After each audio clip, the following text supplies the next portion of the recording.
Chapter 190. Once the liquid metal nanorobots were injected into Cartman's body, they only lasted for less than a second before being killed by Cartman's formidable demonic blood, not a single one remaining. Cartman said with a cold smile, "You want to use poison to control me? It's no use.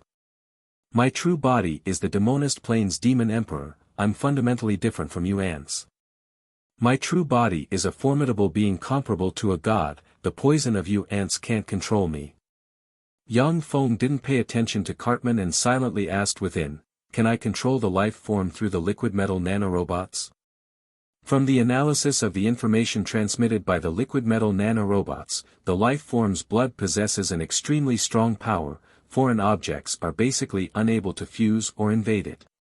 Unless the blood is completely analyzed, otherwise, it's impossible to manufacture the liquid metal nanorobot elixir to control the life form. Yang Feng suddenly asked Carolina next to him, "Carolina, does his true body know what happened to his avatar here?" Carolina gave a bitter smile and said, "I also don't know. In our Tyrannid subcontinent, knowledge about God's avatars is very scarce. After all, it has been nearly 10,000 years since anyone from our Tyrannid subcontinent went to explore other planes. After the collapse of the 8th Warlock dynasty, there were very few great warlocks in Tyrannid subcontinent who would go explore other planes. Exploring other planes was very dangerous. Once one entered a plane like the Demonist Plane, human warlocks would most likely be caught and eaten by demons. Even if it was a Moonlight Warlock rank expert who entered a plane like the Demonist Plane, they would also die if they were the slightest bit careless. Additionally, demons manipulated eyes of justice to continuously and silently erase that knowledge, resulting in fewer and fewer people knowing about other planes' divine and demonic knowledge. Yang Feng's gaze fell on the two women, Dephilia and Cheyenne. The two of them shook their heads slightly, clearly not knowing about this knowledge. "I do know a thing or two about this knowledge." A voice suddenly sounded from the side. Everyone's complexions changed and they looked towards the direction from which the voice came. They saw a handsome young man dressed in a white gown that was 70% similar to China's ancient Hanfu, with the temperament of a scion of an influential family and an extraordinary grandeur unhurriedly walk over from the side with a smile on his face. Yang Feng couldn't help but inwardly criticize, "This guy is really handsome. If he were to come to Earth, then Earth's male stars would lose their jobs." The young man with the temperament of a scion of an influential family said with a gentle and courteous smile, "I'm Kongfang Ao, I'm from the continent's eastern world's Great Cloud Dynasty. I received information that a demonic calamity would break out here, so I specially came to suppress it. I didn't expect the Demon Emperor's avatar to be suppressed by all of you. All of you are really amazing. People from the continent." Carolina and the other women's expressions changed slightly. They looked at Kong Fangao with a trace of respect. The main continent on the other side of the Sea of Monsters was the cultivation holy land that all warlocks yearned for even in their dreams. Human warlocks with the ability to overturn rivers and seas, to enslave gods and fiends were basically all gathered in the main continent. If it wasn't for the Sea of Monsters being extremely dangerous, then Tyrannid subcontinent's warlock geniuses would have already left for the main continent. Yang Feng introduced, "I'm Steel City's Grand Marshal Yang Feng, this is Snow White Madame Dephilia, this is Rose Garden's Master Carolina, and this is the Dark Elven Great Matriarch Cheyenne." After exchanging pleasantries, Yang Feng asked directly, "Kongfang Ao, can this guy's clone share the perception of his true body?" Kongfang Ao smiled slightly and said unhurriedly, "When powerful beings from other planes descend to the Tsangji plane, they will generally use projections, clones, and the like. Because most of the planar passageways are unstable, the more powerful the being, the more difficult it is to pass through the planar passageway. If a projection descends to this plane, then it will split off a trace of the powerful being's consciousness. Once the projection is taken back, then the powerful being will know everything that happened to the projection on this plane. If the projection is destroyed, then the true body won't suffer any harm. Clones are beings condensed from a part of the powerful being's soul. They are integrated with the powerful being's true body. Anything that happens to the clone, the true body will be able to sense it. Every time an avatar is killed, the true body will be harmed. Clones are beings formed from a part of the true body, such as blood, limbs, divinity, and other things that contain the true body's power and mysteries, as well as a trace of consciousness, and other beings. The consciousness of the clone and the true body are relatively independent. Everything that happens to the clone must be taken back by the true body, only then will the true body know. This Cartman is obviously a clone of the demon Emperor Cartman that descended to this world. As long as he hasn't returned to his true body, everything that happens here will basically not be sensed by the demon Emperor Cartman. After hearing Kong Fong Ao's explanation, the complexions of Carolina and the other women became slightly better. Kong Fong Ao added another sentence, however, there are no absolutes in all things.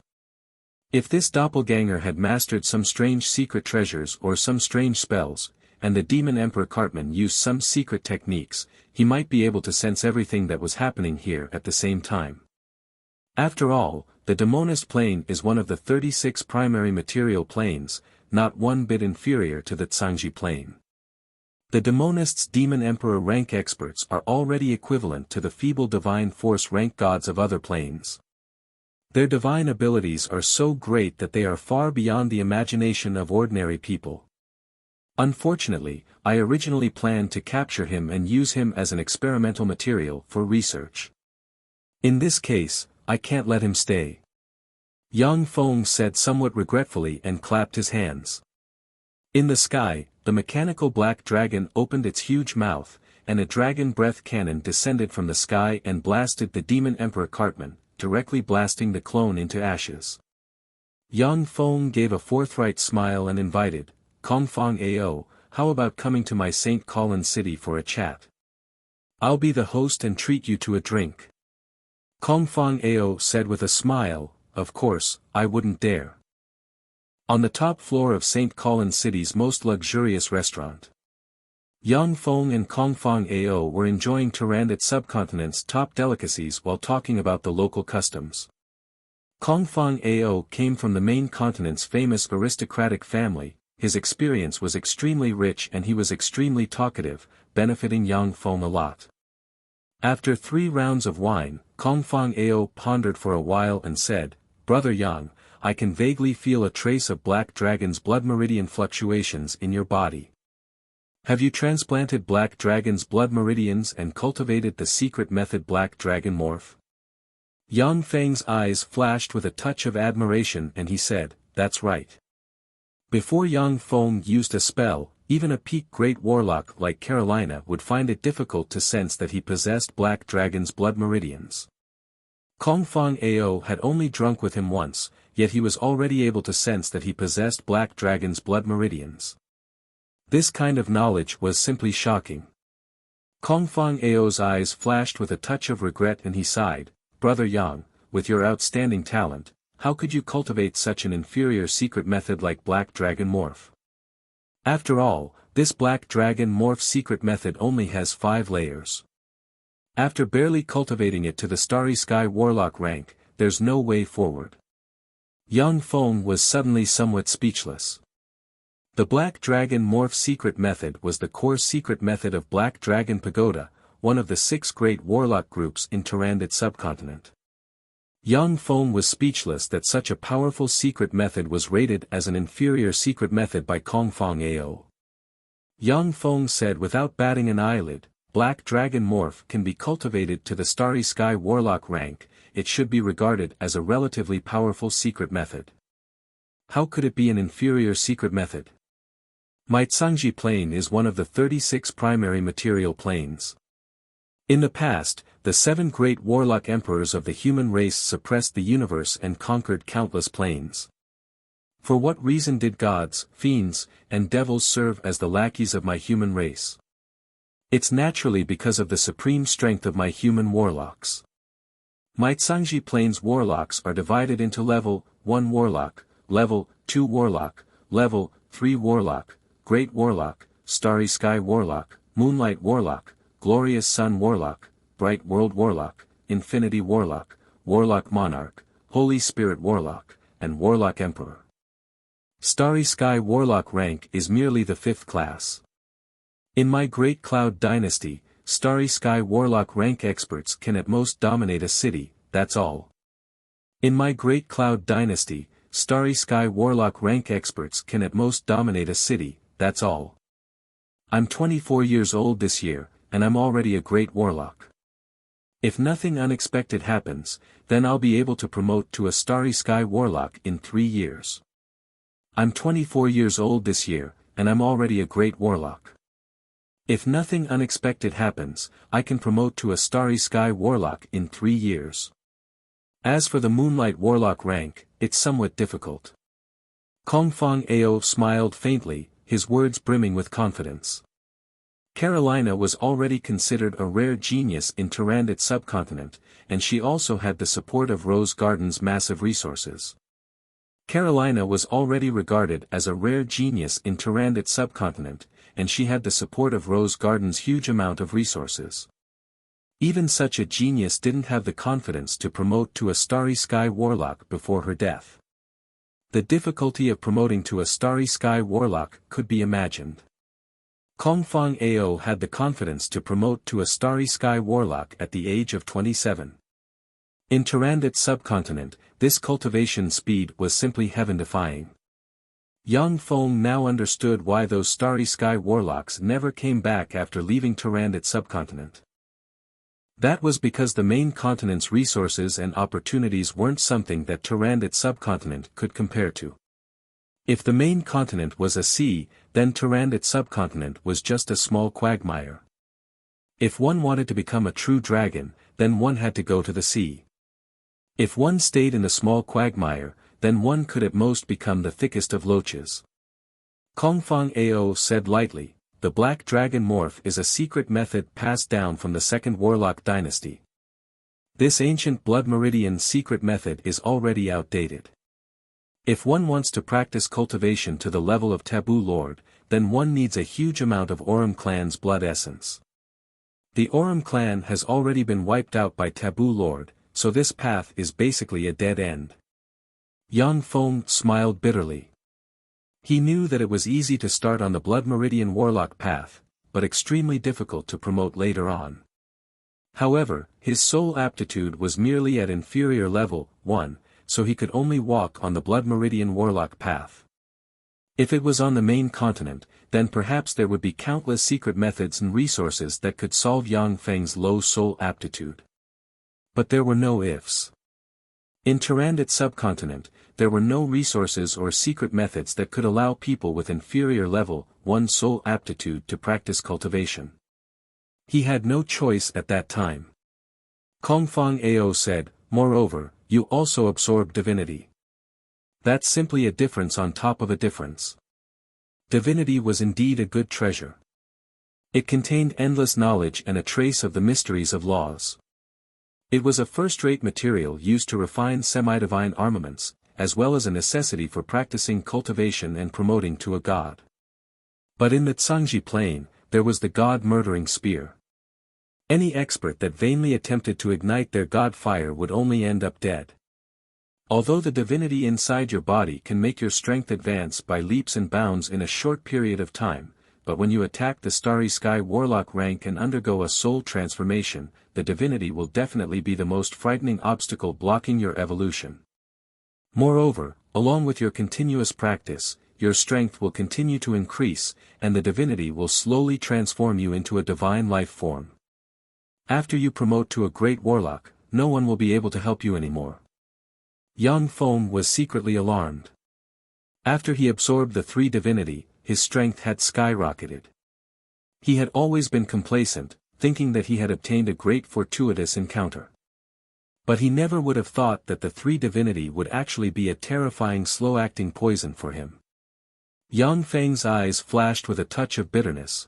This is the consequence of insufficient knowledge. If I had known about it, then I wouldn't have personally come to devour the divinity. Yang Feng asked solemnly, Brother Kong, is there no other way? Kong Fong Ao said, it's not that there isn't a way. You're currently a level 2 warlock. If you go to the main continent, then ask a Moonlight Warlock rank expert to take action. They can extract the divinity inside you. However, in that way, you won't be able to preserve the divinity inside you. Furthermore, after the divinity is extracted, your strength will also drop greatly. In addition, you can find some heaven and earth treasures, such as the True Mystic Embodiment Bead, the Life Embodiment Bead, the Immortal Mark Embodiment Lotus Root, and such peerless embodiment treasures. You can transplant your blood meridians and divinity to form a new embodiment, and then put the new embodiment into another plane's god, killing two birds with one stone. However, peerless embodiment treasures such as the True Mystic Embodiment Bead are extremely rare. Even Glorious Dawn Warlock rank experts and above would go crazy for them. Even in the main continent, they're rare and hard to find. You can forget about this method. Yang Feng's heart stirred slightly, and he said, Brother Kong, tell me about the characteristics of these treasures such as the True Mystic Embodiment Bead. I can also send people to pay attention to them. Maybe there are such treasures in the Tyrannid subcontinent. I still have a bit of influence in the Tyrannid subcontinent. Alright. Kong Fong Ao was very straightforward. He pointed with his hand, a magic screen flickered, and images of legendary treasures appeared in front of Yang Feng. This is the True Mystic Embodiment Bead.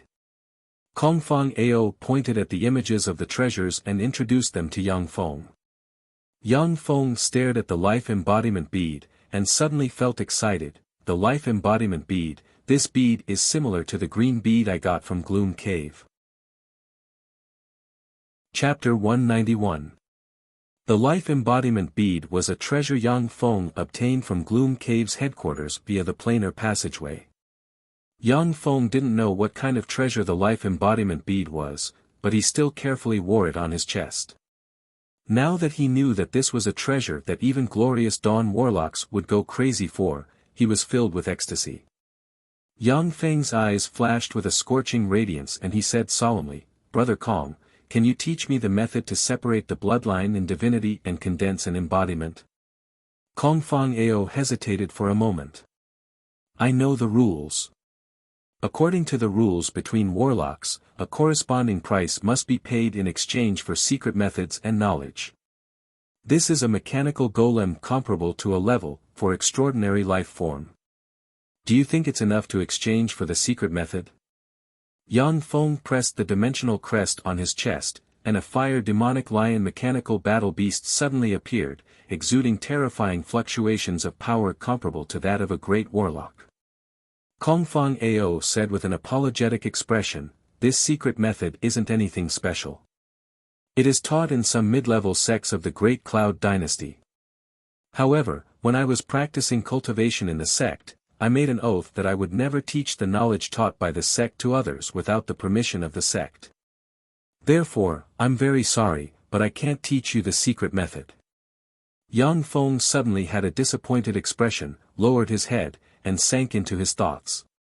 Kong Fong Ao comforted him, however, Brother Yang, if you come to the continent, I can give you a letter of recommendation and recommend you to the Cloud Scarlet sect to practice cultivation. Although the Cloud Scarlet sect isn't one of the Great Cloud Dynasty's 10 great sects, but it's still a first-rate sect second only to the 10 great sects. The secret methods in the sect are as numerous as the clouds. The method to separate the bloodline and divinity and condense an embodiment isn't anything precious. Yang Feng suddenly asked, right, Brother Kong, I heard you say that the might of the 7 great warlock emperors shook the universe. But don't we human warlocks have the 8 great warlock dynasties? Kong Fong Ao said with a cold smile, heh heh. The Dawn dynasty's Dawn Lord is far inferior to the 7 great warlock emperors. How can he be mentioned in the same breath as the 7 great warlock emperors? After a cold smile, Kong Fong Ao added a sentence, Brother Yang, no matter how bad the Dawn Lord is, he's still one of the strongest experts of the human race. I don't want to speak ill of him. Yang Feng contemplated for a moment before saying, Brother Kong, I also want to go to the continent with you. What do you think? Originally, Yang Feng planned to stay in the Turandot subcontinent and dominate the entire Turandot subcontinent. He planned to practice cultivation until the Great Warlock realm, and then go to the main continent. But now that things were clearly far from reassuring, Yang Feng could only be forced to set off for the main continent and think of a way to solve the hidden danger. Kongfang Ao laughed heartily and said, "Good. 3 months later, Mingfeng Merchant Group will send a fleet to Turandot subcontinent to trade. At that time, we will return to the main continent together." 10 days later, in the city of Dark Elves, within the temple of Goddess Lolth, many Dark Elves prostrated themselves on the ground and chanted prayers. Yang Feng stood in a corner of the temple of the Goddess Lolth and quietly watched everything.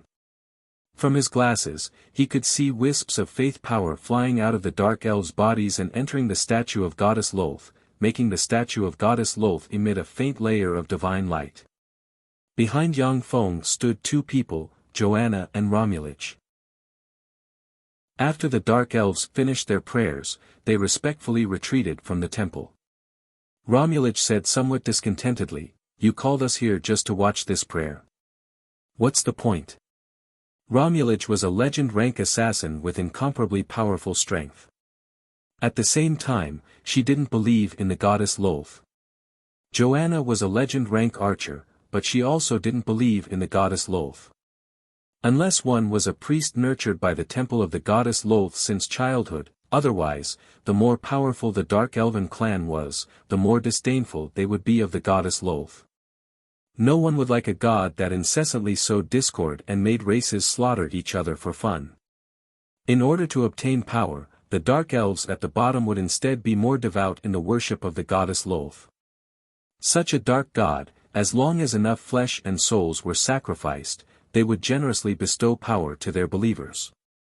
Faith, power and souls, these were the most useful things to gods.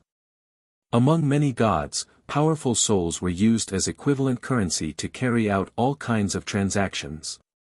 "I'll show you the might of my Steel City's latest black technology, the Crown of Blasphemy." Yang Feng smiled slightly, put on a black hat, and went directly before the statue of the Goddess Lolth. "Mighty my Lord Lolth. You are the ruler of the Dark Elves, the adjudicator of the night, the Queen of Darkness, the protector of the spiders, and the ruler of fear. I am your most devout believer, the priest who shepherds your people. I ask you to bestow me with divine power, to display your divine might, to protect your lambs, and to adjudicate your enemies." As Yang Feng recited the priest's prayers, pure spirit fluctuations were transmitted from his body. He seemed to have transformed into the most devout priest, the degree of his devotion even surpassing that of the great matriarch of the Dark Elf Cheyenne. In fact, the great matriarch of the Dark Elf Cheyenne wasn't very devout towards the Goddess Lolth. But the matriarchs and great matriarchs of the Dark Elves had to be priests and high priests, and they had to have the divine power of the Goddess Lolth cover their bodies. Once they betrayed the Goddess Lolth, then the divine power inside their bodies would ignite and burn them to ashes. Streams of extremely pure divine power were emitted from the statue of the Goddess Lolth, and shone on Yang Feng, displaying the grace of the goddess. Romulich was dumbstruck, not daring to believe her eyes. "What's going on? He's obviously a non-believer who isn't even a pseudo-believer, so how did he suddenly become a fanatic? Furthermore, he even obtained divine grace. How could this be?" When Yang Feng was with Romulich and the other Dark Elven experts, he didn't conceal his disgust towards the goddess of the Dark Elves Lolth. Such a person was definitely a non-believer. But now, a non-believer unexpectedly became a fanatic, and even obtained divine grace. He was simply a freak. Joanna was also dumbstruck. "What's going on? How could he become a fanatic, and even obtain divine grace, and become a priest in one go? How is this possible?" Cheyenne was speechless. Even she, because her faith wasn't pious enough, hadn't obtained divine grace. Only because of her tyrannical strength, and her body had been immersed in a large amount of Loltha's divine power, was she able to become a high priest of the goddess Lolth. "Many thanks, great goddess." Yang Feng laughed heartily, walked over, and said somewhat complacently, "Unfortunately, it's only at the level 2 priest rank. But it's still so. After all, the healing effect of divine power is much stronger than that of many level 2 spells." Romulaj hurriedly asked, "How did you do it?" "Young Feng, you're obviously not a believer, so how did you obtain divine grace?"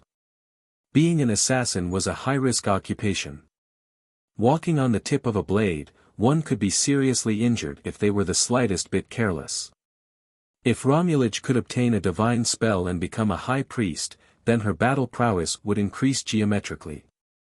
Among the divine spells of the goddess Lolth, there was also the legend Stealth, which was a divine spell for assassins.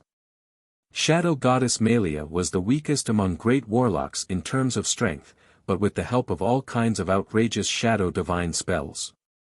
She had assassinated quite a few great warlock rank experts who were much more powerful than her. Yang Feng said with a slight smile, "Although gods are powerful, but they can't always pay attention to any plane. They basically have to rely on the divine domain to handle daily affairs. The crown of blasphemy can imitate the spirit fluctuations of a fanatic. As long as you carry a prayer, you can deceive her divine domain and obtain power. As long as you don't cause too much trouble and attract her attention, then you can use her divine power at will." Joanna said without a trace of politeness, "Good stuff, I want one." Romulaj said with a beaming smile, "I want one too." Top Dark Elven experts like Joanna and Romulaj didn't believe in the goddess Lolth. Instead, they were very eager to improve their strength. With their strength, they could serve as high priests and unleash formidable divine spells with the help of the goddess Loltha's power. Yang Feng handed the crown of blasphemy to Cheyenne, wear one as well. With this thing, you can prevent her divine power from eroding your body. In the future, I'll think of a way to get rid of the hidden dangers in your body." Cheyenne took the crown of blasphemy and showed Yang Feng an extremely charming smile, "Thank you, Lord." When casting divine spells, the priests of gods would be eroded by divine power, allowing the divine spell to spread throughout their body and soul. Once the priests died, their souls would be directly received by the divine power into the divine country of the god, where they would be reborn. The prerequisite was that the god had their own divine country. Not all gods had their own divine country. In order to establish a divine country, it required a tremendous amount of resources and a tremendous amount of faith power. Some newborn gods didn't have a divine country, which was when they were at their weakest. At that time, they could easily be targeted by powerful enemies and then hunted down. Gods with divine nations are very powerful in their own divine nations. If a feeble divine force rank god hid in their divine country, then if a weak divine force rank god went in and fought them, they would basically die. Even if an intermediate divine force rank god entered the divine country of a feeble divine force rank god and fought them, the outcome would still be uncertain. As the primary god of the Dark Elves, the goddess Lolth also had her own divine country. This was also the reason why many Dark Elves believed in her. However, in the Tyrannid subcontinent, many legend rank experts were generally unwilling to believe in gods. That was because once they believed in a god, then after death, they would still have to fight for the god after entering their divine country, which was equivalent to a different kind of slave. In the Tsangji Plain, the experts who accepted the ideology of human warlocks were naturally unwilling to become slaves of gods after death. Chapter 192. Yang Feng asked, "Cheyenne, I heard that you Dark Elves received a divine decree, and then launched an attack on the surface world. Why did she want you to attack the surface world?" "She wanted us to occupy the surface world in order to look for a lost treasure. It was such a bead." Cheyenne pointed with her lily-white hand, a magic radiance flickered, and the image of the life embodiment bead appeared midair. Yang Feng's heart shook slightly, and raging waves were set off in his heart. "This is the life embodiment bead. So this thing belonged to her." Yang Feng's train of thought changed, and he vaguely guessed that the reason why the Dark Elves launched the Holy War was probably because he had opened the seal, and the goddess Lolth sensed a trace of fluctuations from the other plane, and thus ordered the Dark Elves to launch the Holy War in an attempt to find the bead. Unfortunately, the Dark Elves were battered and exhausted by him, and even their city fell under his control. Naturally, the matter of finding the life embodiment bead was left unsettled. Yang Feng pondered for a moment, and then said, "I intend to go to the main continent to look for even more powerful warlock secret methods. Who's willing to go with me?" Cheyenne and the other two creased their eyebrows slightly when they heard this. Cheyenne said, "My lord, it's not that we don't want to go with you. Rather, in the main continent, human warlock experts are as common as clouds, firmly occupying a dominant position. In the main continent, great warlocks aren't considered experts. Once we go to the main continent, then I'm afraid that we'll immediately become the prey of others. Please forgive me for speaking bluntly, but with your strength in the main continent, my lord, it's not enough to shelter us." Romulage said frankly, "That's right. On the main continent, some human experts like to exterminate the non-human kind. Once we encounter such human experts, then it'll be difficult for us to survive.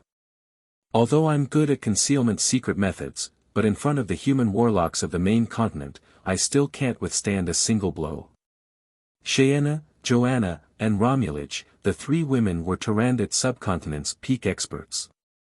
But in the Tsangji Plains main continent, they didn't count for much.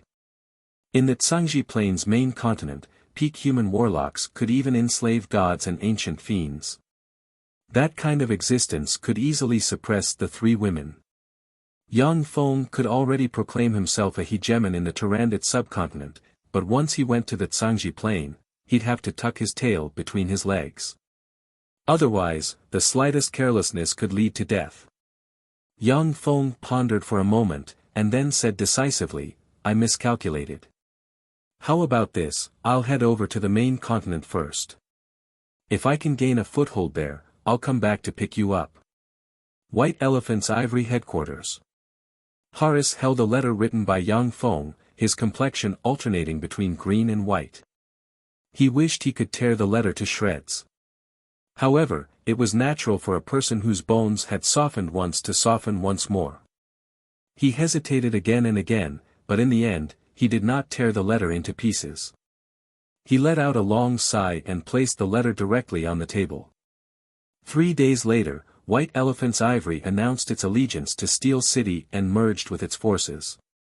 When this news spread, Tyrannid subcontinent was immediately in an uproar. Of Tyrannid subcontinent's 6 great warlock groups, Rose Garden surrendered to Steel City, Warlock College Antalya was destroyed, Eyes of Justice was destroyed by Steel City, Savage Claw was destroyed by Cartman, and White Elephant's Ivory surrendered to Steel City. In Tyrannid subcontinent, Steel City had become the sole power, with only Black Dragon Pagoda still barely resisting the increasing pressure from Steel City. Yang Feng dispatched Alan as an emissary to Black Dragon Pagoda to negotiate. After Black Dragon Pagoda's Pagoda Master Anthony saw Eyes of Justice's headquarters, he was silent for a long time, before finally giving a long sigh and returning to Black Dragon Pagoda. Soon after Yang Feng agreed to a series of conditions put forward by Black Dragon Pagoda also announced its allegiance to Steel City and became a part of Steel City. In exchange, Yang Feng also married Black Dragon Empire's Level 3 Warlock Carol. Time elapsed, and in the blink of an eye, more than 2 months had passed.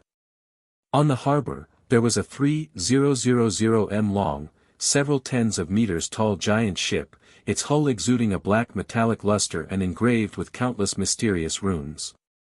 What a big ship! After Yang Feng saw the giant ship, his eyes flashed with a touch of shock and he said solemnly. Kongfang Ao's words revealed a trace of pride, "This is our Great Cloud Dynasty's D-Class armed merchant ship.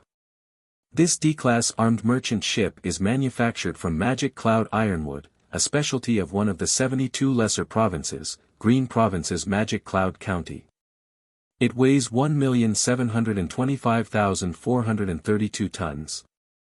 They specialize in maritime trade with the subcontinents of the Sea of Trolls. Yang Feng was filled with shock. This is only a D-class armed merchant ship. Great Cloud Dynasty is really formidable. Through his chat with Kongfang Ao, Yang Feng already had a general understanding of Tsangji Plain's main continent, Eastern World's Great Cloud Dynasty. Great Cloud Dynasty's territory was vast and boundless. It had 36 greater provinces and 72 lesser provinces. Each province had 108 subordinate prefectures. Each lower prefecture had 250 to 360 subordinate prefectures under its direct jurisdiction. The area of each greater province of the Great Cloud Dynasty is more than 10 times that of the Turandot subcontinent. Lower provinces' subordinate counties were also 3 to 5 times that of Turandot subcontinent.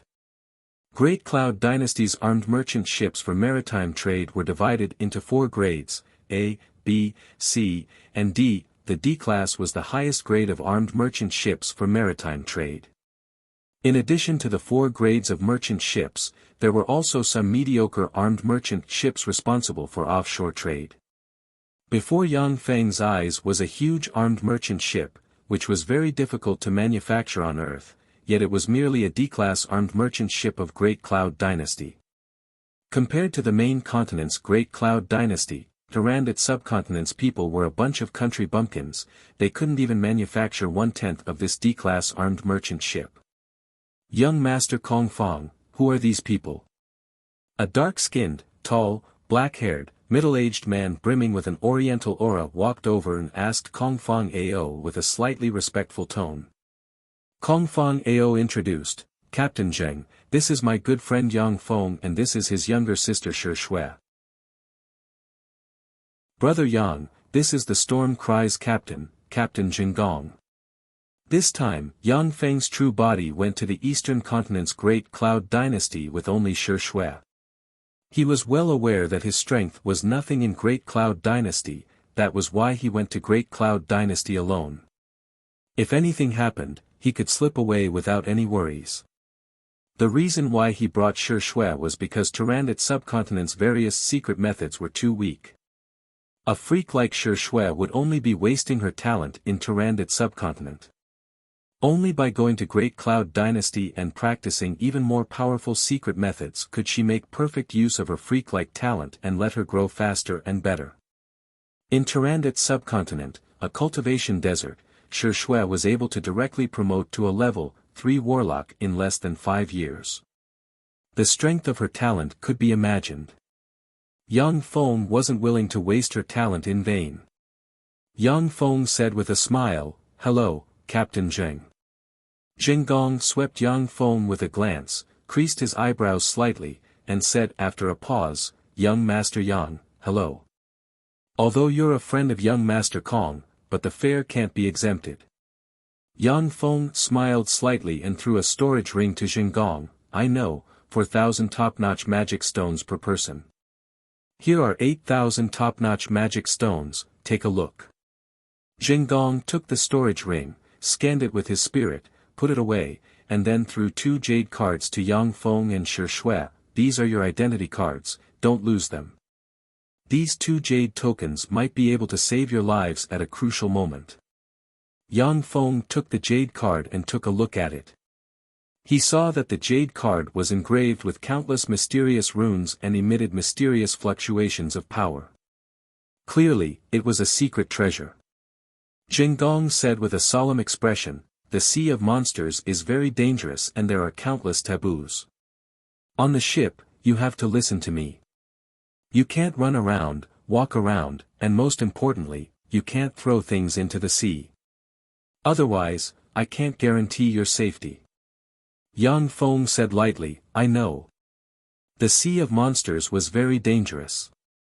Yang Feng also knew that in such a sea, even Starry Sky warlocks could die if they were the slightest bit careless. He naturally wouldn't act rashly. After Jinggong explained some more taboos of the Sea of Monsters to Yang Feng, only then did he leave. Yang Feng followed Kongfang Ao and boarded the giant ship Storm Cry. Set sail. Following Jinggong's bellow, magic radiances flashed on the Storm Cry's sailors, and a gale enveloped the Storm Cry. The entire Storm Cry was filled with an extremely formidable life force, as if an extraordinary life form had come to life. It slowly started up and swam towards the deep sea. Yang Feng felt the formidable life force filling the Storm Cry, his eyes flashed with a touch of horror, and he exclaimed, "This ship is alive." Kongfang Ao said with a smile, "In a sense, it is alive. The soul of an ice sea demonic shark with battle prowess comparable to a starry sky warlock is sealed on the Storm Cry. After the power of the ship's crew is poured into the Storm Cry, it can even make the Storm Cry erupt with terrifying starry sky warlock rank battle prowess. An armed merchant ship could erupt with terrifying starry sky warlock rank battle prowess." Yang Feng was once again shocked by the Great Cloud Dynasty's strength. The Storm Cry sped above the sea, its speed was extremely fast, as if it was riding the wind, it split the sea in two. Yang Feng had the optical computer calculate, the Storm Cry's speed was actually more than 300 knots per hour, 10 times the speed of Earth's aircraft carriers. In the sea, due to the obstruction of the sea, the speed of ships generally couldn't be too high. However, under the effect of the magic power, the Storm Cry completely broke Yang Feng's common sense on Earth. It was so fast that it left people tongue-tied. At the same time, while sailing at such a fast speed, the entire ship was still extremely stable, without the slightest sway. Yang Feng felt as if he was on land on the ship, without any discomfort.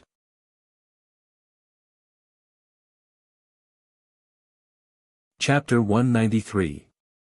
10 days later, after arriving at a part of the sea, the Storm Cry stopped.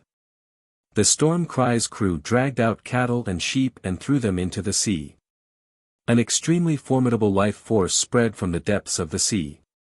One after another, sea monsters, up to 50 meters long and covered in cyan-colored scales, jumped out of the sea, opened their ferocious maws and bit at the cattle and sheep, as if they were grapes.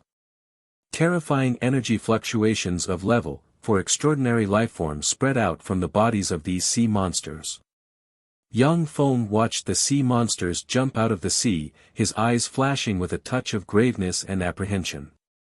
The number of sea monsters that jumped out of the sea reached up to several hundred level. For extraordinary life forms, even starry sky warlocks would have to be somewhat apprehensive of them. Kongfang Ao said, "This part of the sea is the territory of the cyan-scaled demonic flood dragons. Anyone who crosses this part of the sea has to sacrifice living creatures for them to eat. Otherwise, they'll attack. If it was on land, then they would have already become the prey of my Great Cloud Dynasty's hunting team. Unfortunately, it's still rather difficult to hunt them in the sea of monsters." Jing Gong roared loudly. At the same time, he gave Yang Feng a deep look, revealing a trace of warning in the abyss of his eyes. No one is allowed to approach the side of the ship. If these monsters eat to their heart's content, then they'll also regard the people on the side of the ship as their prey. Jing Gong had sailed for many years, traveling to different subcontinents, and had seen a lot of people. There were over 100 people of all shapes and sizes. Many people simply ignored his warnings and would bring great trouble to his ship. It was precisely because of this that he charged a high fare, raised the threshold, and refused to let too many outsiders board the ship. Yang Feng gave an indifferent smile and continued to stare at the level, for extraordinary life forms cyan-scaled demonic flood dragons, silently thinking about something. After the cyan-scaled demonic flood dragons devoured enough cattle and sheep, they dived into the sea, perfectly contented. "Set sail!" Jing Gong bellowed. The Storm Cry exuded a terrifying life force comparable to that of a level 5 extraordinary life form and spread in all directions. The large group of cyan-scaled demonic flood dragons that had gathered here dispersed and entered the depths of the sea. Only then did the whole wind sail off into the distance, surrounded by strong winds. Kongfang Ao explained, "This route is a relatively safe route that the Ming Feng merchant group has spent thousands of years exploring. In the Sea of Monsters, there are some extremely terrifying places filled with level 5 extraordinary life forms. Even Moonlight Warlocks would be in great danger if they entered. Yang Feng nodded silently. 3 days later. The storm was galloping across the vast ocean. Suddenly, a black cloud floated over from the horizon. Not good, everyone get ready for battle. Jin Gong's face suddenly changed dramatically, and he barked, and terrifying life force infinitely close to that of a starry sky warlock erupted from him in a flash. Aboard the Storm Cry, all the sailors erupted with terrifying life force, drew their secret treasure weapons, and vigilantly looked at the sky. Yang Feng silently sensed the strength of the Storm Cry's sailors, 8 great warlocks, 336 level, 3 warlocks, 2,653 level, 2 warlocks. The strength of the D-grade armed merchant ship sailors is truly astonishing. In Tyrannid subcontinent, 8 great warlock rank experts were already enough to contend against Eyes of Justice, one of the continent's 6 great overlord forces. But these 8 great warlock rank experts were merely the heads of the Storm Cry. Only to see in the sky, monsters with shrunken dragon heads, about 1 meter long bodies, a pair of locust-like wings, a thick body, and a pair of dragon-like claws, formed a black cloud as they flew over. Jin Gong bellowed, "Sea dragon locusts are the most ferocious extraordinary life forms in the Sea of Monsters. Their mature bodies possess the terrifying battle prowess of level 2 extraordinary life forms. The most frightening thing is that they're social life forms, with the smallest group numbering in the hundreds of thousands. Even starry sky warlocks would have a headache if they encountered them. They're afraid of fire absorption spells, and even the level 1 spell fireball can harm them. Try to use fire spells to deal with them."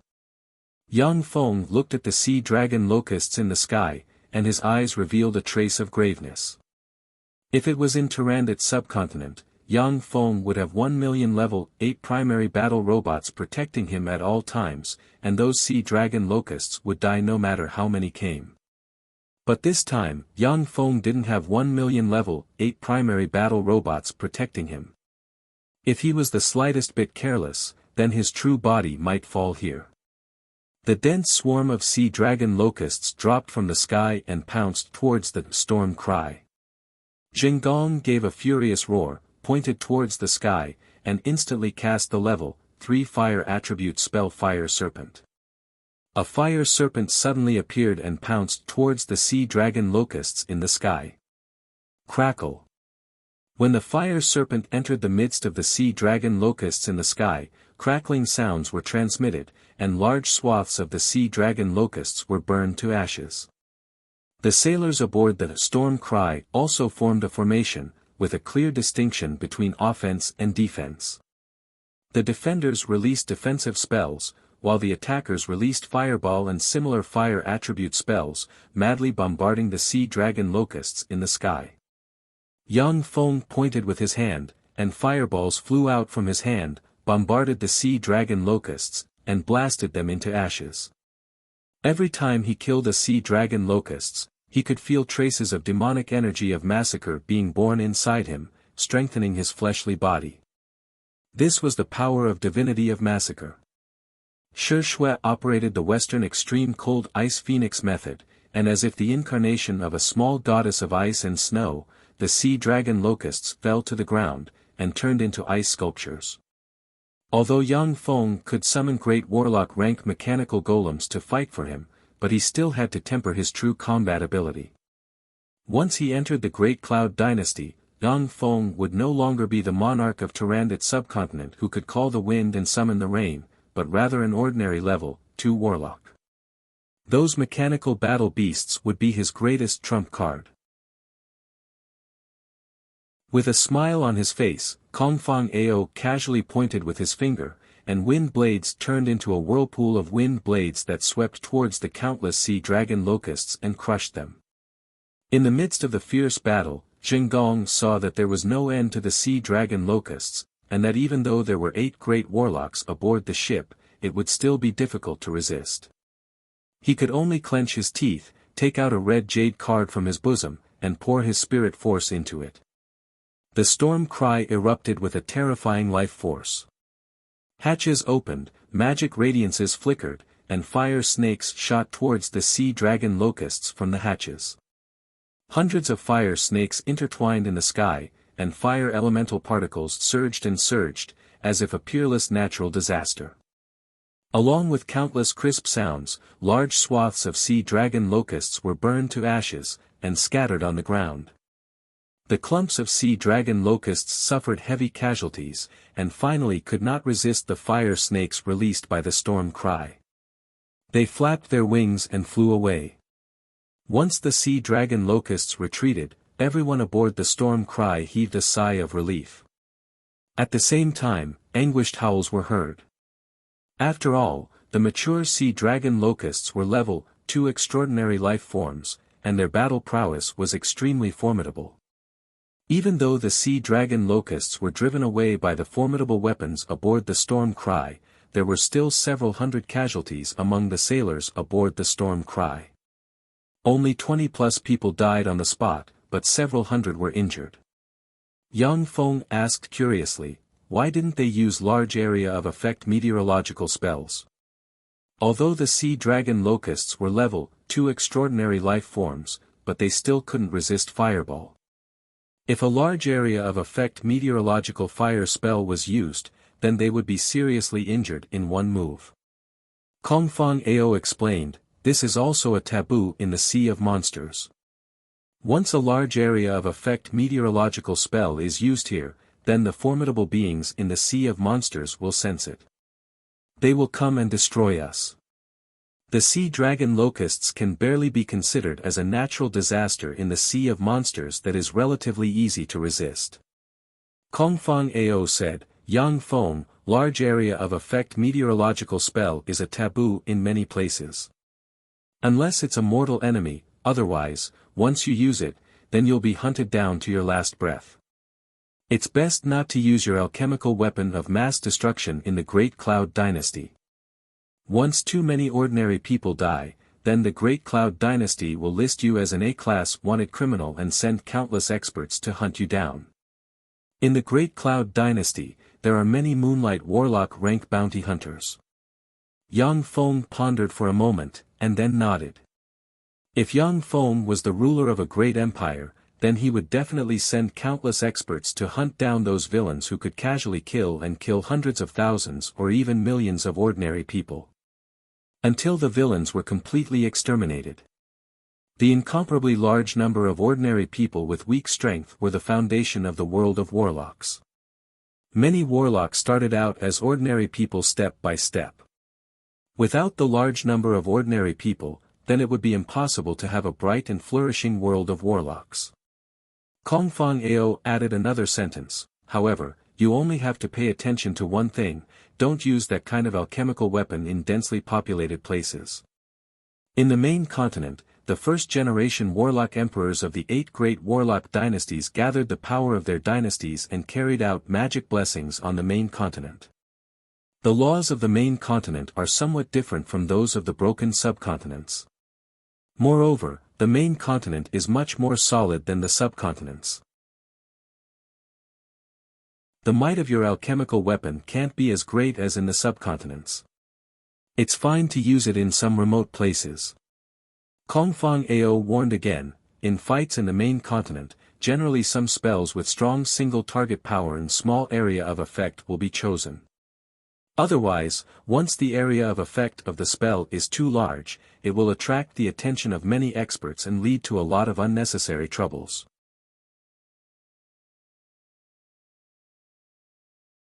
Chapter 194.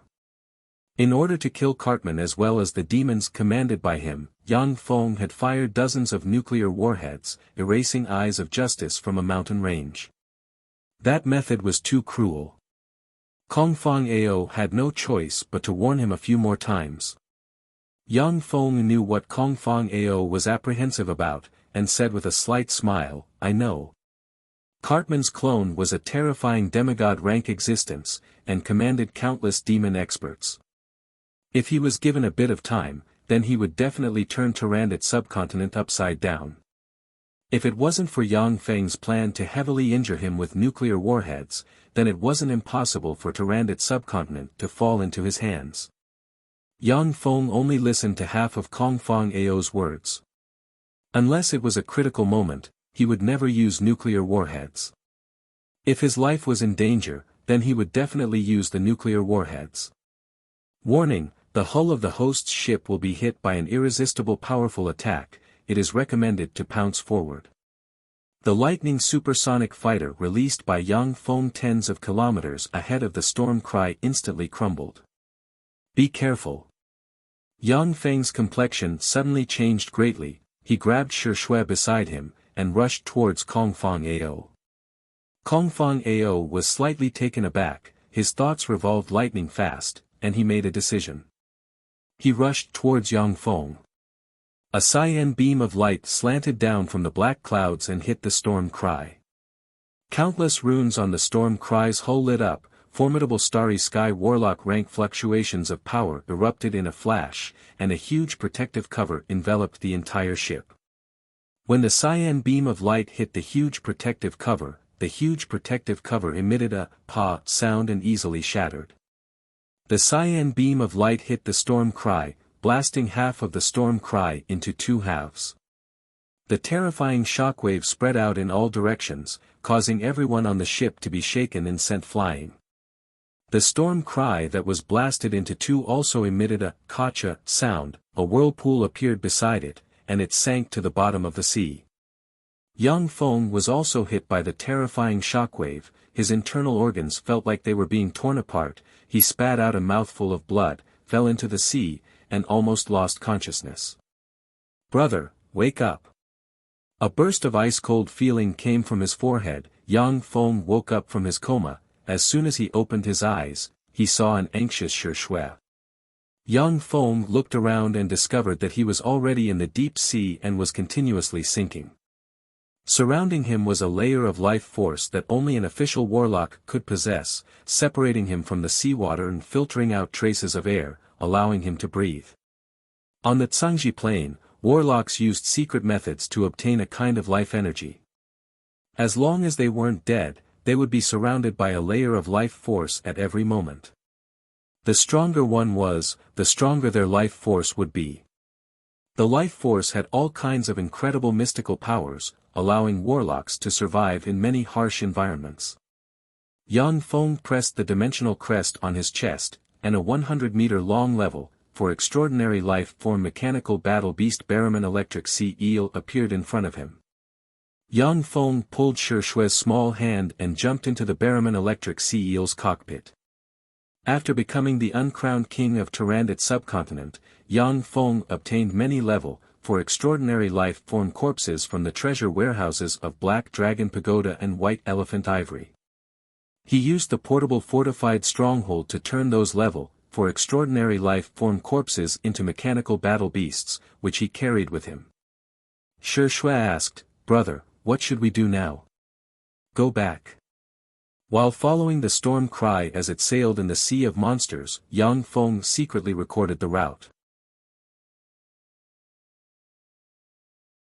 "Captain Zheng, what was that cyan beam of light just now?" Zheng Gong's eyes flashed with a touch of bitterness, and he gave a long sigh. "I don't know what that cyan beam of light was.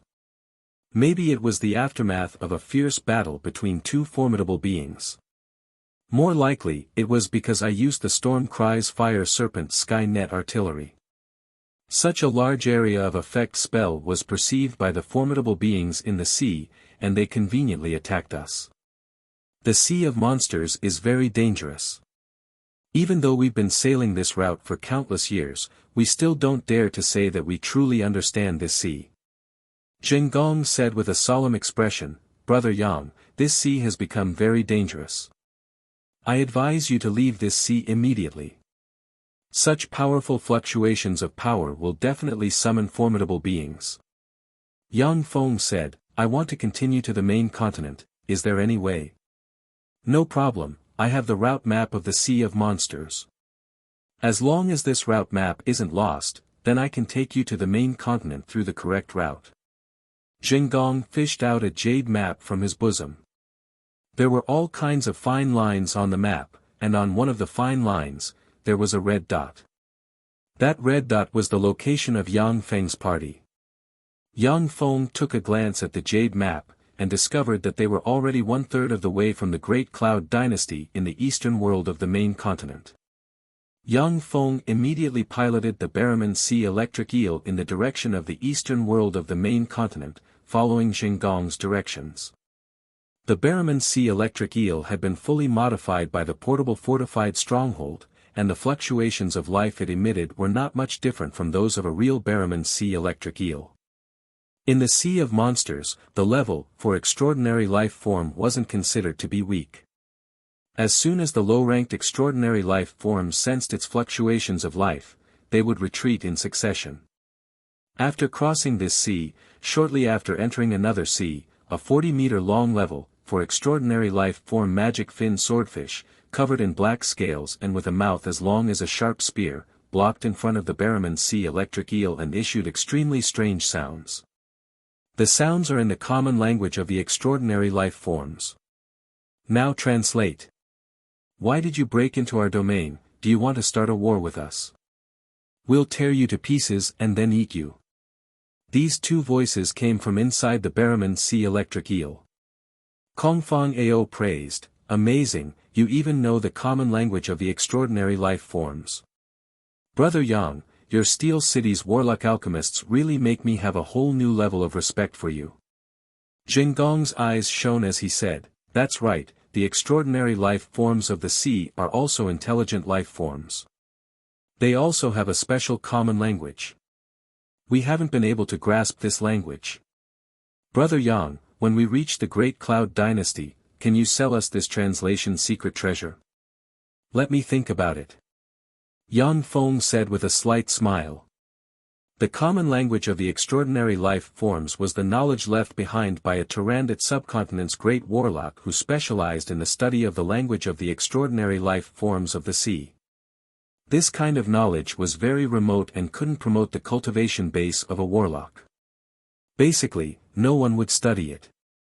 Yang Feng scanned it and put it into the optical computer's database, before finally showing a miraculous effect. Every plane, every world had its peerless geniuses, talented geniuses, and they researched different kinds of knowledge. Some knowledge might seem remote and useless, but when used in the right place, it would be of great benefit.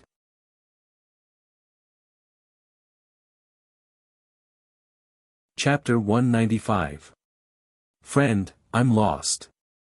Looking for a way home. I'm very sorry for accidentally passing through your territory. I'm getting out of here. We won't touch the prey in your territory. Yang Feng manipulated the Barraman electric sea eel to issue a series of marine extraordinary life forms common language. At the same time, it erupted with an extremely formidable life force. Let's go. But mark your words.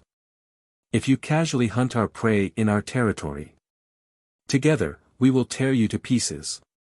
When the devilfin swordfish saw that the Barraman electric sea eel had admitted defeat, it snorted coldly and dived into the depths of the sea. Level 4 transcendent creatures generally possessed intelligence that was not inferior to that of humans.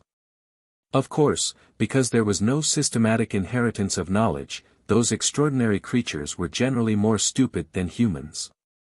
However, they would also instinctively weigh the pros and cons and would not engage in unnecessary battles. Of course, there were no absolutes in the world. As long as there were enough benefits, or if they were mortal enemies, extraordinary creatures would still fight to the death. Humans die for wealth, and birds die for food. Seeing the magic fin swordfish retreat, everyone in the cockpit heaved a sigh of relief. The Barraman giant electric sea eel was indeed stronger than the devilfin swordfish, but this was the territory of the devilfin swordfish. Perhaps there was more than one devilfin swordfish living here. Once the two sides started fighting, more demon fin swordfish would be attracted over, and that would be dangerous. Yang Feng piloted the Barraman electric sea eel to float approximately 50 m below the surface of the sea. With this method, he avoided a lot of unnecessary fights. Most of the powerful marine extraordinary life forms were huge and lived in the deep sea. If there was no need, they wouldn't float to the surface. After passing through several sea areas. Warning! Warning! We've discovered a level 5 extraordinary creature, the demonic dragon osprey, moving in our direction. There's an 80% chance that this ship is its target. Yang Feng's complexion changed greatly and he promptly ordered, full power, dive at full speed. The dragon devil osprey was a level 5 extraordinary life form, its battle prowess was comparable to that of a human starry sky warlock. In the Sea of Monsters, they made a living by hunting all kinds of powerful marine extraordinary creatures. For the Barrowman electric sea eels piloted by Yang Feng, it was simply a terrifying existence akin to a natural predator. Under Yang Feng's command, the Barrowman electric sea eel at once sprayed countless gases, absorbed a large amount of seawater, and frantically sank towards the bottom of the sea. Only by sinking to the bottom of the sea would Yang Feng and his party have a slim chance of survival. There was absolutely no chance of victory against the demonic dragon osprey. As soon as the giant Barrowman electric sea eel moved, a demigod dragon demon osprey with a wingspan of more than 100 meters flew over from the distant sky. It was extremely handsome, had a pair of sharp beaks, a pair of wings that resembled dragon wings, and 6 sharp hook-shaped claws on its feet. It was emitting a terrifying demigod-level aura. The demonic dragon fish eagle seemed to be riding on a gale, and waves were stirred up wherever it passed.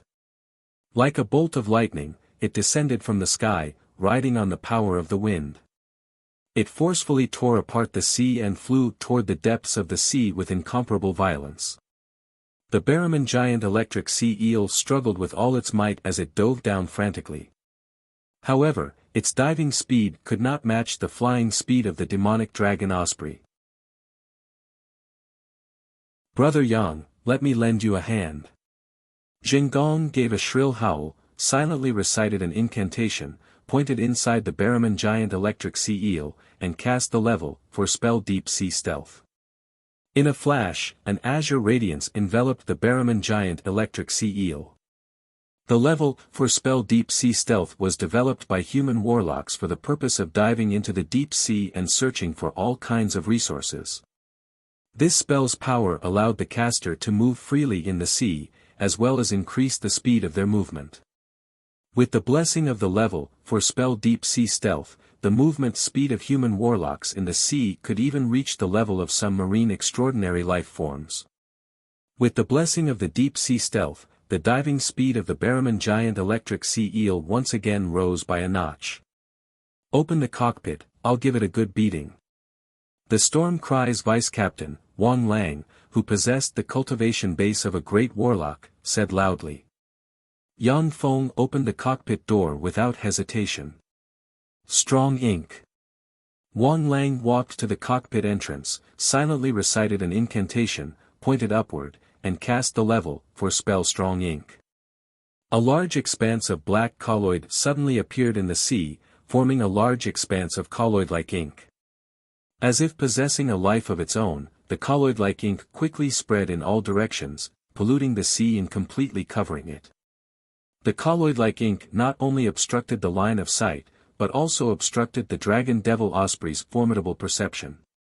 This was the might of the level for spell strong ink. The dragon devil osprey's perception was obstructed by the black ink, and it ferociously dove downward, brushing past the Barrowman giant electric sea eel piloted by Yang Feng.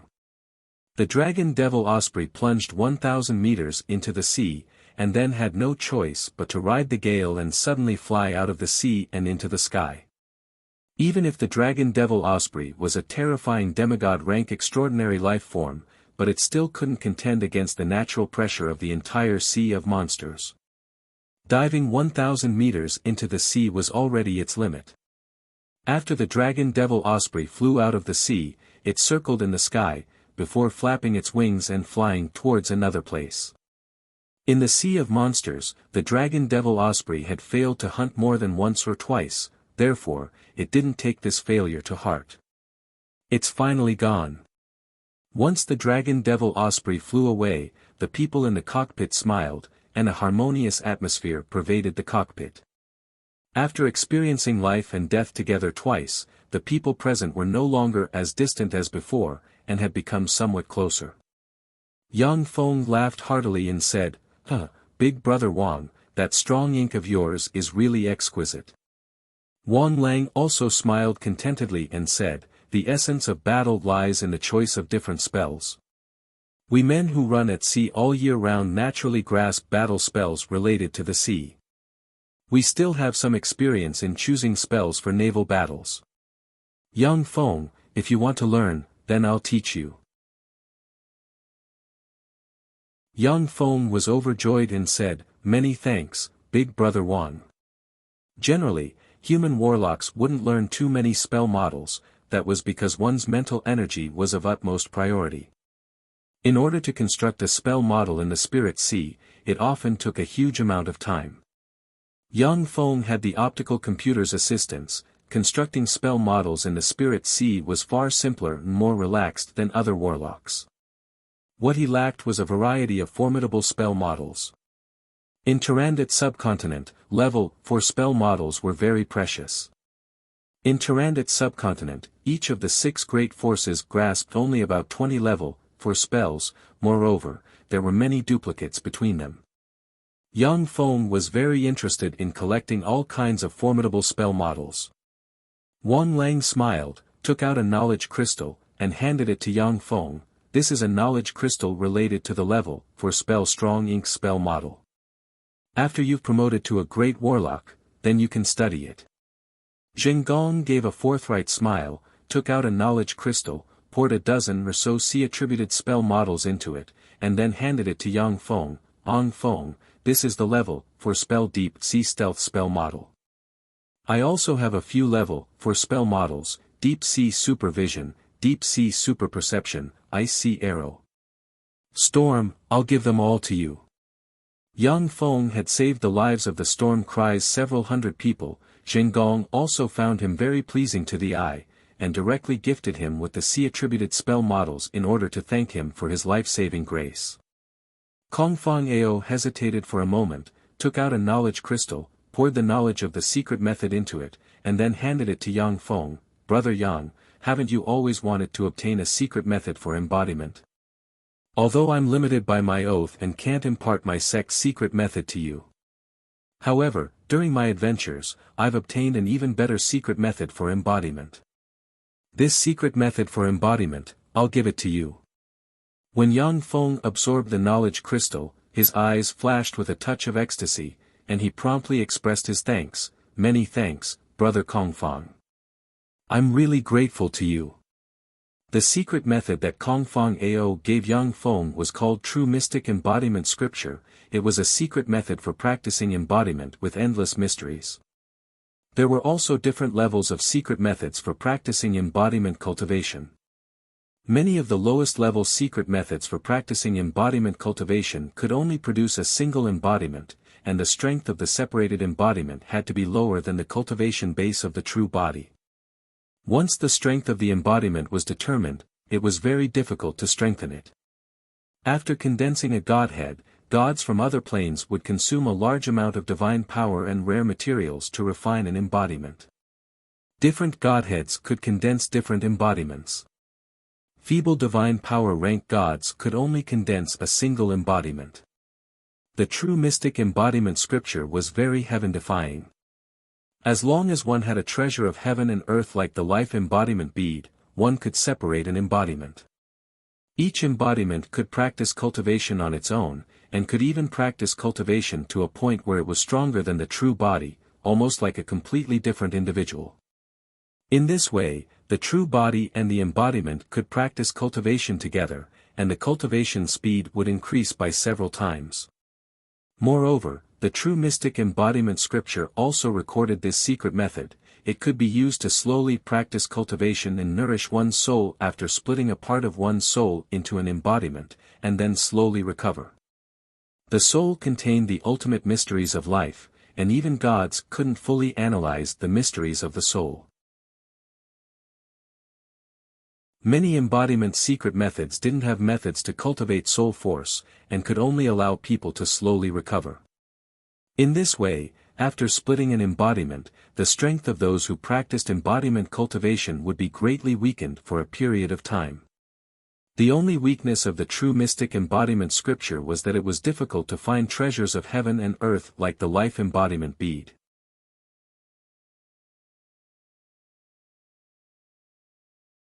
Chapter 196. Although Kongfang Ao and Yang Feng were congenial, but they hadn't known each other for long, so he naturally couldn't give such a precious secret method to Yang Feng.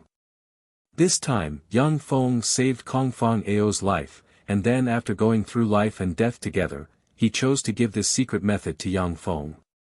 Many thanks, Brother Kongfang. This is my gift to you. It's just a small token of my respect, please accept it. Yang Feng threw a dimensional badge to Kongfang Ao. Inside the dimensional badge was a level, for extraordinary life form rank Fire Lion and a level, for extraordinary life form rank Ice Field Demonic Snake. Kongfang Ao received the dimensional badge, glanced at it, and exclaimed in admiration, Brother Yang, your uncle's alchemy is really amazing. To be able to refine such a secret treasure with such a huge space. Even in the Great Cloud Dynasty, such an alchemist would be regarded as a very amazing alchemist. Yang Feng smiled slightly, and didn't continue the topic. A few days later, Yang Feng manipulated the Barraman electric sea eel to cross a few more seas, and a majestic harbor appeared before his eyes. The Hague port was a large port located in the Hague city. It was a large transshipment port. Large armed merchant ships were anchored in the Hague port, many of which were much larger than the D-grade armed merchant ship that Jinggong and the others were piloting. There were many subcontinents around the main continent, and the armed merchant ships went to the various subcontinents to carry out sea trade. Although the subcontinents were far from as prosperous as the main continent, but each subcontinent had its own specialty. Through sea trade, those specialty products could be transported to the main continent for sale, and huge profits could be made. When the Barraman electric sea eel approached within 50 kilometers of the port of The Hague, 3 frightening starry sky warlock rank fluctuations suddenly erupted, and a series of scanning spells engulfed the area. I am the Phoenix Cry Merchant Group's Captain Jinggong, this is my identity card. We were attacked by a formidable existence in the Sea of Monsters. We can only ride alchemical golems to the Hague port. Jinggong jumped out of the Barraman electric sea eel's cockpit, took out a jade card, and raised it high. The jade card blossomed with rays of light, intertwining with the scanning ripples. It's indeed the Phoenix Cry Merchant Group's Jinggong. Take your men and enter the Hague port in an orderly manner. A faint voice sounded in the sky, and the formidable spirit fluctuations that locked onto Yang Feng and the others immediately disappeared. Jinggong said, Yang Feng, you've just arrived at the Great Cloud Dynasty, so you'd better get an Identity Jade card. With that Identity Jade token, it will be more convenient for you to do many things. Otherwise, even if you were to stay in the hotel, he would encounter trouble. I still have some influence in the Hague port. You can stay here for a day or two. I will help you arrange these things properly. Kongfang Ao also said, Yes, Brother Yang, our Great Cloud Dynasty's household registration management is very strict. Without an Identity Jade card, it can be said that it is difficult to move an inch in the Great Cloud Dynasty. Anyway, we are not in a hurry. Let's stay here for a day or two. You can also have a good taste of the differences between my Great Cloud Dynasty and Turandot subcontinent. Yang Feng readily accepted the advice and said, All right. As soon as he entered the Hague port, Yang Feng heard endless rumbling sounds of machinery. Everywhere in the port, there were cranes and all kinds of heavy machinery carrying all kinds of goods. Exuding fluctuations of magic power, magic sports cars of all shapes and sizes continuously drove in the port, transporting all kinds of goods.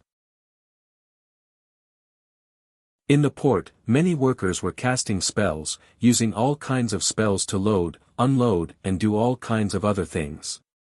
Yang Feng felt as if he had arrived at a different world where the level of science and technology was much higher than that of Earth. Moreover, the spells were extremely formidable and the civilization was extremely developed. Yang Feng pointed at the workers casting all kinds of spells and asked Kong Fang Ao somewhat incredulously, "These workers are all warlocks? How can this be?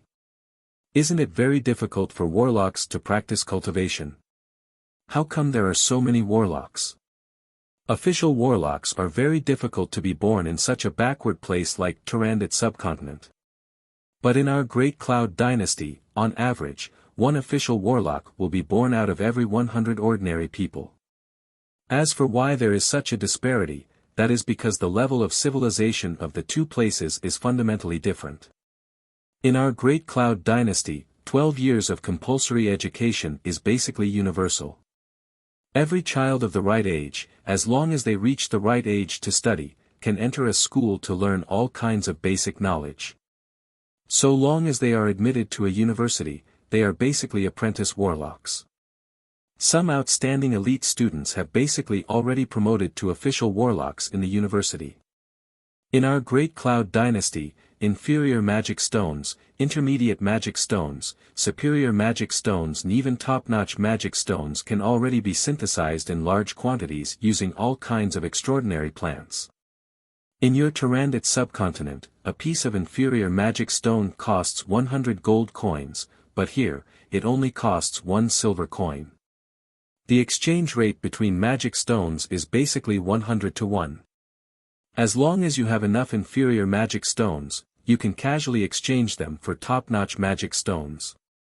In our Great Cloud dynasty, ordinary aristocratic children will use top-notch magic stones to practice cultivation at around the level 1 warlock rank. Once they reach the Great Warlock rank, they will use inferior magic crystals that surpass top-notch magic stones to practice cultivation. Even the most ordinary junior high school students can also use inferior magic stones to practice cultivation.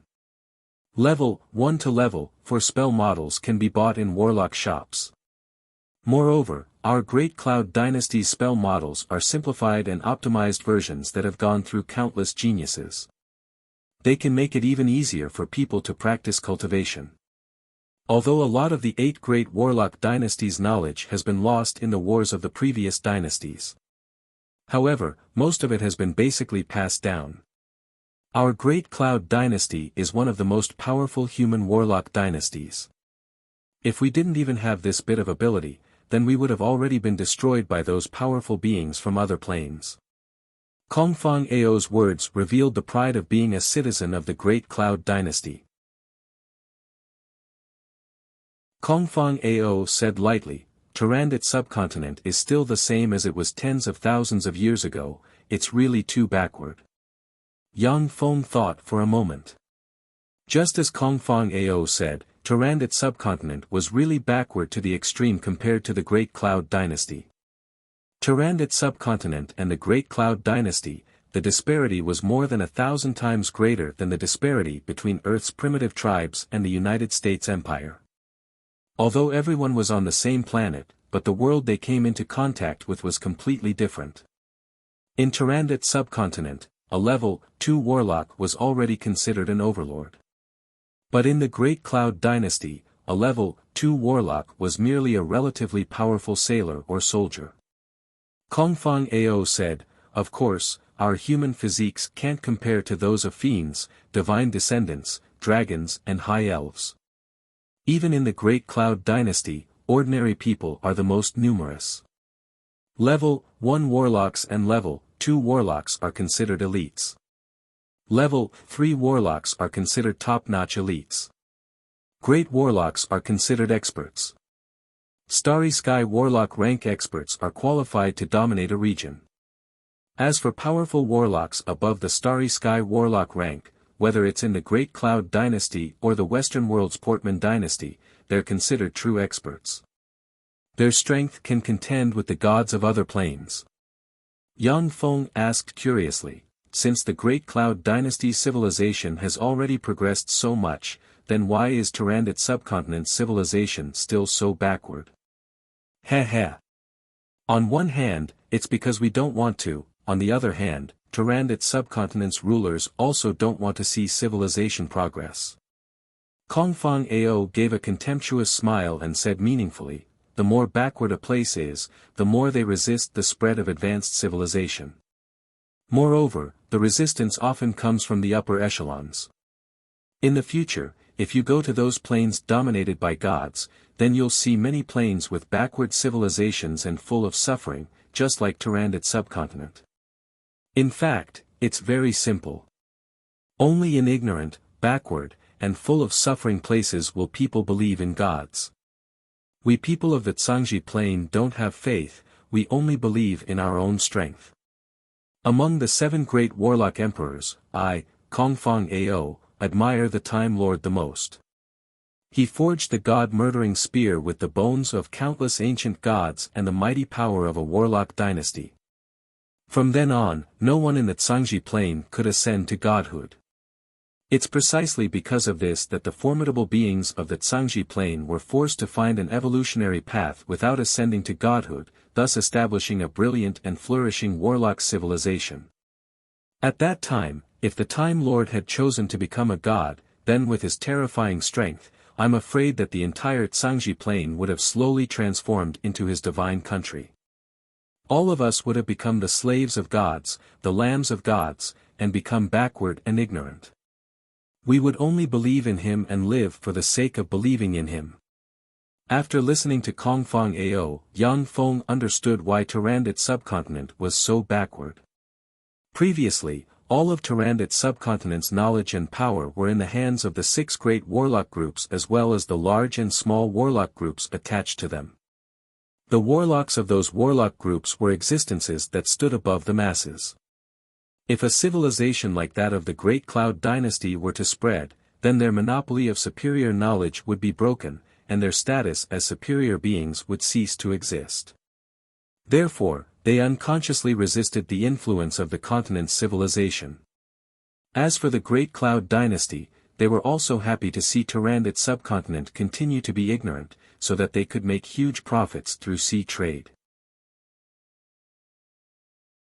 Yang Feng asked curiously, level 1 to level 4 spell models can be bought in the warlock shops, then what about level 4 spell models and knowledge? Kongfang Ao said, the might of level 4 spell models and knowledge is too formidable, and they're basically in the hands of the major forces. You can choose to join a sect or directly join the imperial court and serve the imperial court.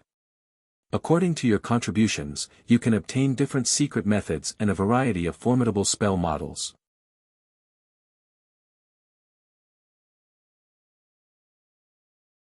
Chapter 197. Yang Feng's eyes flickered, and he asked solemnly, Brother Kong, which are the 10 great sects of the Great Cloud Dynasty? Kongfang Ao coughed lightly and said, the 10 great sects of the Great Cloud Dynasty are the Tai Yi sect, the Saint Lotus sect, the Saint Demon sect, the Battle Demon sect, the Bright Moon School, the Star River sect, the Corpse Demon sect, the Puppet sect, the Beast God School, and the Myriad Snow Gate. However, Brother Yang, with your natural talent, I'm afraid you won't be able to enter a single one of the 10 great sects. Yang Feng said, no way, I'm still a level 2 warlock. If I'm not qualified to be an inner disciple, I should be qualified to be an outer disciple or a registered disciple, right? Kongfang Ao laughed and said, hee. My Great Cloud Dynasty has a boundless territory and a population of trillions. Geniuses were as common as the clouds and monstrous as the rain. Almost half of the geniuses were aiming for the top 10 sections. They had no shortage of geniuses. The 10 great sects criteria for accepting disciples was that one had to become a level 1 warlock before the age of 13, and one's soul aptitude had to be at least superior level 6. Only youngsters could join and become a disciple in name, then slowly climb up within the sect. Brother Yang, it's basically impossible for you to enter one of the 10 great sections. Yang Feng was speechless. In Turandot subcontinent, Jessica's soul aptitude was superior rank 6, she could already be considered a genius among geniuses. But in the 10 great sects of the Great Cloud Dynasty, he isn't even qualified to be a disciple in name. The number of geniuses in the Great Cloud Dynasty can be imagined. Yang Feng asked, half of the Great Cloud Dynasty's geniuses target the 10 great sects, what about the other half? Kongfang Ao smiled and said, the other half is targeting the imperial court. The imperial court of my Great Cloud Dynasty is also incomparably powerful. The 3 grand ministers and 9 ministers are all super powerhouses that can rival gods and contend against the sect masters of the 10 great sects. The treatment of high-ranking officials in the imperial court was even better than that of the 10 great sections. The imperial court also possesses more and more complete secret arts than the 10 great sections. Yang Feng said, however, if you don't have enough strength and background, it will be very difficult to make progress in the imperial court, right? Kong Fangao said, that's right. If you weren't a super genius, a peerless demon, that person must have an outstanding background. Otherwise, it would be extremely difficult to advance in the imperial court. After graduating from university, most people would choose to enter a sect to further their studies and increase their strength before joining the imperial court. On one hand, he could improve his strength, and on the other hand, he could expand his network. The officials of the imperial court who came from the same sect will always be closer to each other. They will help each other and improve faster. Yang Feng contemplated for a moment before saying, I still want to join the 10 great sects. Brother Kong, is there no other way? In the Great Cloud Dynasty, one must be very cautious when joining a sect. Once one joined a sect, it would be extremely difficult to join another sect. The slightest bit of carelessness would offend 2 sects, and his future would be bleak. Kongfang Ao pondered for a long time. Suddenly, his eyes lit up and he said, I got it. Didn't you kill the clone of Demon Emperor Cartman of the demon race? The Battle Demon sect is warlike and addicted to fighting. It sweeps out the demons, conquers countless planes, and suppresses the enemies of the Great Cloud Dynasty. The Battle Demon sect once said that as long as you can kill a Starry Sky Warlock rank being that invaded the Tsangji plane from another plane, and is willing to accept the Battle Demon sect's assessment, then you will be considered as a disciple. You killed the Demon Emperor Cartman's clone. If you pass the Battle Demon sect's assessment, then you may join the Battle Demon sect and become a member. Yang Feng's eyes lit up and he said, oh, there's such a thing. It seems that I have to take a trip to the Battle Demon sect. However, Brother Kong, I don't know the way. It seems that I'll have to trouble you to take us to the Battle Demon sect. If a person like Yang Feng, who came from a small place like the Turandot subcontinent, were to rashly join the Great Cloud Dynasty's imperial court, then he would only be able to become an ordinary patrolman. He wouldn't even be able to become an official. In such a strict system, it would be very difficult for Yang Feng to climb up.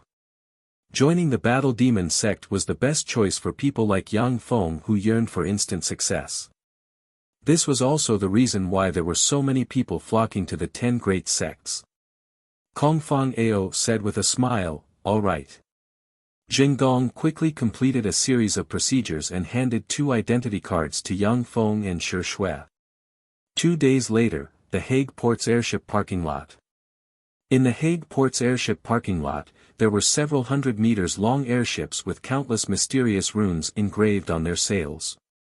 Rays of magic light flashed, and a huge metal cover extended from the huge spaceships, completely covering the upper half of the spaceships. Some of them even activated a faint protective barrier. Immediately after, countless gales enveloped the huge spaceships, lifting them up and sending them flying into the sky. How spectacular! Standing around the airship parking lot, Yang Feng exclaimed in admiration as he watched the airships flying into the sky. The airships were the perfect combination of the Tsangji plane's spells and machinery. Shi Shui asked curiously, Big Brother Kong, why do some of the airships have metal covers, while others don't? Kongfang Ao explained, the ones with metal covers are ordinary airships, while the ones without metal covers are luxury airships. The luxury airships need to release the level, 3 area of effect spell air barrier at all times to protect the entire airship, so that the passengers can enjoy the scenery below from the deck. Moreover, the defensive strength of the level 3 spell air barrier is stronger than that of many steel alloy shells. It's much safer to sit in the luxury airships. Yang Feng said, Kongfang AO, are there teleportation arrays that lead directly to the demon-fighting province? The 10 great sects had a venerable status in the Great Cloud Dynasty. Each of them was entrenched in a greater province and possessed monstrous power. Among the Great Cloud Dynasty's 36 greater provinces, 10 of them were named after the 10 great sects. Kongfang Ao said with a somewhat strange smile, there are. The Great Cloud Dynasty's teleportation arrays can be found in major cities. However, from the Hague city to the demon-fighting province, you have to pass through 6 lesser provinces and 3 greater provinces. If you want to use the teleportation array to go to the demon-fighting province, you have to pay 100,000 inferior magic crystals. Are you sure you want to use the teleportation array? Yang Feng's complexion changed greatly and he exclaimed, 100,000 inferior magic crystals. So expensive? In the Turandot subcontinent, magic crystals were extremely precious treasures. Only some of the highest-grade magic stone veins and Warlock College Antalia's large energy-absorbing ancient trees would produce some every year. Yang Feng had plundered more than half of the Turandot subcontinent's wealth, yet he only had 100,000 inferior magic crystals. It was only enough for him to teleport to the demon-fighting province. This filled him with shock. Kongfang Ao said, of course. The longer the teleportation distance, the more energy is consumed. The distance between the Hague city and the demon-fighting province is more than 1 million kilometers. The amount of energy consumed to teleport over such a long distance can be well imagined. This kind of teleportation array isn't something that ordinary people can use. Yang Feng coughed lightly and said, then I'll take the airship. Magic crystals were more precious than top-notch magic stones for cultivation. Yang Feng wasn't willing to spend magic crystals on teleportation. Originally, Yang Feng had plundered more than half of the Turandot subcontinent's wealth and thought that even if he wasn't the richest in the world, he was still a millionaire. However, when he arrived at the Great Cloud Dynasty, he truly understood that he was at most a little wealthy. There was still a terrifying gap between him and the truly wealthy. After buying the tickets, Yang Feng and his party boarded a luxurious airship. Magic radiances flickered, and the luxurious airship immediately rose into the air and flew towards the horizon. Standing on the deck of the luxurious airship, Yang Feng leaned against the railing and looked down, appreciating the scenery below. The speed of the luxurious airship far surpassed the speed of sound. However, there wasn't a trace of wind on the deck, nor was there any noise. The flight was extremely smooth, making people feel as if they were on land. Yang Feng looked at the scenery below and mused, the Great Cloud Dynasty is really high-end. Its level of technology is who knows how many streets ahead of Earth's. The Turandot subcontinent simply can't compare to it. The technological content of the luxurious airship far surpassed that of the various planes on Earth. Its safety factor was also far greater than that of the various planes on Earth. If this luxurious airship appeared on Earth, then all major airline companies would go bankrupt. 1 month later. We have arrived at the demon-fighting province. Passengers, please disembark in an orderly manner. In a spacious and splendidly decorated airship parking lot, Yang Feng alighted from the luxurious airship and heaved a long sigh of relief. After flying for a whole month, Yang Feng felt extremely stifled. Now that he alighted from the airship, he heaved a long sigh of relief. Kongfang Ao said with a slight smile, let's go. We'll take the gravity-free suspended light trolley. This trolley is relatively fast. We can reach the demon-fighting sect in about 30 minutes. The ticket price isn't expensive either. Each person is a top-notch magic stone. Yang Feng's face twitched slightly and he sighed inwardly, a ticket price of a top-notch magic stone. The Great Cloud Dynasty really has a lot of nouveau riches. In the Turandot subcontinent, for the sake of a top-notch magic stone, great warlock rank experts would fight openly and covertly. Level 3 warlocks would treasure a piece of it. In the Great Cloud Dynasty, a ticket cost a top-notch magic stone. The exorbitant cost was simply appalling. Under Kongfang Ao's lead, Yang Feng and his party left the airship parking lot and went outside. The outside world was filled with high-rise buildings, extremely spacious streets, and all kinds of top-notch sports cars could be seen everywhere. The people wore a wide variety of fashionable and beautiful clothes, not losing out to those of Earth in the slightest. In addition to the sports cars on the ground, there were also transparent tracks about 50 meters in the sky. On those transparent tracks, there were wheel-less sports cars flickering with magic radiance. When Kongfang Ao saw Yang Feng's gaze fall on the hover sports cars, he explained, "Those are gravity-free hover sports cars. They are currently the most advanced magic sports cars of the Great Cloud Dynasty. These sports cars use top-notch magic stones as their power source. They don't produce any exhaust, the sound of the engine is small, and their speed is much faster than that of traditional magic sports cars. Their emergence has greatly alleviated the traffic pressure in the urban area. However, some people are of low quality and always like to throw things high up in the sky. Managing them is a bit of a headache." Yang Feng said, "The Great Cloud Dynasty's alchemy level is really advanced." Kongfang Ao said proudly, "That's only natural. The reason why the Great Cloud Dynasty is able to suppress countless planes is because of the formidable alchemy and the endless inheritance of knowledge." Yang Feng smiled slightly and didn't say much. Under Kongfang Ao's lead, Yang Feng arrived at a subway station and stood next to a platform. Crackle, crackle. Amidst a series of crisp sounds, countless bolts of lightning flashed, and a white train suspended on the track with countless mysterious runes carved on it suddenly appeared on the platform. Kongfang Ao was both proud and somewhat regretful. Gravity-free suspended optoelectronic vehicle, this is the most advanced magic train of the Great Cloud Dynasty. Its speed has already reached 1,000 times the speed of sound, and at full speed, it can travel 340 kilometers per second. Its only drawback is that the construction cost is too high, and it cannot be manufactured on a large scale.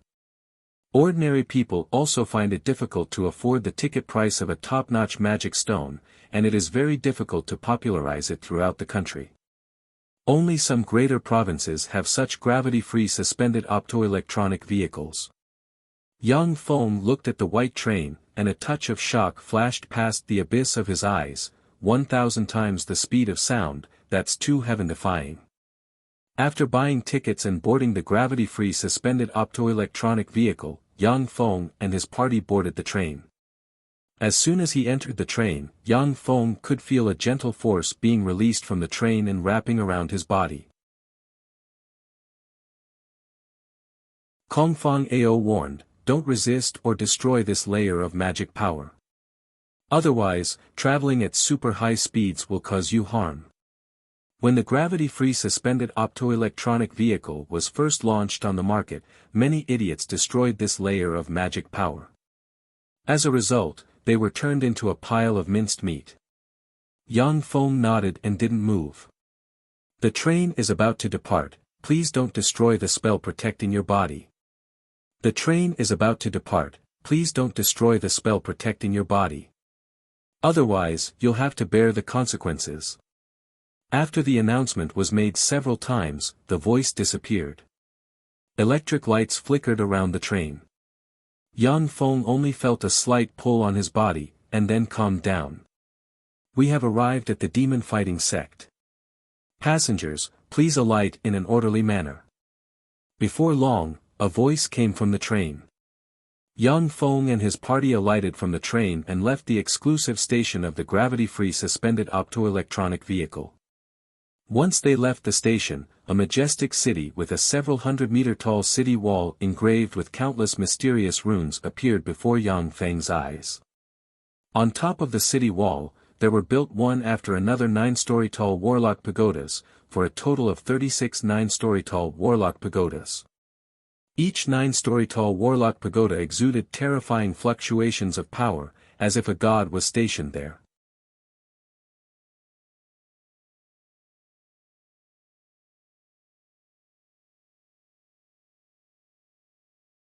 If you are qualified, you can become an in-name disciple of the Battle Demon sect.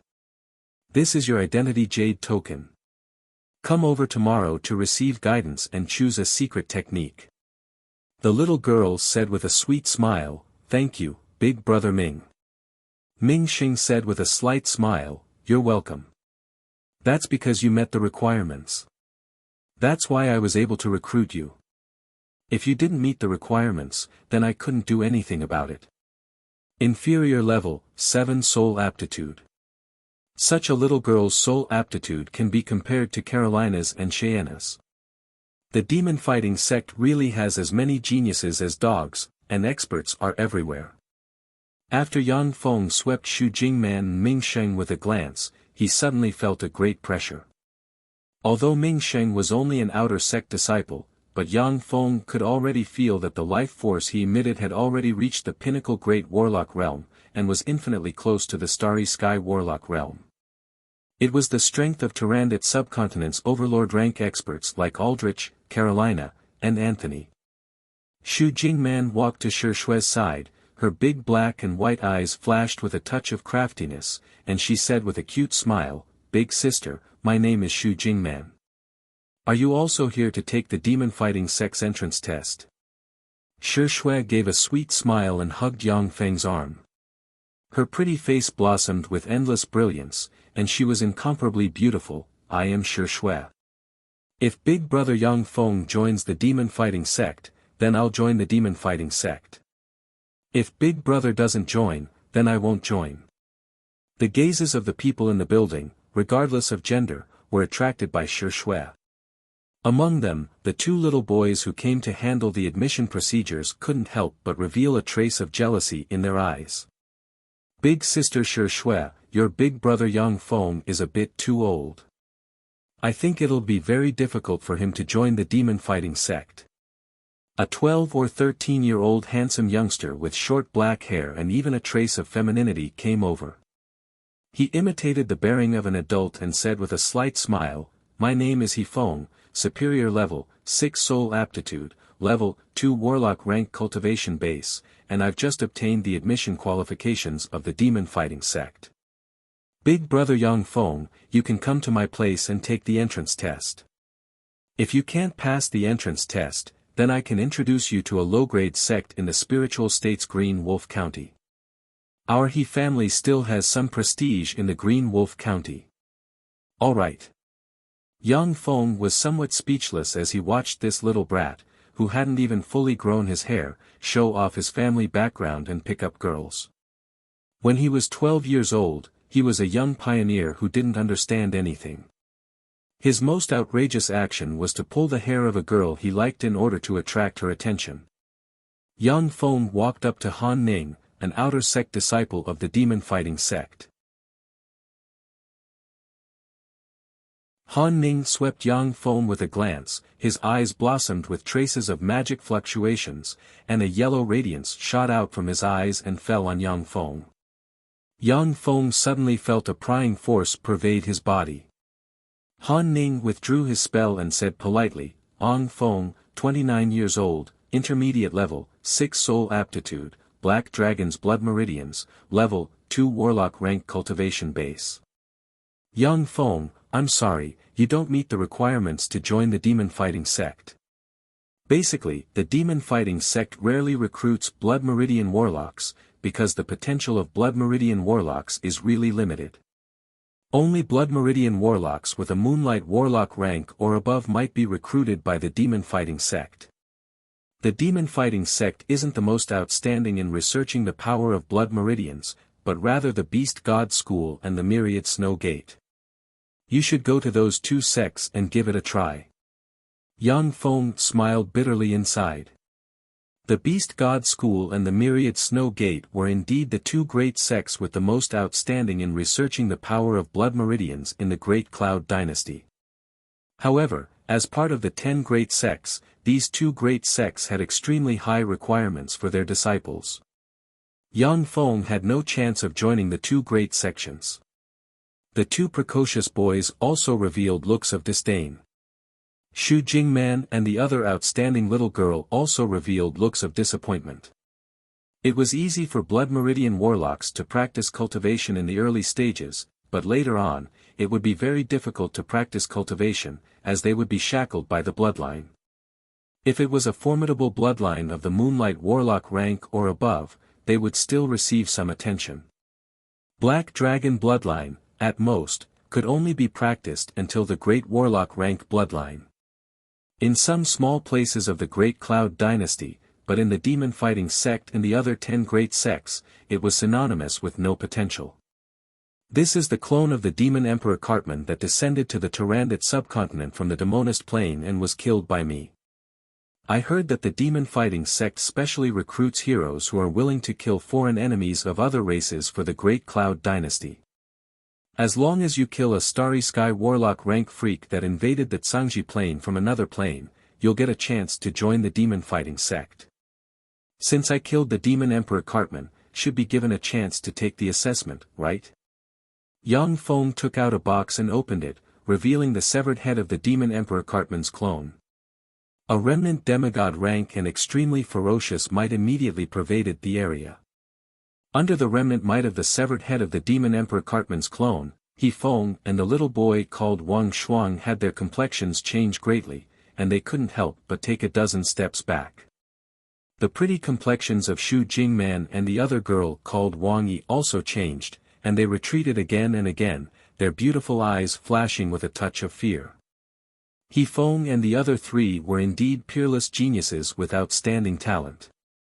But they were too young, and had always been practicing at home, rarely going out to fight. That was why they were frightened by the severed head of the demon Emperor Cartman's clone. Xu Jingman's pretty complexion changed, and her beautiful eyes flashed with a touch of fear. He could actually kill such a freak. That's really terrifying. Han Ning was first startled, then his gaze congealed and his expression became solemn. Suddenly, a terrifying pinnacle Great Warlock rank life force converged, and he stared at Yang Feng and said while stressing each syllable, "You killed it? That's impossible, right? Yang Feng, you have to know that there's a price to pay for playing tricks on the demon fighting sect's people. It's still not too late to take back your words. Otherwise, once I cast a spell and discover that you lied to me, then I might even take action and kill you here." The Demonist Plane's Demon Emperor rank experts were formidable beings that could contend against gods. His clone also possessed Starry Sky Warlock rank strength. Han Ning wasn't a match for his clone, so he didn't believe that Yang Feng killed him with his own hands. The other three demon fighting sect's outer sect disciples also revealed unkind gazes and stared coldly at Yang Feng. Although they had always appeared very kind, but they had the arrogance of the demon fighting sect's disciples in their hearts. If someone dared to play tricks on them, then they wouldn't mind getting rid of that person. Even if they made a scene in the sect would only praise them, and wouldn't scold them. Even in the Great Cloud Dynasty where laws were strict, colossi like the 10 great sects still had a lot of privileges. This was the real reason why countless geniuses flocked to join the 10 great sects. No one would dare to behave atrociously in a place like the demon fighting sect, otherwise, only death would await them. This was also a great difference from Earth. In essence, the Tsangji plane was still a plane where the strong preyed on the weak.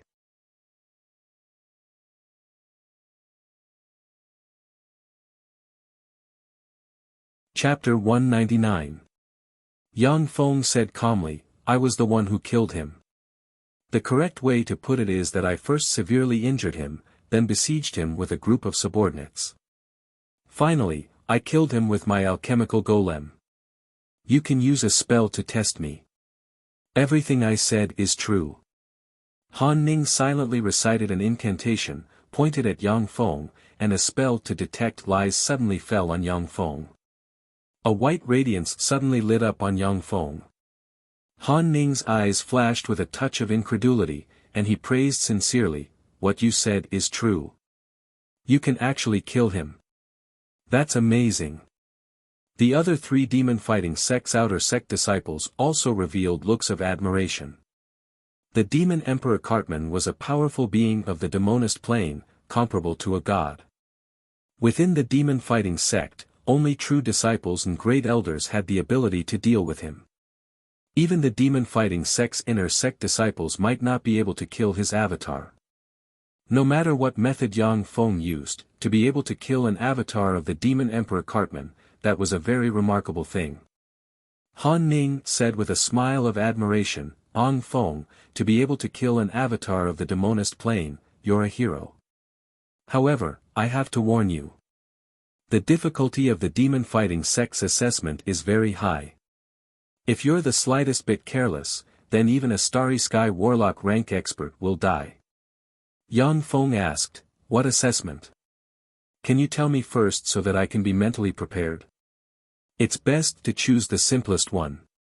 After all, I only have a level 2 Warlock cultivation base.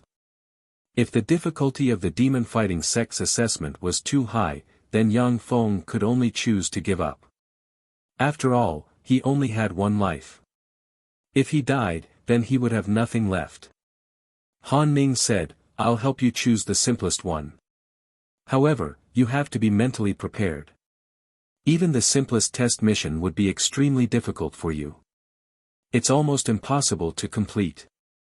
After all, these assessment tasks are originally aimed at Starry Sky Warlock rank experts and above." Yang Feng nodded silently. He was aware of the demon-fighting sect's assessment rules, but he still wanted to give it a try. Han Ning took out a jade booklet and flipped through it. His eyes lit up and he said, "I got it. Feisua plane, one of the 36 primary material planes. Your test is to sneak into this plane, kill a demigod powerhouse, and bring his head back to the demon-fighting sect. There is no time limit for this mission." Yang Feng exclaimed, "One of the 36 primary material planes, wouldn't that be a place where legends roam the streets and demigods are as common as dogs? For a trifling level 2 warlock like me to go there, wouldn't that be courting death?" The 36 primary material planes were the 36 huge planes with countless powerful existences discovered by the Tsangji plane's human warlocks. Among the 36 primary material planes, powerhouses were as common as clouds and rain. None of them was inferior to the Tsangji plane. Only when the 7 warlock emperors established their states could the human warlocks completely suppress the other 35 primary material planes, forcing the powerful existences of the 35 primary material planes to obey the commands of the human warlock dynasties. During the time of the 8th warlock dynasty, the Dawn dynasty, it merely maintained its position as the leader of the 36 primary material planes. It didn't have the ability to command the other 35 primary material planes. Han Ning smiled and said, "It's not that exaggerated. On the Feisua plane, there were many divine systems. There were the human divine system, the elven divine system, and the beastman divine system. Among the 3 major divine systems, there were the human divine system, the elven divine system, and the beastman divine system. For example, the Elven Divine System was divided into the Elven Divine System and the Dark Elven Divine System. There were also camps among the gods, and there were open and veiled struggles between them. With your experience traveling in the Tyrannid subcontinent, you will definitely be able to integrate well into the Feisua plane. If you enter the Demonist plane or the Dawn plane, then you won't have a chance of survival." Yang Feng pondered for a moment, and then said, "If I go to the Feisua plane, then only by igniting my god fire and becoming a god can I slay a demigod. Is there no problem with that?" "There is no problem. In fact, many of the gods of other planes are human warlocks of the Tsangji plane. Fearing that their lifespan would run out and they would die, they would directly run to those planes, ignite their god fire, and become the god of that plane. However, Yang Feng, once you ignite your god fire and become a god on the Feisua plane, then you will have a huge connection with the Feisua plane. After igniting your god fire, your true body will not be able to leave the Feisua plane. You can only leave the Feisua plane with an embodiment. Once your true body leaves the Feisua plane, you may suffer a backlash from the plane, your godhead will collapse, and your divine power will disappear. This is the price of becoming a god. We warlocks are free. We can go to any plane, and no power can bind us. From the moment a god is born on a plane, they are linked with the rise and fall of the entire plane. If the plane in which the god resides dies, then the god will also die. That scene is known as the Twilight of the Gods. Han Ning said. The demon-fighting sect had a very long inheritance, and had explored countless planes. There was a lot of knowledge in the sect. Han Ning, a trifling outer sect disciple, had so much knowledge that it made Yang Feng blush with shame. Yang Feng pondered for a moment, then his eyes blossomed with a glint, and he said in a clear voice, "I accept the test." Han Ning said with a hearty smile, "Good, you're a real man. If you accept the task, then you can come here tomorrow. We will open the library and let you study for 3 months. Only after you have grasped the basic knowledge of the Feisua plane and the current situation will we open the planar passageway and send you over. However, you have to think it over clearly. Once you study in our library and are unwilling to participate in the test, then we will impose sanctions on you." "Yes." Yang Feng responded faintly, then grabbed Shi Shui beside him and said, "This is my younger sister Shi Shui, she also wants to participate in the demon-fighting sect's entrance test." Han Ning's gaze swept Shi Shui, and his eyes flashed with a touch of amazement.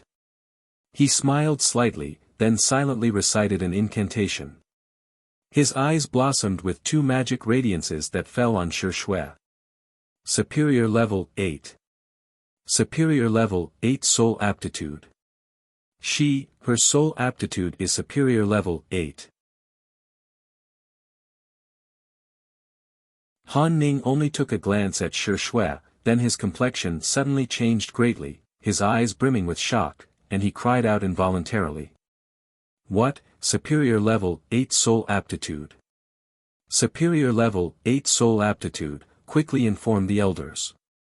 The complexions of the 4 demon-fighting sect's disciples changed greatly. They immediately got up and surrounded Shi Shui, staring at her with scorching gazes. Geniuses were as common as clouds in the Great Cloud Dynasty. Basically, those who entered the demon-fighting sect had Superior Level 6 Soul Aptitude, and there was no lack of peerless geniuses with around Level 7 Soul Aptitude. However, Level 8 Soul Aptitude was as rare as phoenix feathers and Qilin horns. Superior Level 8 Soul Aptitude was even rarer, rarely seen in a millennium. The higher the soul aptitude, the fewer elixirs that could enhance their soul aptitude. Superior Level 8 Soul Aptitude, Yang Feng's various soul aptitude enhancing elixirs were of no use. Even the Rose Divine Pool was of no use to Shi Shui's soul aptitude. Kongfang Ao stared at Shi Shui with somewhat bloodshot eyes and complained, "Superior Level 8 Soul Aptitude, Yang Feng, you really hid it from me." Superior Level 8 Soul Aptitude, such a genius was rarely seen even in the entire Great Cloud Dynasty. When Kongfang Ao thought of such a genius hanging around him, he felt as if he was in a dream. Yang Feng said with a smile, "Heh, you didn't ask me. Where's the person with Superior Level 8 Soul Aptitude?" With a flicker of magic radiance, an old man dressed in a blue robe appeared in the hall, exuding incredibly formidable fluctuations of power, as if a god walking in the secular world. Yang Feng's complexion changed slightly.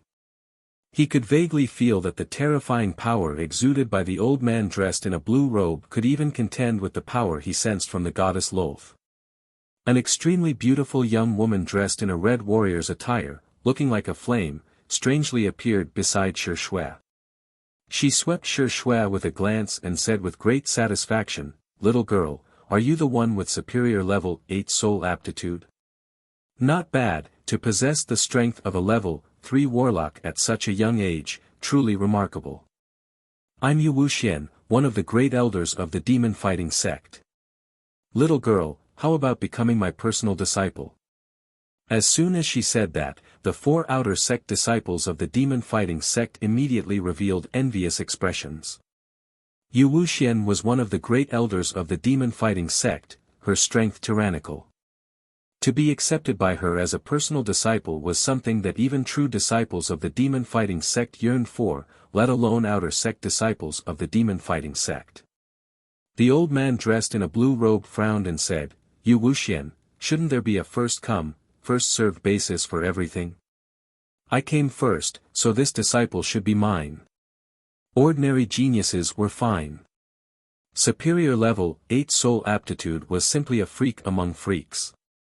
Even in the entire Great Cloud dynasty, it was a rare genius that appeared once in a millennium.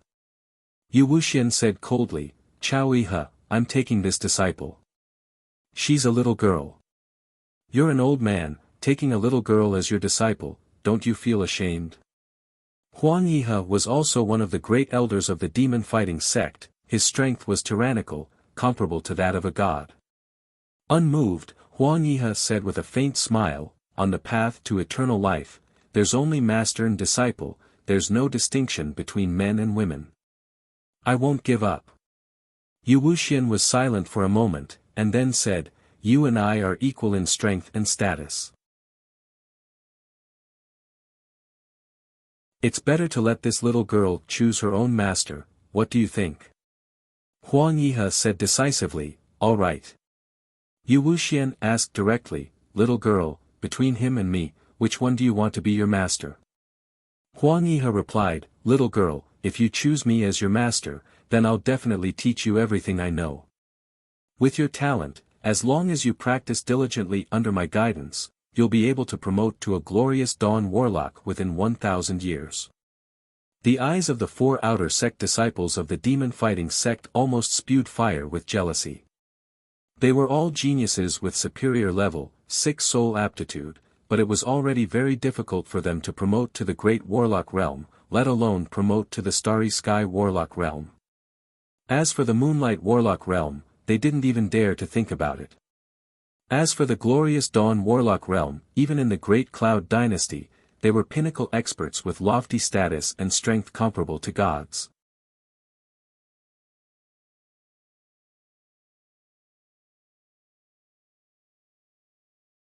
Chapter 200.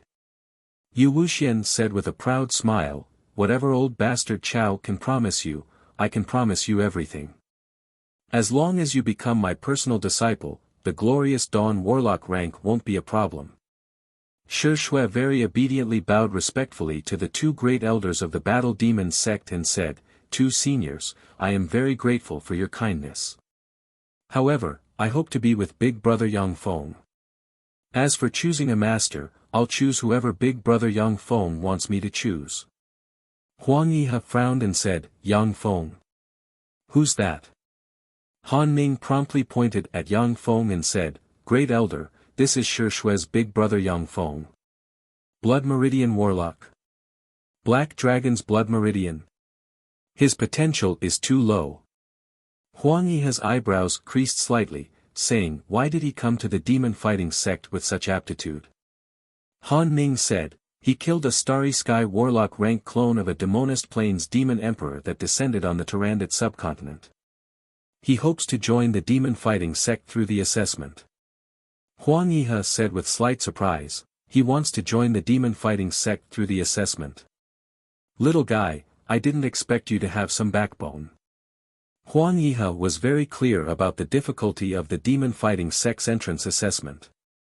For a level 2 warlock like Yang Feng to participate in such an assessment, it was practically a matter of life and death.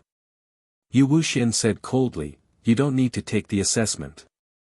I can make an exception and let you become a disciple in name of the demon-fighting sect. If you have the ability, then slowly climb up. Let your little sister Shi Shui choose me as her master. In the future, I'll give you some guidance and let you get more benefits. Yang Feng said with a slight smile, "Thank you, senior. However, there's no need to make an exception. Junior wants to participate in the demon fighting sect's assessment and join the demon fighting sect in an upright manner." The Feisua plane was extremely chaotic and had many divine systems.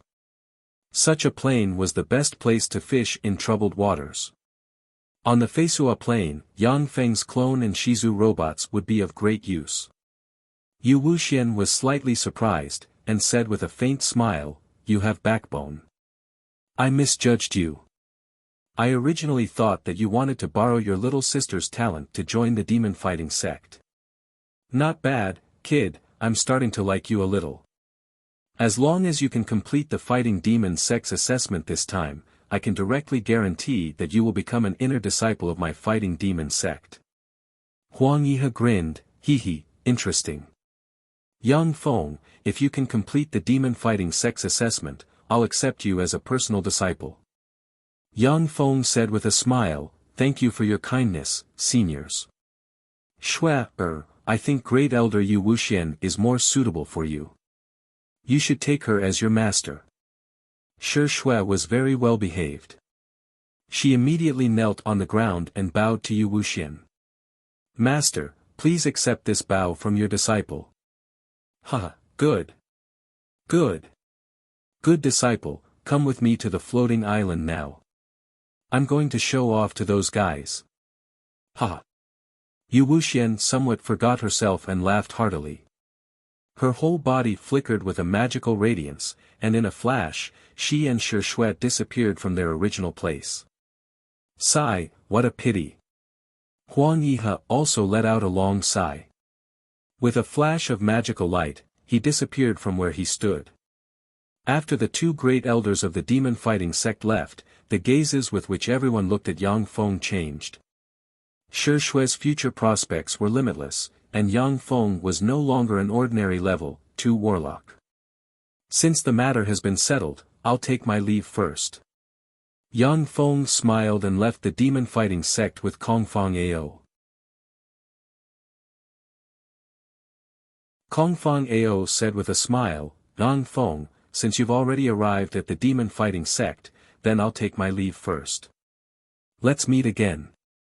If you have time, come to the Green Province's Qinmu County. Our Kong family has a bit of status there. If you come, I'll definitely show you the hospitality of a host." Yang Feng replied, "All right." After the two separated, Yang Feng found an inn in the demon fighting city. Early the next morning, Yang Feng once again went to the demon fighting sect's external office. Han Ning greeted him with great enthusiasm. "Yang Feng, you're early. Come with me." Yang Feng said with a smile, "Good morning, senior disciple brother Han." After exchanging pleasantries, Han Ning took Yang Feng into an elevator-like magic staircase and pressed the 100th floor button. With a flicker of magic radiance, the door of the magic staircase opened, and Yang Feng and Han Ning appeared on the 100th floor. Han Ning gave Yang Feng a detailed introduction. "This is the great library that can be used by the demon fighting sect's disciples in name. Here, there are a variety of level 1 to level 4 spell models, as well as a variety of knowledge from countless different planes and many secret methods.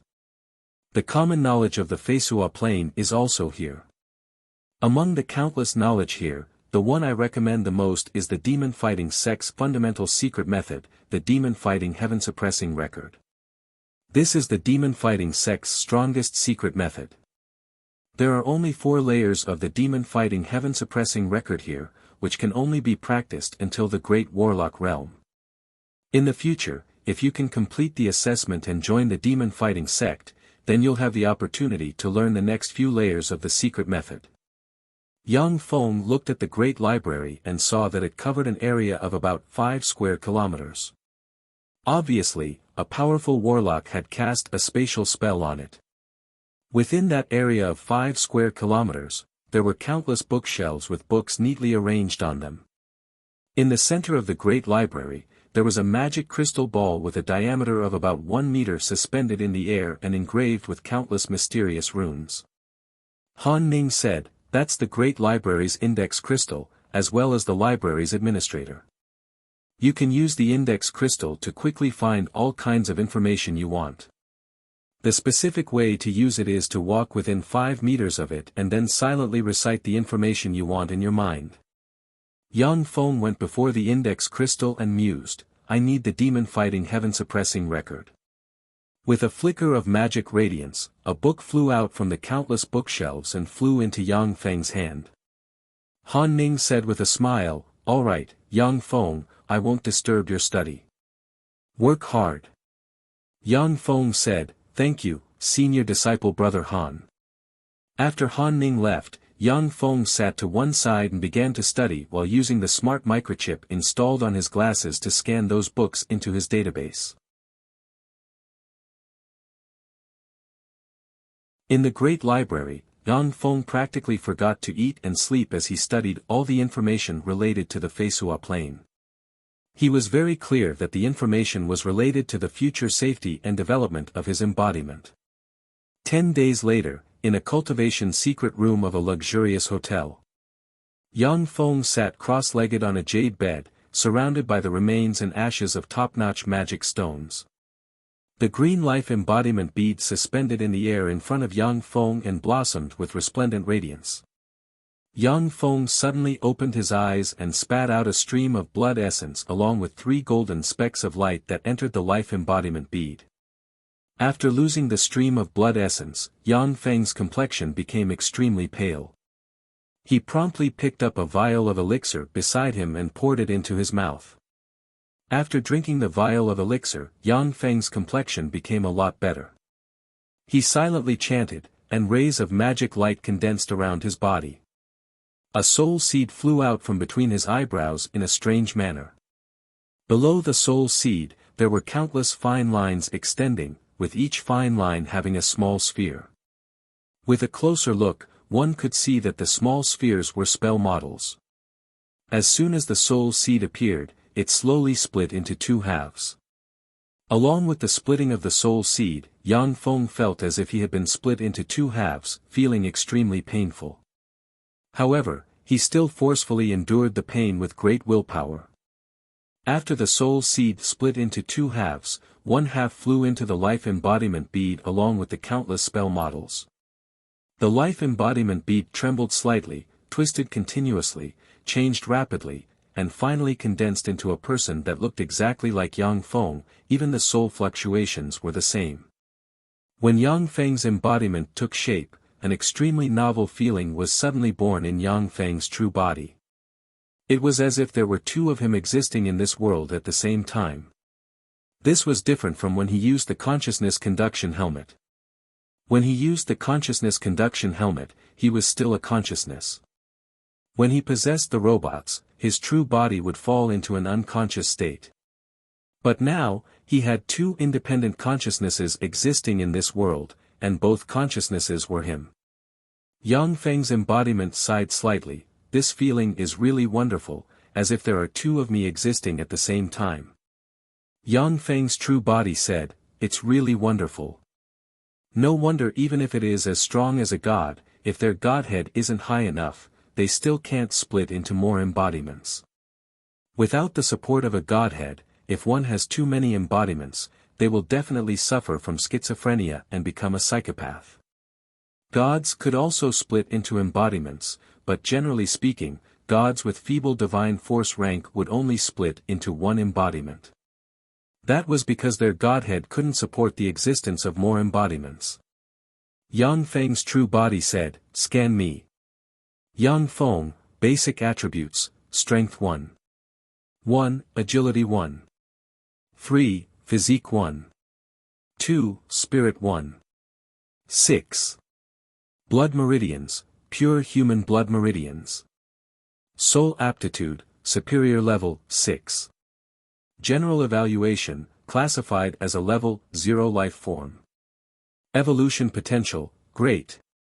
Note, because the host's soul has just split, the soul is in a weak state. It is recommended to practice the true mystic embodiment scripture to restore your soul force. Before your soul force is fully restored, it is not advisable to practice cultivation as a warlock. After Yang Feng used the true mystic embodiment scripture to pour all of his power into the embodiment, his true body once again became an ordinary person.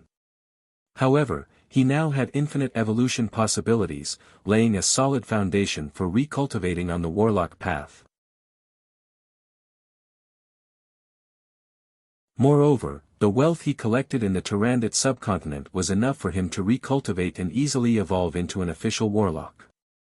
Moreover, the knowledge grasped by the embodiment was equivalent to the knowledge grasped by Yang Feng's true body. Thus, it was equivalent to having two people practicing cultivation and learning at the same time, which was simply heaven-defying. It was precisely because of this that a treasure like the life embodiment bead was so precious, priceless, and could only be encountered but not sought.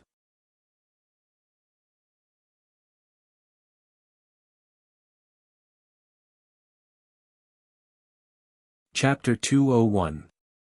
After separating an embodiment, Yang Feng's true body and embodiment simultaneously began to read all the information about the Feisua plane, learning continuously. Time passed, and 3 months passed in the blink of an eye.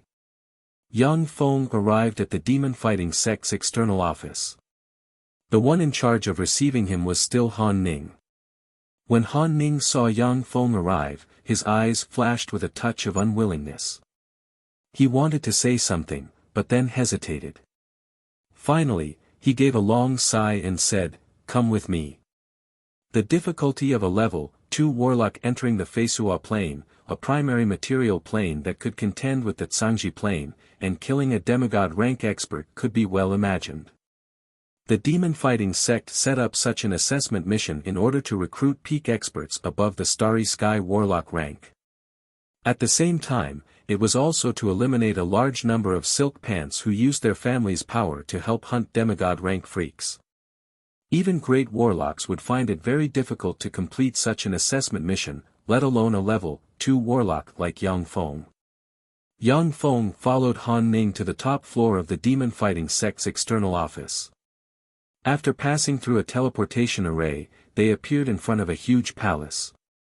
In front of the huge palace, there was a golden gate. In front of the golden gate sat 2 old men, one fat and one thin. Yang Feng looked at the 2 old men with a glance, and his pupils constricted slightly. He couldn't sense the life force emitted by the 2 old men.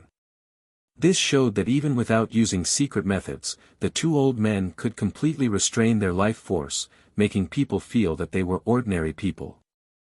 Han Ning said respectfully to the 2 old men, "Elder Luo Zheng, Elder Luo Ming, this is Yang Feng, he wants to go to the Feisua plane to participate in the assessment." The thin old man didn't open his eyes.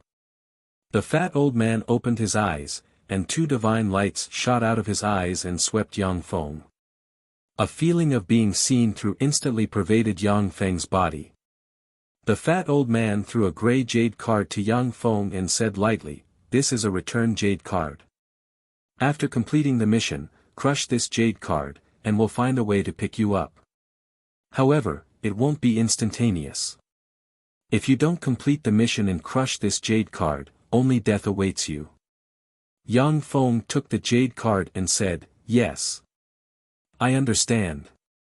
The fat old man closed his eyes. Caw caw caw. Amidst the loud noises, the golden door slowly opened, revealing a wide and deep planar path that stretched as far as the eye could see. Yang Feng stepped into the planar passageway. A formidable spatial force enveloped Yang Feng in a flash, and a dizzy feeling of dizziness flooded his mind. Once the dizziness disappeared, Yang Feng heaved a long sigh. He discovered that he was already on top of a desolate hilltop. Yang Feng carefully sized up the surroundings for a while and mused, "So cautious. In order to prevent me from discovering the exit of the planar passageway, they set up a random teleportation array at the end of the planar passageway and teleported me here. The Feisua plane has countless gods. At the time, the 6th Warlock dynasty had subdued the gods of this plane, and their mechanical legion had been seen by them. If I use the mechanical army and nuclear bombs on a large scale in this world, it will attract their attention, and then it will be over." Yang Feng silently calculated in his heart. The Faesua plain was different from the Turandot subcontinent, as this plain had gods. Each of the countless gods possessed terrifying might, greatly limiting the might of Yang Feng's mechanical legion, making it impossible for him to unleash a large number of mechanical legions to fight the gods. Otherwise, the gods of the Faesua plain might unite to deal with him. Yang Feng silently recited an incantation and pointed at the sky. A magic radiance flickered, and a huge eye formed in the sky, observing the area within a radius of dozens of kilometers. Yang Feng's eyes lit up slightly, and the corners of his mouth rose slightly. Found it, there's a city over there. Yang Feng's figure changed slightly, and he turned into a blonde, blue-eyed, and tall Westerner. The Faesua plain was a plain dominated by Westerners, and the human gods were basically Westerners. At present, Yang Feng didn't have the strength to challenge that terrifying power. Yang Feng walked along a muddy road covered in dust and livestock excrement for about 5 kilometers, before a city with a 10-meter-tall city wall appeared in front of him. In front of the city stood 8 Western human warriors. They were not wearing any armor, had deep eyes, high noses, and fair skin, and were about to collapse their swords.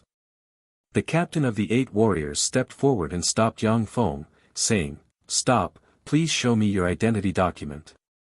On the Faesua plain, the human world was divided into 4 classes: slaves, subjects, freedmen, and aristocrats. Slaves and subjects of lords couldn't freely leave the territory of lords. Only freedmen and aristocrats could freely travel throughout the continent. Humph! Yang Feng snorted coldly, spread the fingers of his hand, and a flame suddenly appeared in his hand. Wizard! I'm sorry, Your Honorable Excellency, please forgive me for offending you. When the captain saw the flame in Yang Feng's hand, his complexion suddenly changed greatly, and he bowed and said respectfully. The rest of the warriors looked at Yang Feng with a touch of respect in their eyes. On the Faesua plain, wizards were lofty existences, and their status was comparable to that of aristocrats. They could freely travel throughout the world. Many aristocrats took pride in being able to recruit a wizard to serve them. Moreover, on the Faesua plain, the number of wizards was very small. Out of 100,000 people, there might not even be one wizard.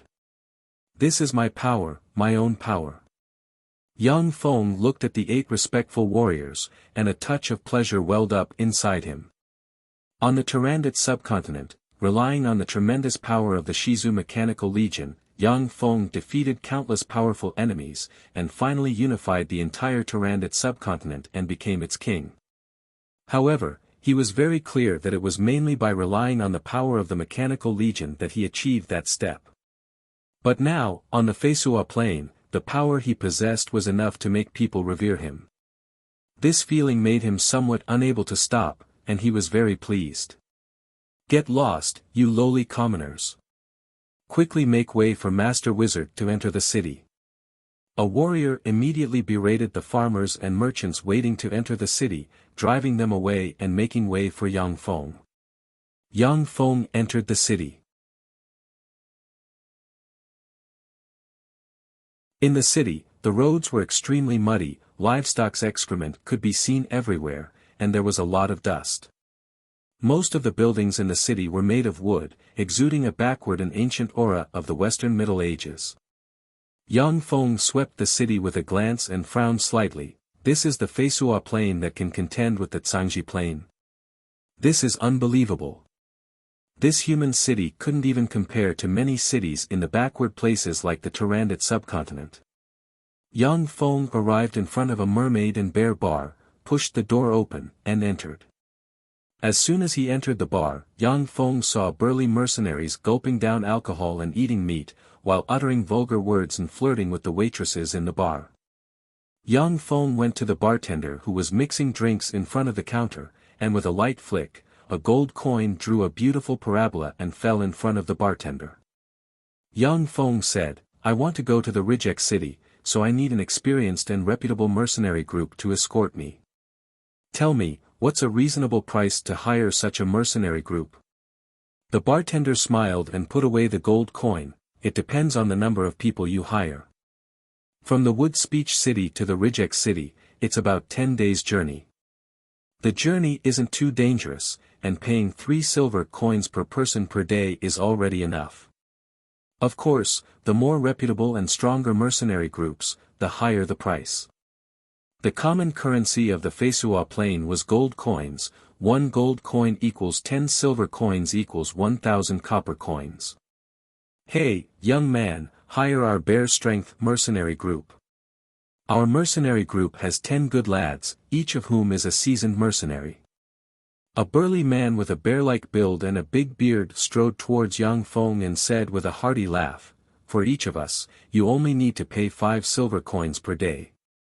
A middle-aged man with a thin figure and a gloomy temperament between his eyebrows came over and said with a smile towards Yang Feng, "Hello, I'm Lek, the leader of the Storm Wolves mercenary group.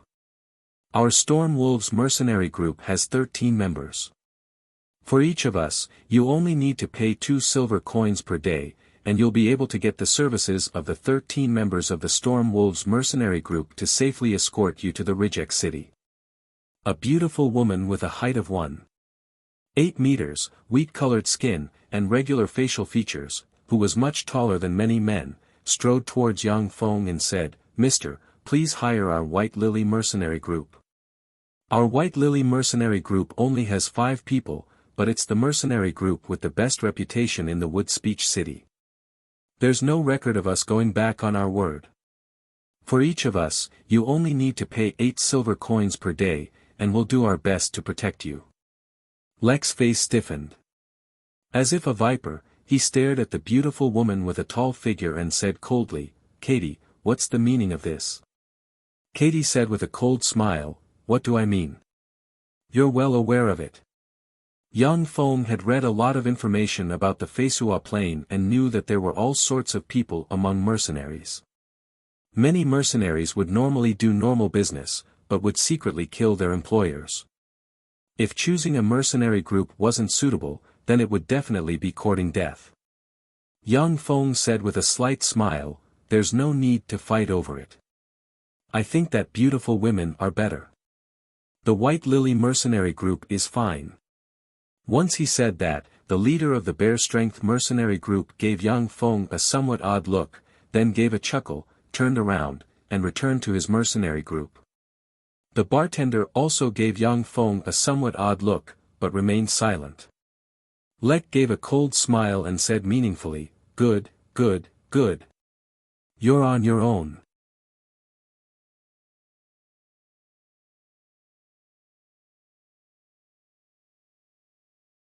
Chapter 202. Katie sat in front of Yang Feng and gave him a flirtatious look. "Hi, my employer, what's your name?"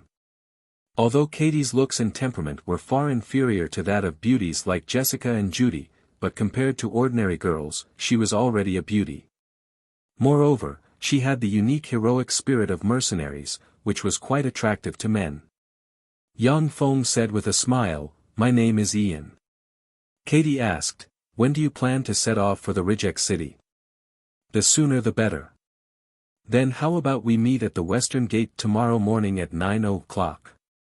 "All right." After the discussion, Yang Feng left the small bar and stayed in the Woodward City for the night. Early the next morning, Yang Feng arrived at the Western Gate. At the Western Gate, Katie and her White Lily mercenary group were already waiting for him. In addition to Katie, the other 4 female warriors of the White Lily mercenary group were tall and burly, with solid muscles and fierce glints in their eyes.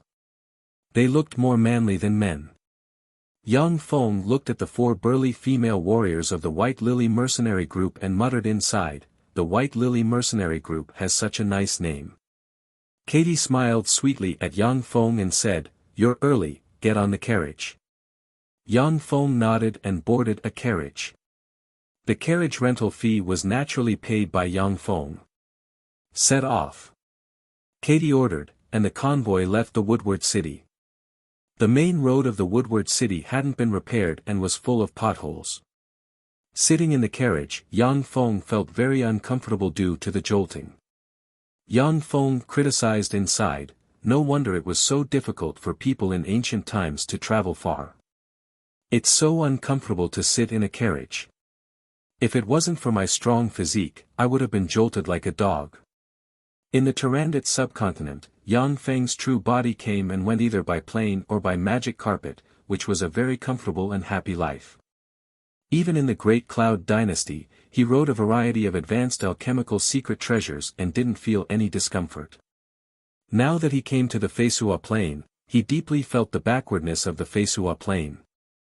"Ian, there's something up ahead." Suddenly, Katie's voice came from outside the carriage, and the carriage stopped. Yang Feng creased his eyebrows slightly and alighted from the carriage. Yang Feng looked around and discovered that the convoy had arrived at a very remote place. On both sides of the road, there were two small hills with dense grass, very suitable for an ambush. On the hillside, one could vaguely see the silhouettes of people flashing. With a dignified expression, Katie walked up to Yang Feng and said unhurriedly, "I suspect that it's someone from the Storm Wolves mercenary group. They often kill their employers halfway and plunder their wealth. I'm afraid they've set their eyes on you. It's fine if they don't come. If they come over, I'll give them an unforgettable lesson." Yang Feng smiled coldly, silently recited an incantation, pointed at the sky, and cast magic eyes. A magic light flashed and condensed into a huge eye in midair. The eyeball rotated 360 degrees and looked at both sides of the hillside. On both sides of the hillside, there were indeed more than 20 heavily armed soldiers lying in ambush. Among those soldiers stood Lek, the head of the Storm Wolves mercenary corps. Magician. He's a magician. The more than 20 soldiers looked at the magic eye in the sky, their complexions turning deathly pale and revealing traces of fear. On the Feisua Plain, magicians were synonymous with mystery and power. These soldiers had only heard of the powerful deeds of magicians in some myths and legends. Now that they saw the magic eye, they were shocked, scared out of their wits, and lost all will to fight. "Ian, you're actually a magician, that's really amazing. I think I might have fallen in love with you." Katie stared fixedly at Yang Feng, her eyes rippling with traces of charm, her face carrying traces of a coquettish and charming smile. She walked up to Yang Feng. Suddenly, a cold glint flashed in Katie's eyes. She pulled out a dagger with a blade flickering with a dark blue radiance and fiercely stabbed at Yang Feng. Caught off guard, Yang Feng was stabbed in the abdomen by Katie. After succeeding in her attack, Katie immediately retreated briskly by more than a dozen meters, before saying with a charming smile full of malice, "Mighty Mr. Wizard, I think I might have fallen in love with you. However, I'm not in love with you, but rather with your wealth, ha ha ha." The magic eye in the sky collapsed in a flash. "Why?" Yang Feng covered his abdomen with both hands, his expression pained, and said while gnashing his teeth. Lek, the head of the Storm Wolves mercenary corps, laughed wildly, and took his subordinates down from the hillside. "Idiot, that's because our Storm Wolves mercenary corps and the White Lily mercenary corps are in cahoots. A fat sheep like you is our favorite target. Lord Wizard, the romantic encounter in the bar wasn't bad, right? In fact, in the bar. The people with the best reputation are that stupid bear's mercenary corps. Apart from his mercenary corps, the rest are just hungry wolves like us." Katie interrupted, "Enough with the nonsense, kill him. The means of wizards are too strange and powerful, don't give him any chances. Shoot him." On the Feisua Plain, bows and arrows were controlled weapons. Apart from people in the army who could equip a large number of bows and arrows, ordinary mercenaries rarely could afford to use bows and arrows. However, there were 5 archers in the Storm Wolves mercenary corps. Lek barked, "Fire!" The 5 archers immediately drew their bows and shot 5 arrows, as if shooting stars, towards Yang Feng. At the moment when the 5 arrows were about to hit Yang Feng, a powerful warping force field suddenly appeared and shook slightly, and the 5 arrows were strangely deflected. Seeing such a strange scene, Lek and Katie's complexions at once became extremely pale, and their eyes flashed with a touch of an unknown premonition. "You weren't stabbed?" Katie said in a somewhat trembling voice. Yang Feng stood up, looked at the holes in his clothes, and said faintly, "No, I was still somewhat careless. I was stabbed by an ordinary person like you. Unfortunately, the gap in strength between us is too great, and I don't have a legend rank weapon. It's basically impossible to assassinate me." Yang Feng wore the legend rank secret treasure white elephant armor, the legend rank secret treasure heart of azure, and the legend rank defensive ring sacred light protection. Under the protection of the 3 legend rank secret treasures, only a legend rank assassin with a legend rank dagger would be able to assassinate him in an instant. Katie's complexion paled, her expression was one of remorse and sorrow, and tears streamed down from her eyes. She knelt on the ground and knelt towards Yang Feng. "I'm sorry, he forced me to do this. Lord Wizard, it was this man who forced me to do this. I beg you, spare my life. I didn't want to, he forced me to do this." Lek's eyes flashed with a touch of an ominous glint, and he bellowed, "Tui! Cheap whore! Everyone, let's kill him. We have more than 20 people, no matter how strong this wizard is, we can definitely kill him." The eyes of the more than 20 mercenaries flashed with a touch of an ominous glint, and under Lek's lead, they rushed at Yang Feng. Yang Feng smiled faintly and flicked his hand, and a seed fell on the ground.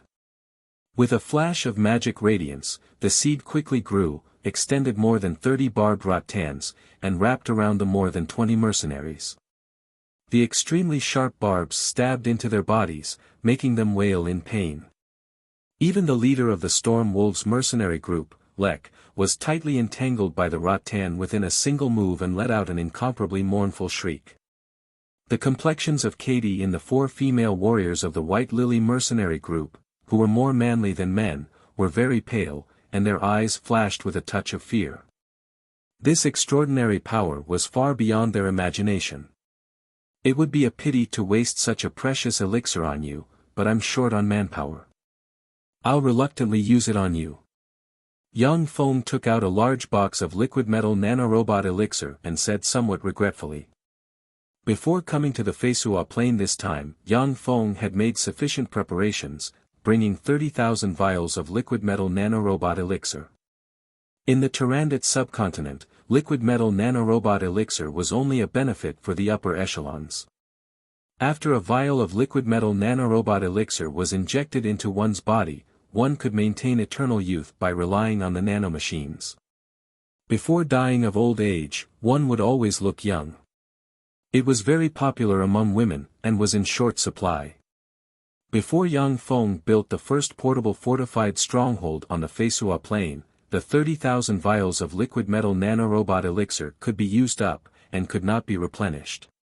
Yang Feng said faintly, "I have some magic elixirs here. As long as you're injected with these magic elixirs, once you have the thought of betraying me, you'll self-detonate and die. Now, I'll be merciful and let you choose whether to take the elixir or not. I'll give you 10 seconds to consider." 10. Katie promptly said, "I'll take it." "No, please bestow me the precious magic elixir, Honorable Lord Wizard." The 4 female warriors of the White Lily mercenary group, who were more manly than men, knelt on the ground and said respectfully, "Please bestow me the precious magic elixir, Honorable Lord Wizard." "I'll take it too."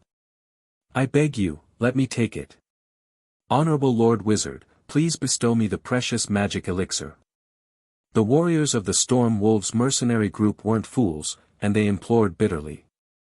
Amidst their pleas, Yang Feng also injected vials of liquid metal nanorobot elixir into their bodies. After subduing the 2 mercenary groups, Yang Feng rode the carriage and continued to move towards the Rijek city.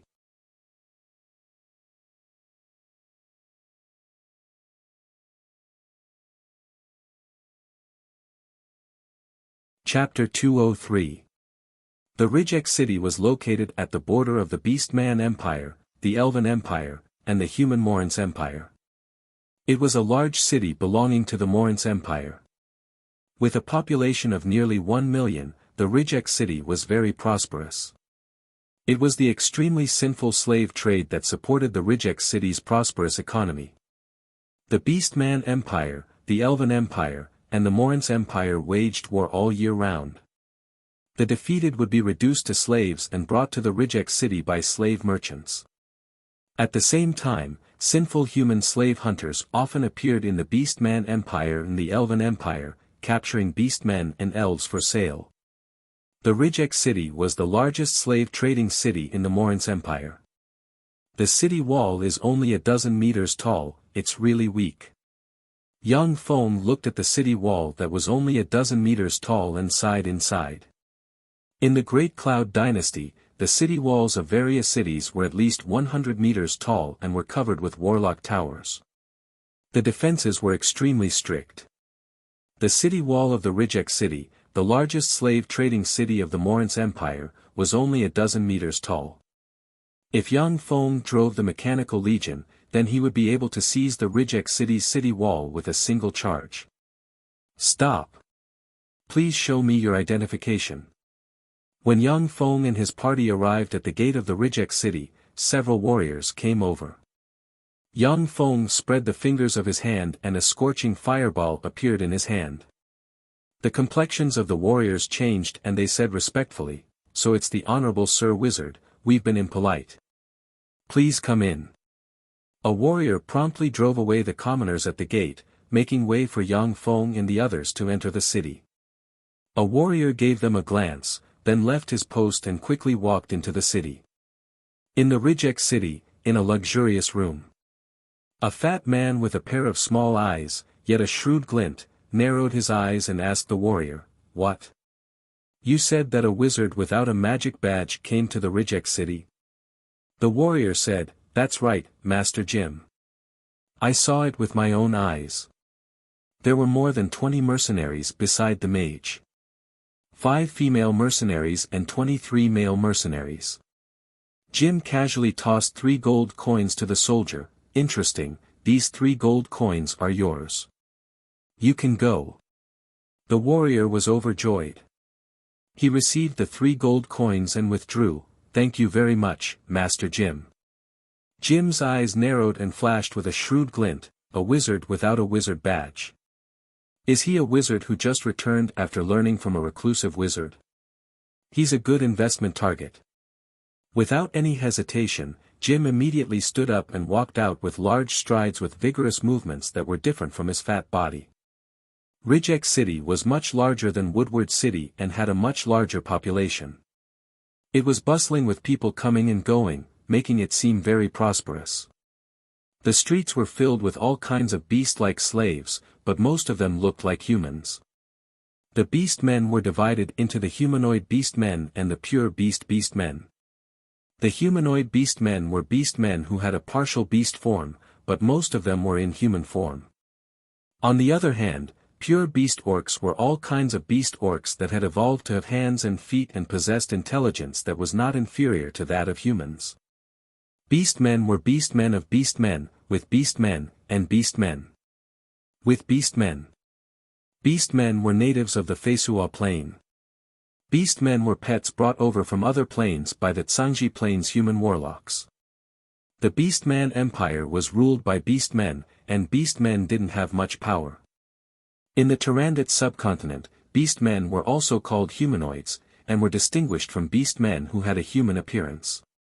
In the Tyrannid subcontinent, humanoid beastmen were instead a weak race. That was because the humanoid beastmen in the Tyrannid subcontinent were pets brought over from the Feisua plain by the ancient warlocks.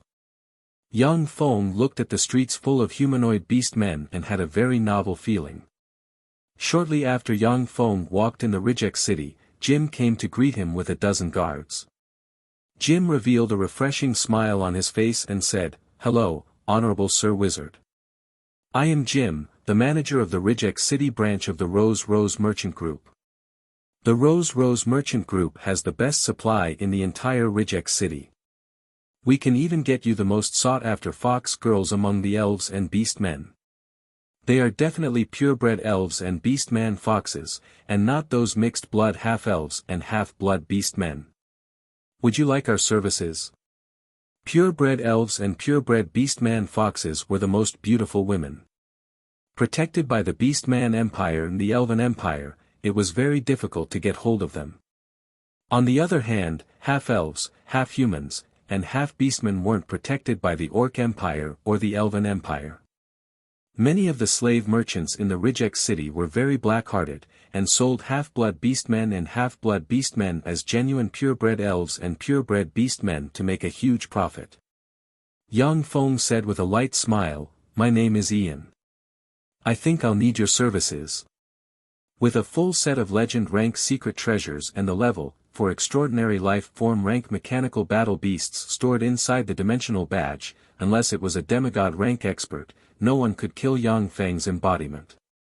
Jim said with a smile, "In that case, Honorable Sir Ian, please come with me."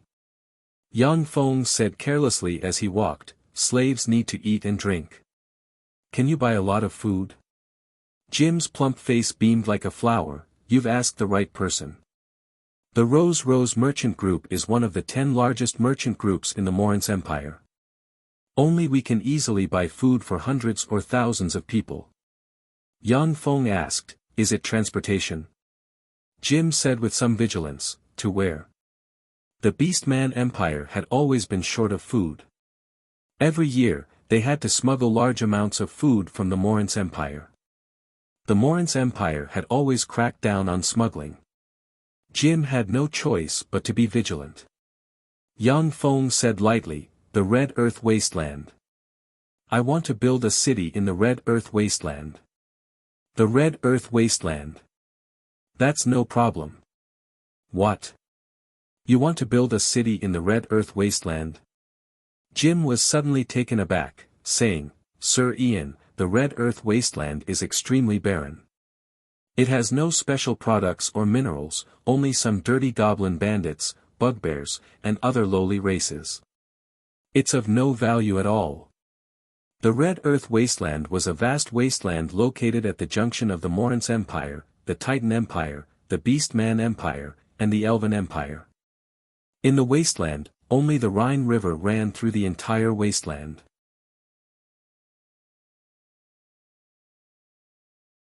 Apart from the vicinity of the Rhine River, the rest of the wasteland was dry and had little rain. Only some low shrubs and berries grew there. The lack of water made it a barren place, which was why it was abandoned by the 4 empires. It wasn't that no one had the idea of building the Red Earth Wasteland, but the lack of water made everyone give up. To transport water from afar to the Red Earth Wasteland was a huge project that cost a lot of money. Besides water, there was also food. The Red Earth Wasteland didn't produce food. To build a city there, it would cost a lot of money every year. Mountains of gold and seas of silver wouldn't be enough to spend on food. The most commendable thing about the Red Earth Wasteland was its superior geographical location. It could pass through and trade with the 4 empires. However, it was also bad because of its location. Although the 4 empires weren't willing to build a city in the Red Earth Wasteland, but once the city was built in the Red Earth Wasteland, it was bound to cause a huge dispute. Such a place of little value couldn't attract the attention of the powerful forces. Yang Feng said with a faint smile, "I'm rich, so I'm happy. Legend has it that wizards are some strange people. Now it seems that it's true." Jim criticized inwardly, yet he was even more respectful towards Yang Feng. A rich and willful nouveau riche like Yang Feng was definitely a favorite client of slave merchants like Jim. Katie's eyes were bloodshot and full of remorse. If she had known that Yang Feng was a rich and willful nouveau riche, she would have shown off her flirtatiousness and thrown herself at him. Jim led Yang Feng to a huge slave market. Inside the huge slave market, naked and haggard-looking beast men, half-blood beast men, half-blood elves, humans, and all sorts of other slaves could be seen everywhere. Many people were standing there, judging the slaves and picking the ones they liked. When Yang Feng saw this scene, his eyebrows creased slightly. He, who was born on Earth, was still slightly unaccustomed to such a scene. However, he was very rational and quickly threw the unaccustomed feeling to the back of his mind. Jim said, "Sir Ian, what kind of slaves do you want? Beauties? Warriors? Housekeepers? Or scholars, blacksmiths, and the like?" Yang Feng said, "I need warriors with high obedience and strong battle prowess." "Very well, I just got a batch of top-notch goods, you'll definitely like them." Jim gave a few instructions to one of his subordinates, then smiled and led Yang Feng inside the slave market. Jim quickly led Yang Feng to a huge cage. Inside the cage, there were more than 300 tall and sturdy humanoids with only a bull's tail and a height of 1.9 meters. Jim enthusiastically promoted to Yang Feng, "These are 318 mixed-blood ox-human half-blood beast men. Their origins are very clean, they were captured by a slave-catching group of the Beastman Empire and given to us. There won't be any problems if you buy them. Ox-human half-blood beastmen are honest and obedient. With a bit of training, they'll be very good half-blood beastman guards."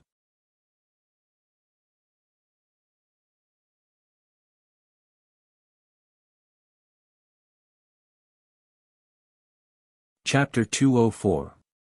Yang Feng asked, "How much?" Jim said straightforwardly, 30 gold coins per person, 318 people, I'll count it as 9,000 gold coins. A burly oxman half-blood beastman in his 30s got up, knelt in front of Yang Feng, and implored with tears in his eyes, "Sir, if you want to buy us, then we're willing to sell us to you. I beseech you to be merciful and buy our family as well. If you can buy our family, I, Babu, swear in the name of my ancestors that I am willing to lead my clan to serve you, even to the point of death." The 317 oxmen half-blood beastmen also came over, knelt on the ground, and kowtowed to Yang Feng until their foreheads bled. Half-beastmen did not have the protection of gods, so their status was extremely low. Neither the humans nor the orcs saw them as their own kind. They hunted them wantonly and traded them like goods. Yang Feng asked, "How much for their entire family?" Jim smiled and said, "Their families are basically all old, weak, women, and children. Only a few pretty virgins are worth a bit of money. If we sell them separately, we should be able to sell them for around 2,100 gold coins. If you want to buy them, Master Ian, 2,000 gold coins will do." Yang Feng said lightly, "I'll buy them all. After I'm done choosing, we'll pay together." Jim smiled and said, "Yes." Yang Feng suddenly pointed to a huge cage next to him and asked, "How much are those people?" Inside the huge cage that Yang Feng pointed at, there were 200 burly human men. He could be considered to have rich experience in Tyrannid subcontinent. With a glance, he could tell that those 200 burly men were definitely from the army. Moreover, they were the kind of elite army. However, the eyes of those 200 burly humans were lifeless and dispirited.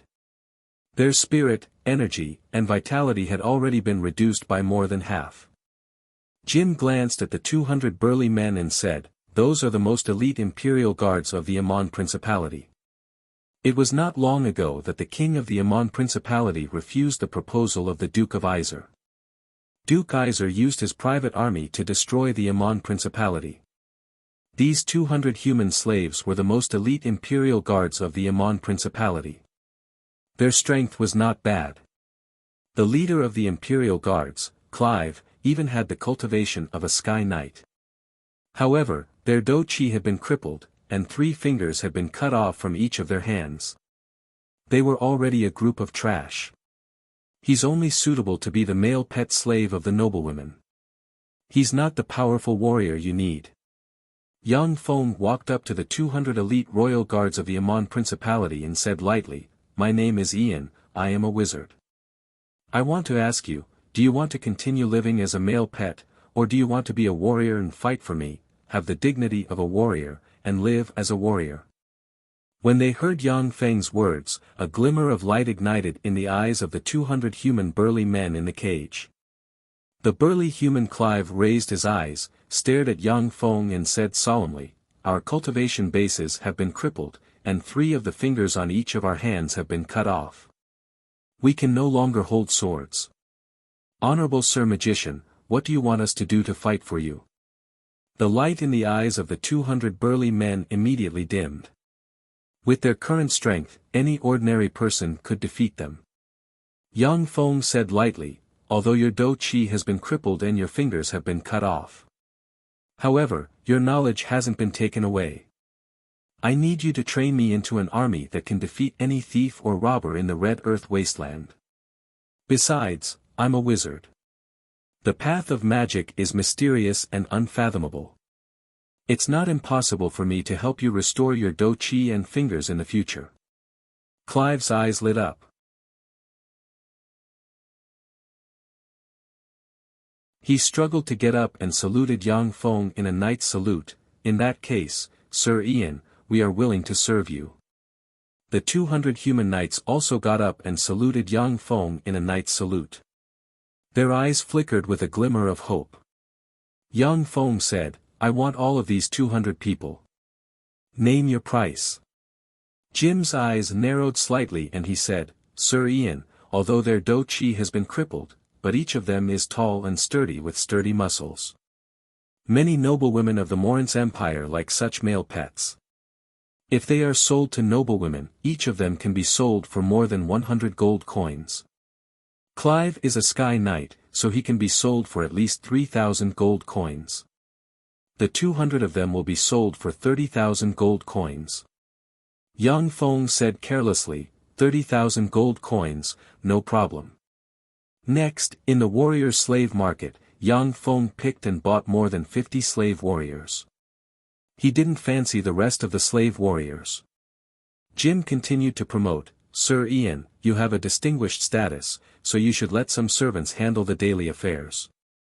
We have a batch of maids from the imperial palace of the Amon Principality, do you need them?" Yang Feng said, "Then let's go take a look." Under Jim's lead, Yang Feng passed through the warrior slave market and arrived at the female slave market in the rear. 1,000 gold coins, 1,100 gold coins. As soon as he walked into the female slave market, a burst of crazy screams came from inside. Men who looked like aristocrats gathered together, looked at the auction platform in the center of the female slave market, and shouted madly.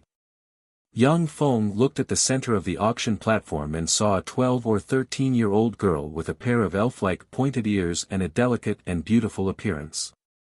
Beside the girl stood a 21 or 22-year-old woman with a delicate and beautiful appearance and a pair of elven ears. She had a youthful charm and a pair of beautiful elven ears.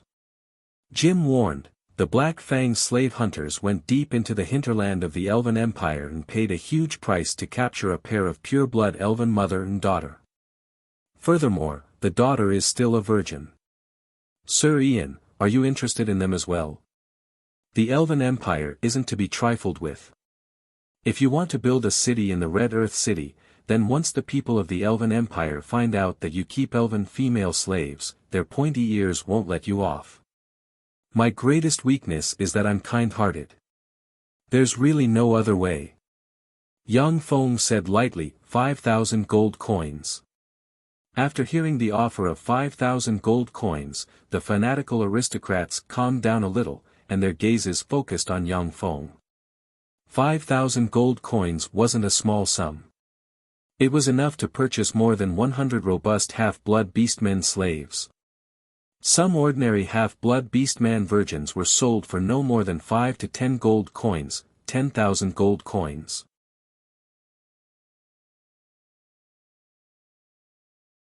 A young man with deep eyes, a tall stature, puffy eyes, and an appearance of excessive alcohol consumption, dressed in aristocratic attire swept Yang Feng with a cold glance and threatened eerily, Baron Gerald of the Abet family has taken a fancy to this pair of mother and daughter. Who wants to compete with me? When the young man with an appearance of excessive alcohol consumption issued a threat, the aristocrats frowned and remained silent, unwilling to bid. On the auction platform, the originally smiling slave master had a bitter and helpless look on his face. Jim's complexion changed slightly, and he immediately warned, "Sir Ian, the Abet family is one of the greater aristocrats of the Morin's Empire. The patriarch of the Abet family is an earl. The family's private army is very strong.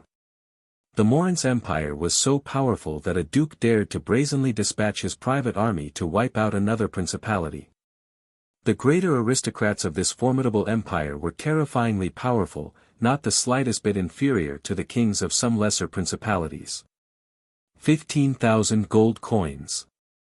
Young Feng nodded slightly to Jim, then swept Baron Gerald with a glance and said with a cold smile, "This is an auction, where everything goes to the highest bidder. Baron Gerald, if you don't have the money, then shut up." A gloomy glint flashed past Baron Gerald's eyes.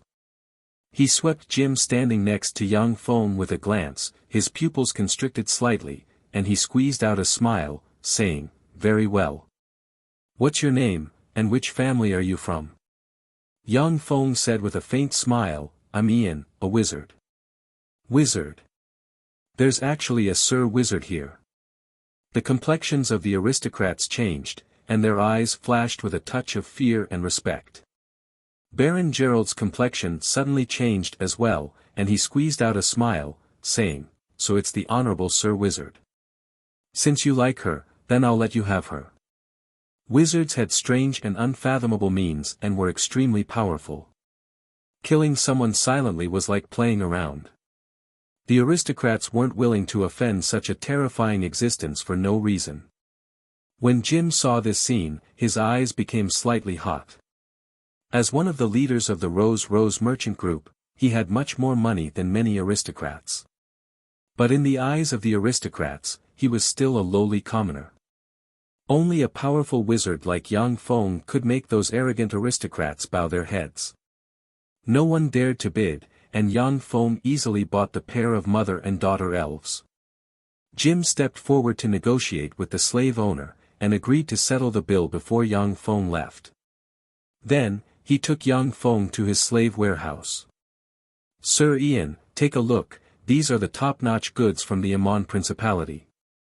Each of them has been carefully selected, rigorously trained, and have aristocratic blood. They're basically virgins, and it wasn't easy for me to get my hands on a batch of top-notch goods. You should know how difficult it is to find such a virgin in the midst of chaos." Jim arrived in front of a cage, pointed at the huge cage, and said proudly. Yang Feng looked carefully at the cage, and saw that it wasn't as messy as the other cages. Instead, it looked very clean and didn't have a trace of stench. Instead, it was sprayed with a bit of perfume. There were some tables and chairs inside the cage, and 18 beautiful women dressed in maid attire with extraordinary temperaments sat neatly in front of the tables and chairs. It looked like a beautiful scenery. Yang Feng sighed silently, every profession has its own master. Even slave merchants know how to package their goods. The neatly dressed maids might originally only be 7 to 8% beautiful, but after dressing like this, they looked 8 to 9% beautiful. These maids were much more pleasing to the eye than the unkempt, spiritless, and naked female slaves.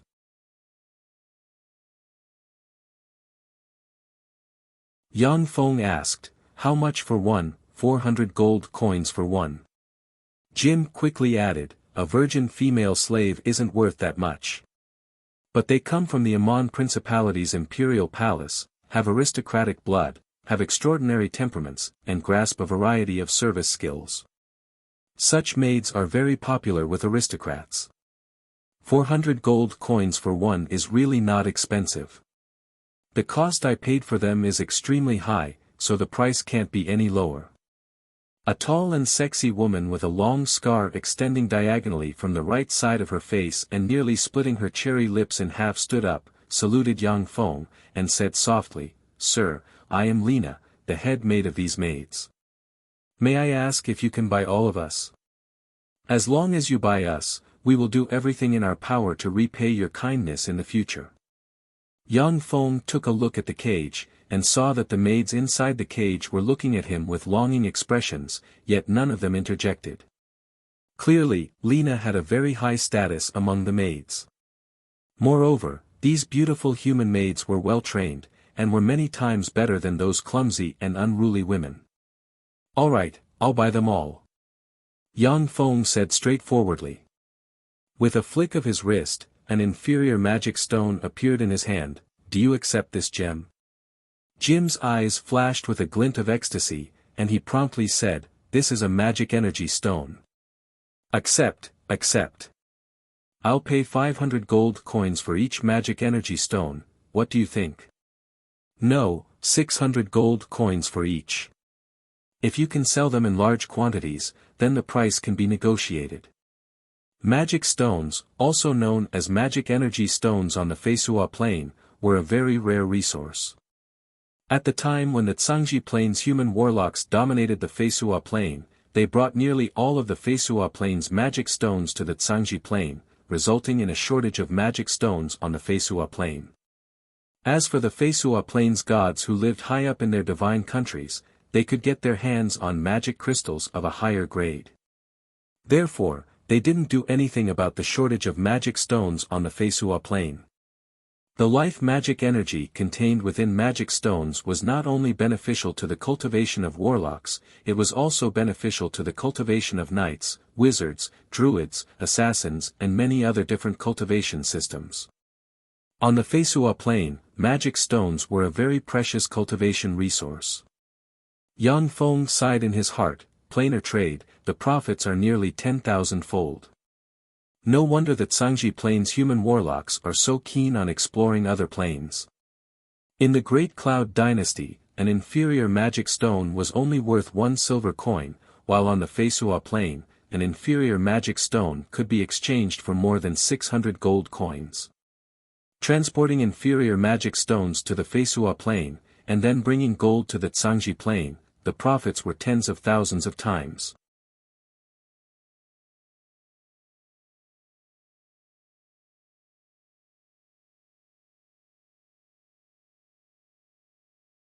Chapter 205. Of course, the profits of planar trade were terrifying, but the costs and risks were also astonishing.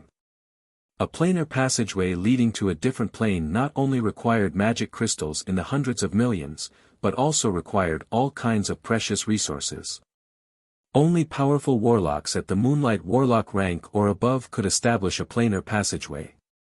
In the era of the 8 great warlock dynasties, planar passageways ran through countless planes, transporting troops through those planar passageways and suppressing many planes.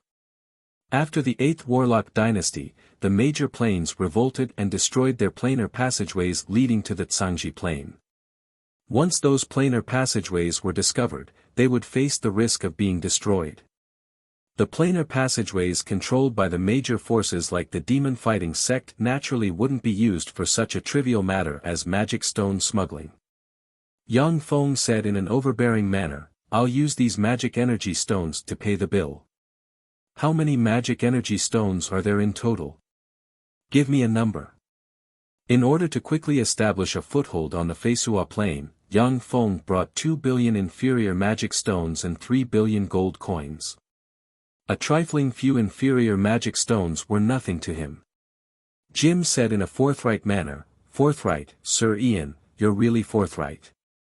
How about this, I'll calculate the price of a magic energy stone at 700 gold coins. The slaves you've purchased will cost you 72,365 gold coins. I'll erase the change and calculate it as 70,000 gold coins.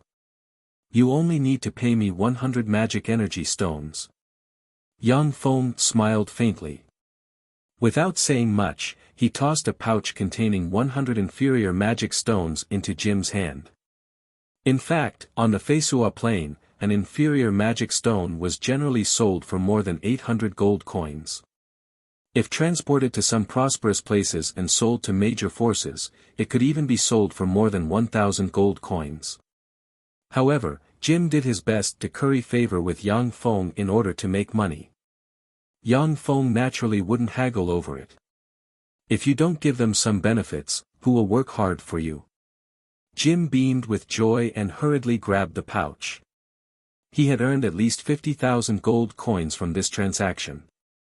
Besides, selling magic stones would not only make him a fortune, but would also help him expand his network. Every wizard is a walking treasure trove with the wealth of a state. This sentence couldn't be more correct. Jim shook the pouch in his hand. Listening to the sound of magic stones striking each other, his fat eyes narrowed, and he revealed a gratified smile.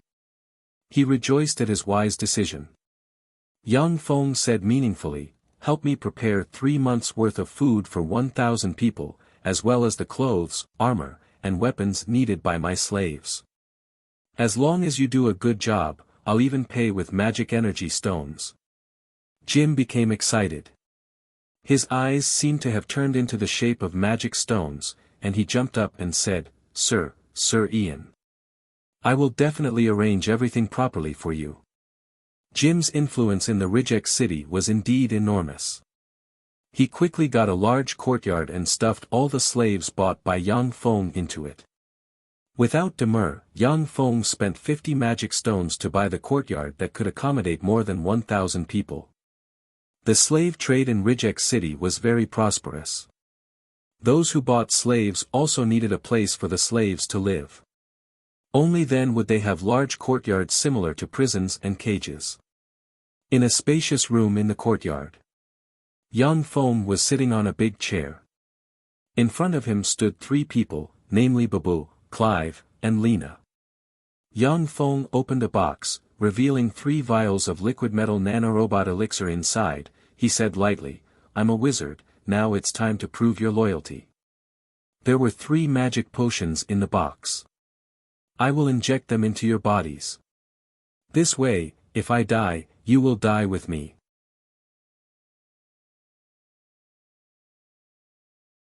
If you have any thoughts of betrayal, this magic potion will also kill you. Pick them up."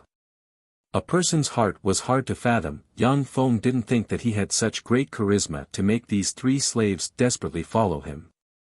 In fact, it was not uncommon for slaves to turn on their owners in the Morin's Empire, so the price of slaves was not as high as people thought. "Yes, Master." Lena picked up a vial of liquid metal nano-robot elixir without hesitation. When her hand touched the vial of liquid metal nano-robot elixir flew up and pricked her jade-white arm, injecting the colorless liquid metal nano-robot elixir into her body. When Babu and Clive saw this, without hesitation, they stepped forward and touched the vial of liquid metal nanorobot elixir. The 2 vials of elixir flew up, pierced their arms, and injected the elixir into their bodies. "Very good, I'm glad that you didn't make the wrong choice. Now, it's time to witness a miracle." Yang Feng smiled and snapped his fingers. Lena suddenly felt the scar on her face itch slightly, and countless heat surged. The extremely ugly scar seemed to be torn off inch by an invisible hand, revealing the snow-white and tender skin underneath. Without the extremely ugly scar, Lena suddenly changed from an ugly woman who would give people nightmares to a top beauty with a sexy figure and extraordinary temperament. Babu said in a low and muffled voice, "Your scar is gone." Lena was slightly startled and somewhat incredulous. "The scar is gone?" Yang Feng flicked his finger, and a mage hand grabbed a mirror and appeared in front of Lena at once. Lena looked at the pretty face in the mirror that she had personally destroyed restored to its original appearance. She was pleasantly surprised and full of complicated feelings. Is this the power of a wizard? It's amazing. When Clive saw this, his heart was filled with shock. Almost at the next moment, his hands heated up, and he felt a numbing itch where his fingers were broken. Finger bones with flesh and blood grew out in an extremely strange manner.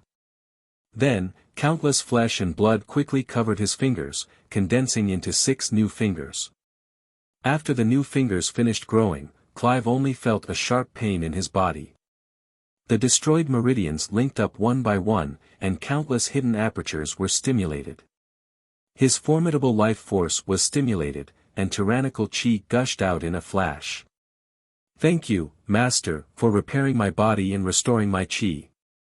Clive is willing to do everything in his power to serve you, Master. Clive's mood surged. He knelt in front of Yang Feng and performed a knight's salute of loyalty to his lord, his voice full of passion. When Clive chose to rely on Yang Feng, he was only forced by the circumstances. There was no worse choice than to rely on Yang Feng. Now, he was truly convinced by Yang Feng. Using both kindness and power was the only way to rule.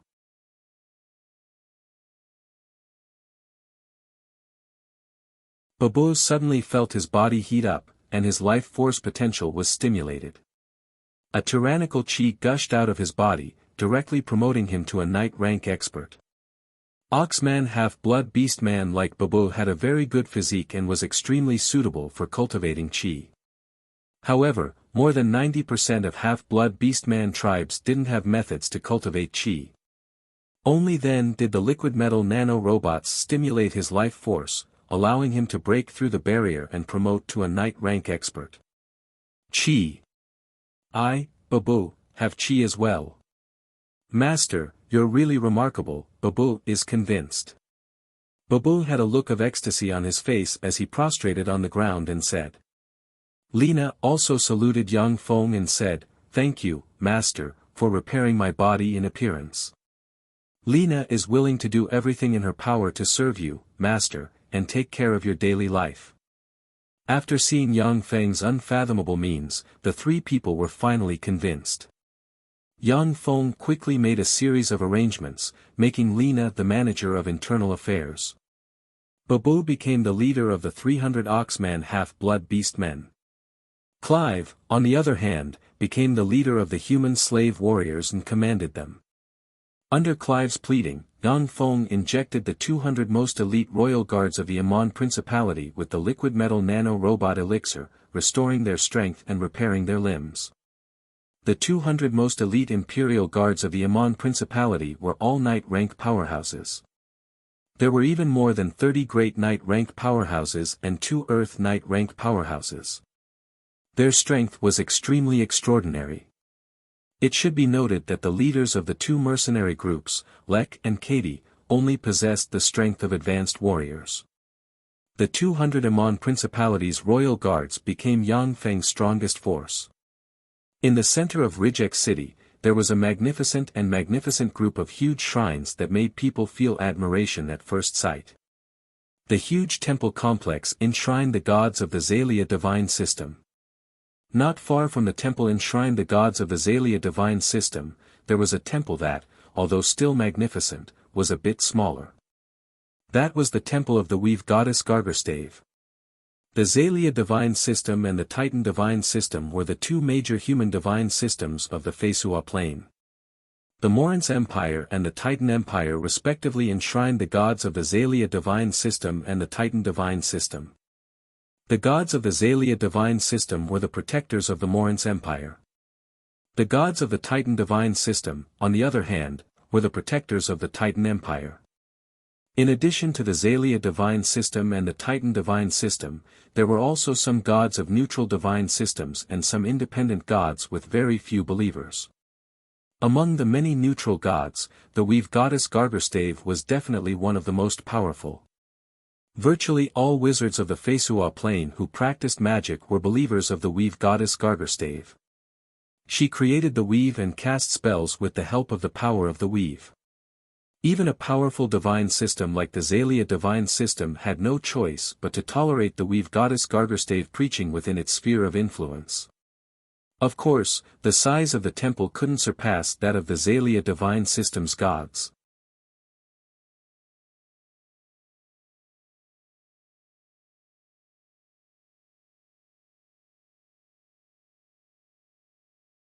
Chapter 206. When Yang Feng arrived in front of the temple of the weave goddess Gargarstave, he carefully looked at the temple, lowered his head slightly, and stepped inside. A young priest walked up to Yang Feng and said with a smile, "Dear sir, hello. What can I do for you? I am a wizard who obtained the magic notes of a reclusive wizard and achieved success in my cultivation. I have always been a believer of the great weave goddess Gargerstave in the mountain forest. This is my sincerity to the goddess, please accept it. With the look of a devout believer, Yang Feng handed a bag of gold coins to the young priest. Gods didn't need gold, but secular churches didn't lack gold. After the young priest received the bag of gold coins, he weighed it in his hand and keenly felt that there were more than 100 gold coins in the bag. His smile became more enthusiastic. The great goddess will definitely bless you. Yang Feng said, I hope to be able to pray to the great goddess in the temple. Please come with me. The priest naturally wouldn't refuse a believer's prayer request. When Yang Feng came to the prayer room, he quietly activated the invisible crown of blasphemy that he had already put on his head. Great Lord Gargerstave, you are the ruler of the weave, the goddess of magic. In front of the statue of the goddess, Yang Feng bowed his head and recited a prayer. Extremely devout spirit fluctuations diffused from Yang Feng. The statue of the weave goddess Gargerstave surged with divine light, and a ray of divine light shot out of her lily-white hand and shone on Yang Feng. The priest was dumbstruck, unable to believe his eyes. Divine grace. A fanatic, he's actually a fanatic. On the Feisua plain, everyone had to have faith and believe in a certain god. Believers were divided into 6 classes: non-believers, pseudo-believers, shallow believers, true believers, fanatics, and saints. The vast majority of people were pseudo-believers or shallow believers. The number of true believers and fanatics was very small. Only the talents cultivated by churches would have a large proportion of true believers and fanatics. A true believer was enough to serve as a priest in a church. Although wizards believed in the weave goddess Gargerstave, but many of them still pursued knowledge and truth. Most mages were false believers and shallow believers. There were very few true worshippers, and even fewer true worshippers who had been blessed by goddess Gargerstave of the weave. The great goddess of the weave, Gargerstave, has boundless divine power. Even the magicians in the forest are affected by her great divine power. This was a miracle, a blessing from God. This man is destined to be an amazing man in the future. A middle-aged man dressed in a bishop's robe walked out from one side of the temple, looked at Yang Feng shrouded in divine light with a complicated look in his eyes, and sighed. After Yang Feng finished praying, the divine light shrouding him also dissipated. The bishop came to Yang Feng and said, Hello, young man, my name is Edo, the bishop of this temple. Did God guide you to our temple? Yang Feng said respectfully with a pious expression, Yes. Dear Bishop Edo, my name is Ian. I was summoned by the great goddess of the weave Gargerstave to come here to buy slaves and go to the Red Earth wasteland to build a city and spread the glory of the great goddess of the weave Gargerstave. On the one hand, I came here to pray to the great goddess. On the other hand, I applied for an examination of my magic strength. On the other hand, I hope that the temple can send a bishop to the Red Earth wasteland to build a temple belonging to the great goddess and spread the divine light of the great goddess. On the Feisua plain, every city had to have a temple. Just like in the Great Cloud Dynasty, every city had to have a warlock tower.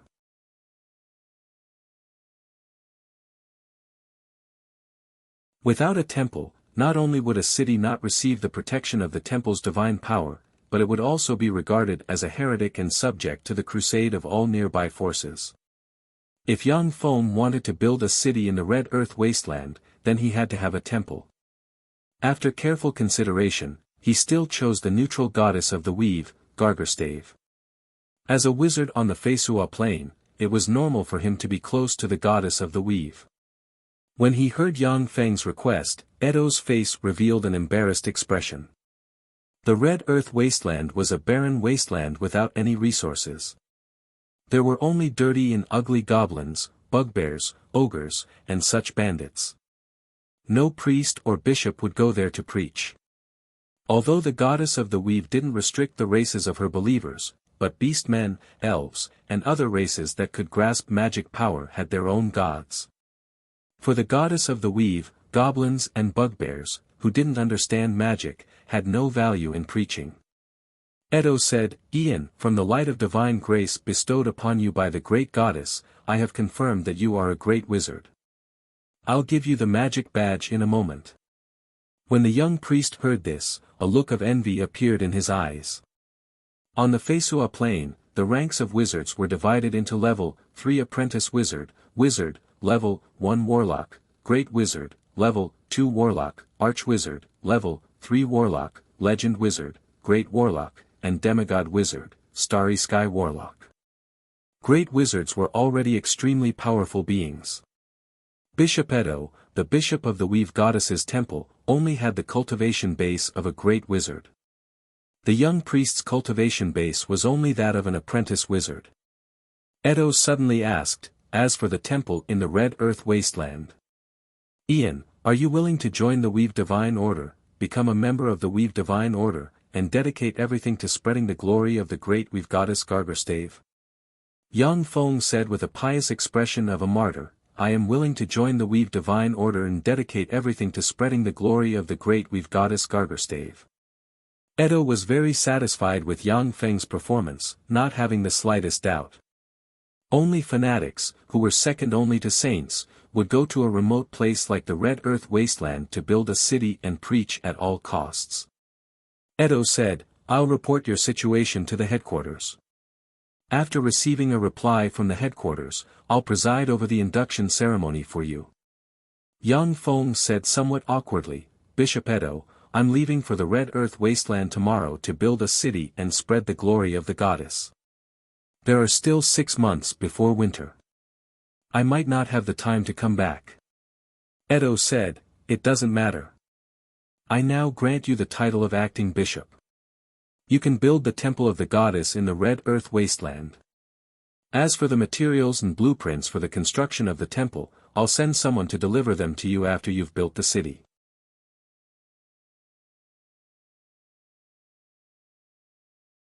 Yang Feng revealed his true purpose. The Red Earth Wasteland is very dangerous.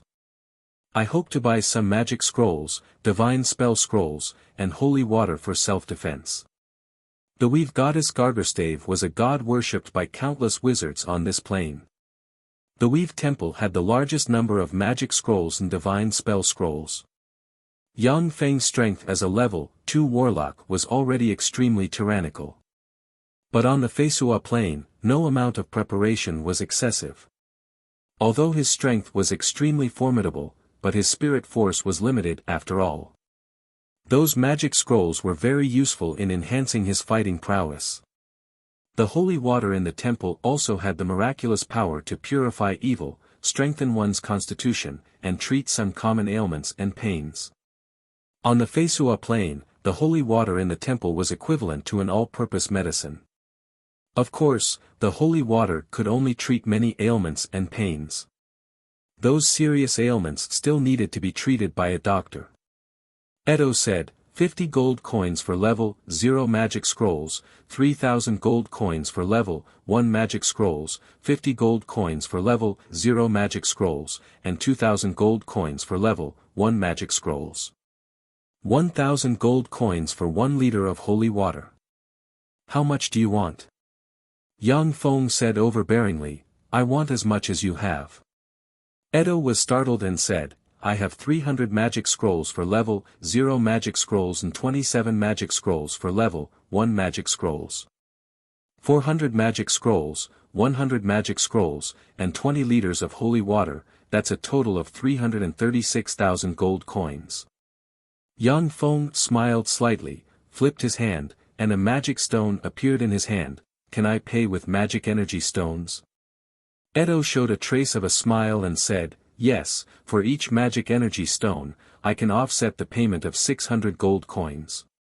Yang Feng said, I also need a lot of food and weapons, preferably standard military weapons. Of course, money is not an issue. Edo's eyebrows creased slightly. Military standard weapons were controlled goods and were not allowed to be bought and sold by civilians. If one didn't have the means, it would be extremely difficult to get their hands on them. Edo pondered for a while before saying, no problem, but it will take 2 to 3 months before I can come across this place.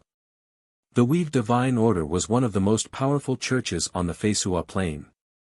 Even in the Morin's Empire controlled by the Zalia divine system, it still had a huge hidden force.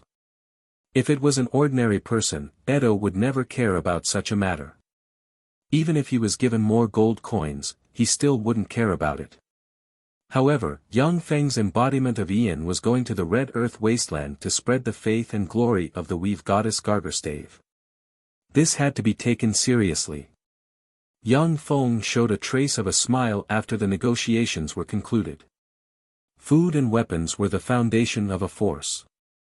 He didn't want his lifeline to be controlled by a force.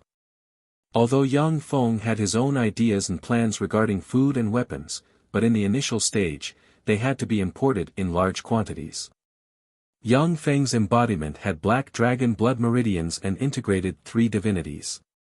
If he wanted to walk the warlock path, his evolution potential was limited.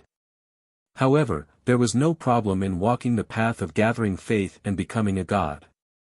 Establishing a force, gathering believers, igniting god fire and ascending to godhood, this was what Yang Feng had decided to do before entering the Feisua Plain. After the negotiations were concluded, Yang Feng bought a lot of research materials on wizards from the Weave Divine Order, and then left.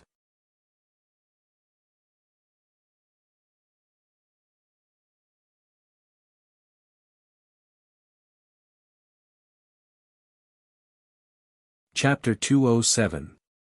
When Yang Feng returned to his bedroom, he saw 2 women sitting next to his bed, one big and one small.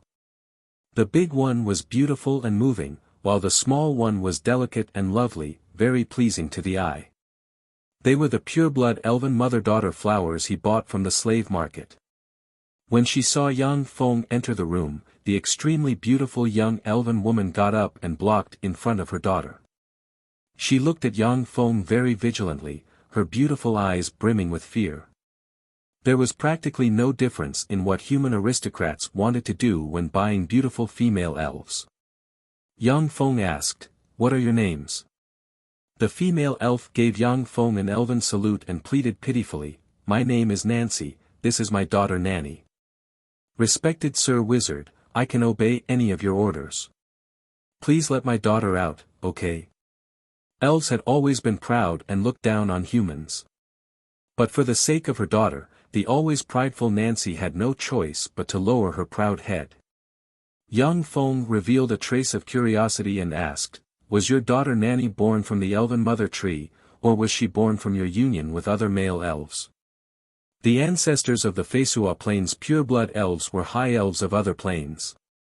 They were the annihilation troops sent by high elves to the Feisua Plain to deal with the dark elves who had betrayed them and the goddess Lolth who had seduced the dark elves into corruption. After the annihilation troops came to the Feisua Plain, they originally wanted to deal with the dark elves and the fallen goddess Lolth as soon as possible. However, Lolth was very cunning. She immediately sought refuge with the human warlock dynasty and obtained the protection of the human warlock dynasty's experts. As a result, the matter was left unsettled. After a long time, the experts of the annihilation troops sent by high elves had their thoughts mutate. They chose to ignite their divine fire on the Feisua Plain and ascend to godhood, establishing the Feisua Plain's elven divine system. These pureblood elves were the descendants of high elves. They had long lifespans, formidable martial arts and magic talents, and were natural archers. They also had the sole weakness of high elves, that was, their very low fertility. This was a very common weakness of all powerful life forms. The way dark elves overcame this weakness was to degenerate and promiscuous, marrying with all kinds of strange species. At the same time, they would capture male life forms of various races, mate with them, and give birth to offspring. Although this method maintained the continuation of their race, it also caused their elven bloodline to be gradually eroded by various chaotic bloodlines, giving birth to countless monsters. Pure-blooded elves were very devoted to love. Basically, once a pair of lovers confirmed their relationship, they would be faithful to one person until the end. Even if their lover died, they would never look for another lover. However, because the pure-blooded elves were constantly fighting with their enemies, the male elves had suffered heavy casualties, and the proportion of the elves had been decreasing year after year. The number of elves that could reproduce naturally was dwindling. The elven mother tree was a precious treasure that the pure-blood elves possessed. Once the pure-blood elves wanted to have children, they could extract half of their blood essence and have it absorbed by the elven mother tree through a secret method. About 4 months later, the elven mother tree would bear a fruit, from which a newborn pure-blooded elf would be born. The elven mother tree was one of the most precious treasures of the Elven Empire. It was the foundation of the race's reproduction, and it was placed in the elven royal court. Only pure-blooded elves in need could go to the royal court and ask for a child.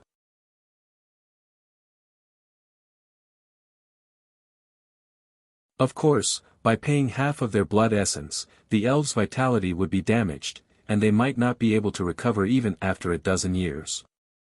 Therefore, there weren't many pure-blooded elves who were particularly fond of children, or there were mandatory orders from the Elven Empire to ask for children from the elven mother tree. Nancy's pretty face was dyed with a faint blush, making her look even more delicate and charming. She said softly, "Respected Sir Wizard, I am amazed by your profound knowledge. Nanny is the child I wanted from the elven mother tree. Therefore, I am still a virgin. Sir, please let my child go. I am willing to obey your orders." Yang Feng said with a light smile, "I think you misunderstood. I bought you mother and daughter only out of sympathy. I have no intention of doing anything to you.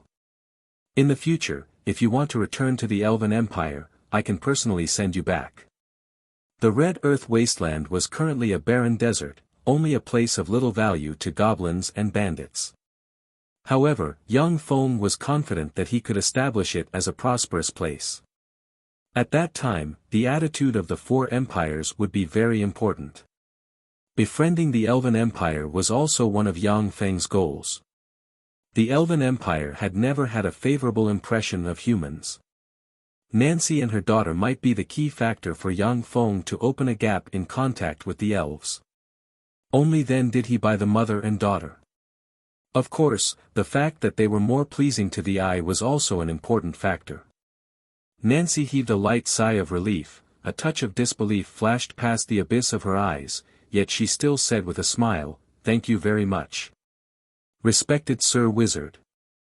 Nanny, the little loli who might be several times older than Yang Feng, hid behind her mother and looked at Yang Feng timidly, looking extremely cute. Yang Feng said, "You can freely walk around here. However, I want to warn you. The people outside aren't as kind as I am. If you leave here, it's very likely that you'll meet with misfortune. For your own safety and your daughter's, please be careful." Nancy said, "Yes.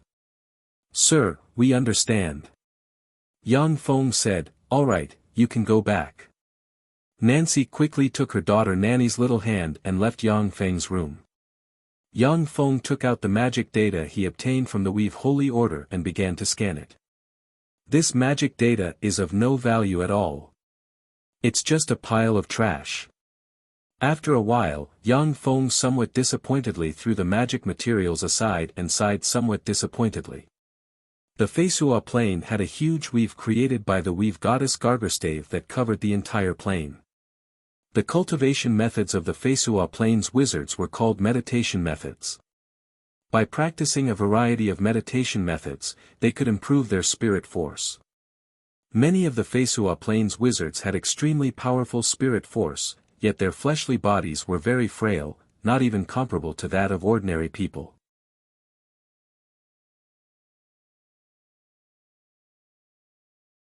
Moreover, the Feisua Plain's wizards were limited by the weave, and the number of spell slots they could fight each day was limited. The day before, wizards had to choose spell slots, meditate, communicate with the weave, and inject their spirit force into the weave according to the spell model. The next day, they could use the spells they memorized on the first day to fight. After every day, the Feisua Plain's wizards would forget the spell models they memorized the day before. They had to memorize the spell models anew and inject them into the weave. Under this repeated torment, the number of wizards on the Feisua plain became very small. As for powerhouses that could become arch-wizards and legend wizards, they were even fewer. Each shrine had different divine spells and blessings according to the divine title and power of the gods. The Weave Holy Order had its own unique divine spells. Level 0 divine spells didn't forget the spells of the day before, Level 1 divine spells didn't forget the spells of the day before, and Level 2 divine spells didn't forget the spells of the day before. With the Weave Holy Order's priests following them, the fighting strength of a wizard could be greatly enhanced. Moreover, the Weave Holy Order also had a divine grace that Feisua Plains wizards coveted the most. It was to never forget the spells they memorized. For this divine grace, countless powerful wizards had become the Weave Holy Order's hired thugs and lackeys. The Weave Holy Order was the church with the largest number of wizards on the Feisua plain. In Yang Feng's view, the spell models of the Weave Holy Order were castrated versions. These spell models couldn't be solidified in his spirit sea, and were worthless. Yang Feng quickly reacted. He picked up the magic materials that he had thrown aside. That's not right, even if it's trash, it also has its own use. These magic materials are pretty good for nurturing some apprentice wizards or wizards. If the warlock cultivation knowledge Yang Feng learned in the Tyrannid subcontinent was disseminated on the Feisua plain, it would definitely attract countless people. Even many magicians would probably change their allegiance to him and practice the warlock path. However, Yang Feng didn't dare to publicly disseminate warlock cultivation knowledge. The weave goddess Gargerstave had spent countless efforts and tremendous divine power to build such a weave in order to dominate the wizards of the Feisua plain. Once Yang Feng publicly disseminated warlock cultivation knowledge, he would be cutting off the foundation of the weave faith and offending the strong divine power weave goddess. With such a deep hatred, the weave goddess Gargerstave wouldn't mind personally descending and blasting Yang Feng to pieces. Before long, the news that a wizard was about to build a city in the Red Earth Wasteland spread in the Rijek city. After hearing the news, the merchants of the Rijek city were shocked. Then, they fell into ecstasy and frantically inquired about the wizard. Every official wizard was a moving humanoid treasure trove. This was a truth recognized by everyone on the Feisua plain. As long as a wizard leaked something, it would be enough for many merchants to eat for several years.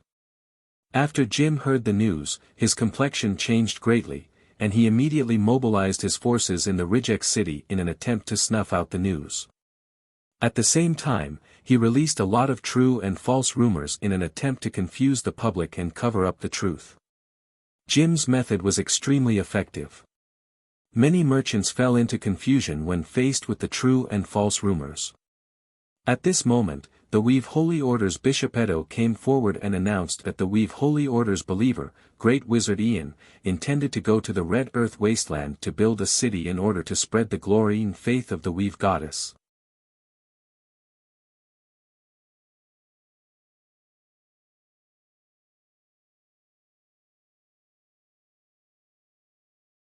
Chapter 208.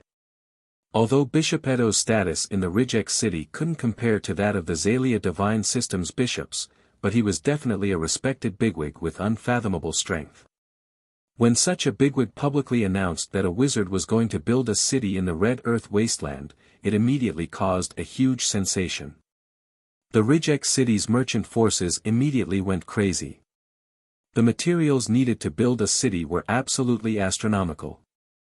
In particular, in a place as poor as the Red Earth Wasteland, where there was nothing, even transporting drinking water would cost a huge amount of gold coins. The Rijek city's merchants, like wolves that smelled meat, scurried around and inquired about information. Jim couldn't suppress it no matter how hard he tried. He could only sigh helplessly and give up on the idea of monopolizing it.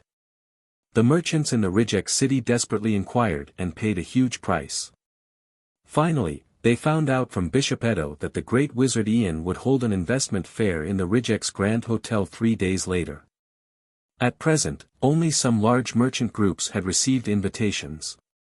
The small and medium-sized merchants in the Rijek city began to desperately search for invitations to enter the investment fair. The large merchant groups sent people to frantically search for invitations in the trash. They regarded the invitations sent by Yang Feng as a scam and threw them into the trash. 3 days later, a luxurious carriage stopped outside the Rijek's Grand Hotel from time to time. Then, a man dressed in luxurious clothing alighted from the luxurious carriage and entered the hotel. A luxurious carriage stopped at the entrance of the hotel, and Jim's somewhat fat body squeezed out of the carriage. He alighted from the carriage, glanced at the luxurious carriage parked near the hotel, and sighed in annoyance. As if his parents had died, he had a sullen expression on his face. "Isn't this our Jim? What, you're here as well? Didn't you tell me that this is just a lowly and ugly scam? I remember that you also said that no fool would go to a place like the Red Earth Wasteland to build a city." A middle-aged man with short blue hair and a well-groomed mustache in luxurious clothing walked over. His eyes were filled with anger as he coldly mocked. It was precisely because of Jim's words that he directly threw the invitation letter that Yang Feng sent to him into the trash. Afterwards, he had no choice but to rummage through the trash to look for it. After spending a lot of effort, he finally found it. Naturally, he was endlessly angry with Jim. Jim put on a long face and said as if he didn't know anything, "Randy, I also made a mistake. Who would have thought that someone would really build a city in the middle of nowhere like the Red Earth Wasteland? If it wasn't for Bishop Edo, I wouldn't have believed that someone would build a city there. Don't you think so too?" Randy sneered. "Hee, I heard that a few days ago, you accompanied a mage to the slave market to shop and earned a fortune. He even managed to get his hands on some good stuff like mana stones. Are you still saying you don't know?" Jim said without batting an eyelid, "I'll sell you 50 magic crystals for 800 gold coins each. Then, let's join forces and give those little guys who are trying to disrupt order a lesson, how about it?" Randy weighed the pros and cons, and then revealed a smile, "All right." Since it had come to this, there was no point in Randy continuing to pester him. Jim had already made it up to him. He didn't mind joining forces with Jim to suppress those small and medium-sized merchant groups. Once he entered the tavern, Jim saw the leaders of the Rijek city's merchant groups of all sizes, and his eyebrows couldn't help but sink slightly. On a dais in the center of the tavern, Yang Feng slowly walked onto the dais. Shortly after, gazes from below focused on him.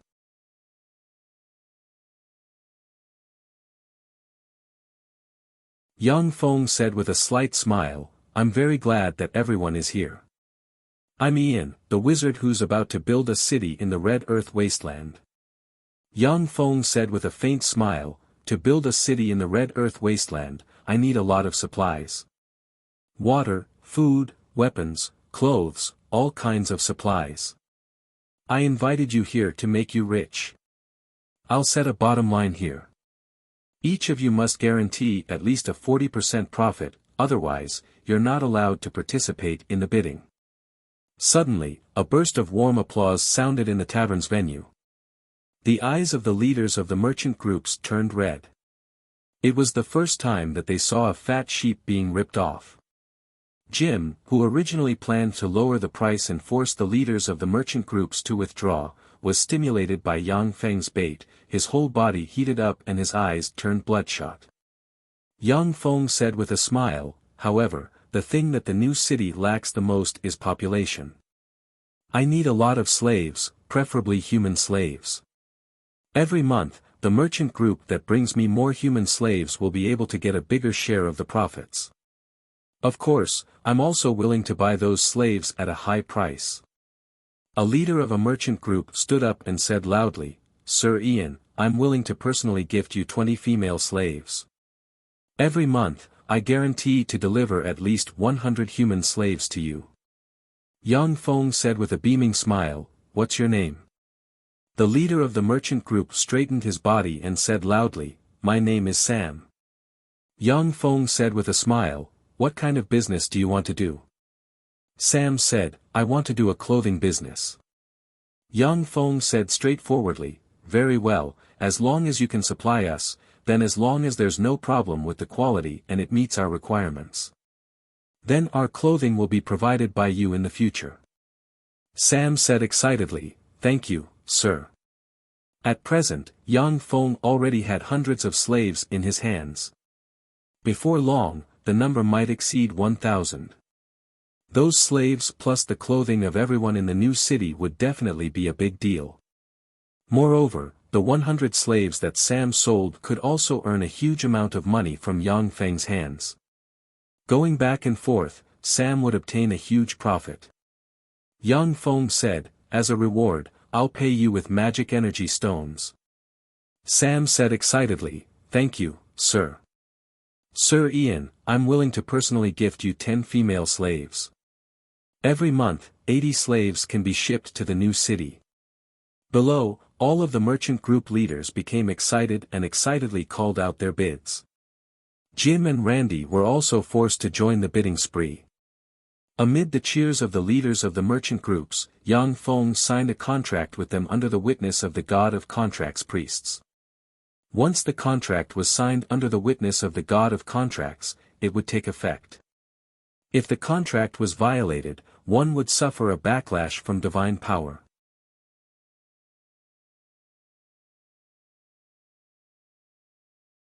He really has the ability to summon clouds and rain with a flip of his hand. Jim looked at the leaders of the merchant groups scrambling to sign a contract with Yang Feng and heaved a long sigh. Complicated feelings welled up inside him. Originally, Jim had planned to use his influence in the Rijek city to play some tricks and have Yang Feng rely on him more. It would be best if he could monopolize all the construction materials in the Red Earth wasteland. But now, the leaders of the merchant groups were scrambling to serve Yang Feng and sign a contract with him. This completely shattered his fantasies. In the back garden of a villa in the Rijek city, Baron Gerald held a glass of red wine in his hand. With a gloomy expression, he slowly swirled the glass of wine in his hand. A handsome man sitting in front of Baron Gerald said with a chuckle, "Gerald, I heard that Master Ian is going to the Red Earth wasteland to build a city. He's a big fat sheep. Don't you want to get rid of him and take revenge?" Gerald said with a cold smile, "Art Ace, you don't have to provoke me. He's a great wizard, I don't want to be killed by a great wizard. There are a lot of ways to kill people with magic." Art Ace said with a sneer, "That's right. We have no chance of winning in a head-on confrontation with a great wizard.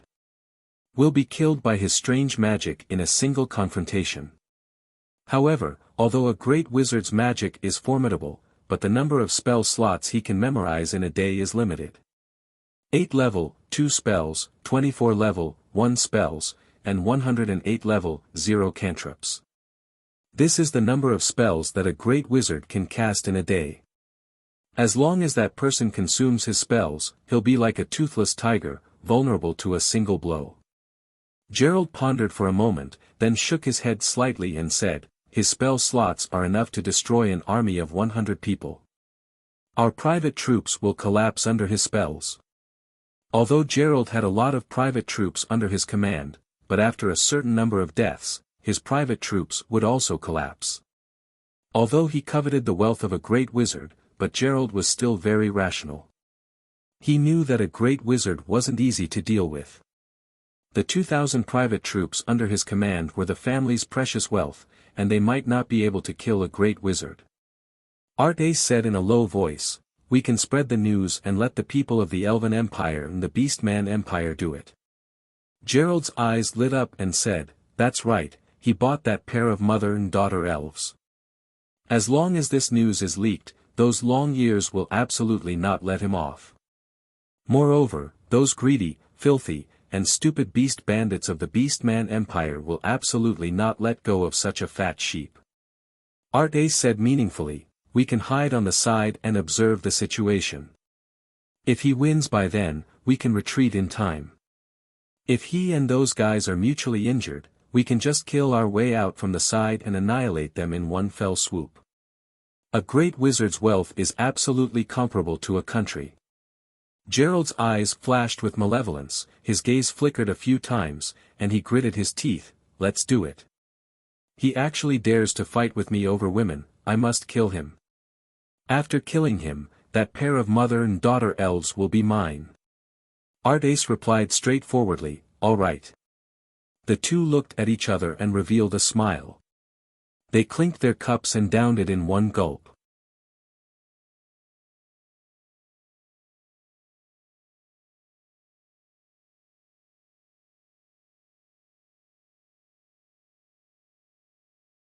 Chapter 209. 3 days later, a long caravan set out from the Rijek city and headed for the Red Earth wasteland. In less than 10 days, the number of slaves under Yang Feng's command skyrocketed to more than 1,700 people. Coupled with the hired grooms, coachmen, and other servants, the number of people in the caravan reached more than 2,000 people. Even though Yang Feng had purchased a large number of livestock in the Rijek city to act as transportation, but the movement speed of the more than 2,000 people was still very slow. Gazes with ulterior motives stared at the huge caravan as it moved towards the Red Earth wasteland. The journey was calm and tranquil. The Rijek city was a border city of the Morin's Empire. In the vicinity, no human force dared to brazenly attack a caravan with a great wizard overseeing it. The huge caravan traveled for 10 days before arriving at the border city of the Morin's Empire in the Red Earth wasteland. After showing their identity documents, Yang Feng and his party smoothly passed the checkpoint. Without a clear order from the Empire, the border generals of the Morin's Empire didn't dare to offend a great wizard. After leaving the border, what entered one's eyes was an incomparably spacious and intimidating wasteland. There were only a few scattered shrubs scattered all over the place, and it was covered in red soil. The Red Earth wasteland stretched as far as the eye could see, and the scenery looked extremely beautiful. However, only the inhabitants of the Red Earth wasteland knew how cruel it was. It was a dry land with little rain and almost no water source, so it couldn't produce any food. Only some scarce shrubs grew some sour berries. Even around the banks of the Rhine River, which ran through the Red Earth wasteland, not many plants could grow. It was as if this land was cursed by the gods. Clive looked at the barren Red Earth wasteland with a glint of unease in his eyes. He came to Yang Feng and asked, "Sir, where are we going to build a city?" Although there is no shortage of water on the banks of the Rhine River, but there are often some ferocious merfolk who attack the surface along the banks of the Rhine River. It's very dangerous to build a city there. The Rhine River, which ran through the Red Earth wasteland, led straight to the sea. It was also the route merfolk used to attack the four empires in the sea. On the Fesua plain, the major races fought ceaselessly, and wars broke out frequently. Every time they recuperated, the sea race would surge out from the Rhine River and engulf the various empires. After a bitter battle, they would retreat back into the sea. It was precisely because of this that no one built a city next to the Rhine. Yang Feng said lightly, "No, let's go to the Sunset Plain and build a city." Clive said in surprise, "Sunset Plain?" The Sunset Plain was located in the center of the Red Earth wasteland. It was flat and open, yet extremely barren and devoid of resources. The only advantage it had was that it was the same distance from the four empires. Clive did not ask any more questions. He silently followed the convoy and continued to move forward. Yang Feng raised his head and glanced at the sky, only to see an eagle flying high in the sky overlooking the earth. Yang Feng smiled coldly, ignored the hawk, and continued to walk towards the Sunset Plain. 20 days later, a boundless and extremely flat sunset plain appeared in front of Yang Feng and company. "We've finally arrived." Everyone looked at the endless Wuxia plain and finally heaved a sigh of relief. These days, looking at the seemingly empty Red Earth wasteland shrouded the hearts of everyone in the convoy with a shadow and depression. Now that they finally arrived at their destination, they finally breathed a sigh of relief. At Yang Feng's command, the people in the convoy began to set up camp and start a fire to cook.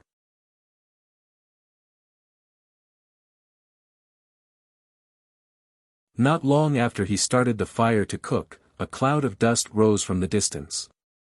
A group of about 2,000 wolf cavalry riders, each of them the size of a wild horse, galloped over with a fierce look on their faces. Wolf cavalrymen, the Beastman Empire's wolf cavalrymen. How come they're here? The wolf cavalrymen are here. When they saw the 2,000-strong wolf cavalrymen riding giant wolves, everyone present screamed in horror and fled in a sorry state. Get into formation. Clive roared and immediately formed a formation with the 200 Imperial Guards from the Aman Principality. A battle-hardened aura gushed out from their bodies, as if they were a stabilizing force, causing many people to calm down a little. Bobo picked up a great sword and bellowed, "Take up your weapons and kill those bastards." The Oxman warriors also roared and picked up 2-meter-long greatswords with blades on both sides and bellowed. The rest of the slaves either hid behind them or trembled in fear. Only about 50 human slaves picked up their weapons and stood beside Clive's party. The wolf cavalrymen of the Beastman Empire were definitely the most ferocious troops.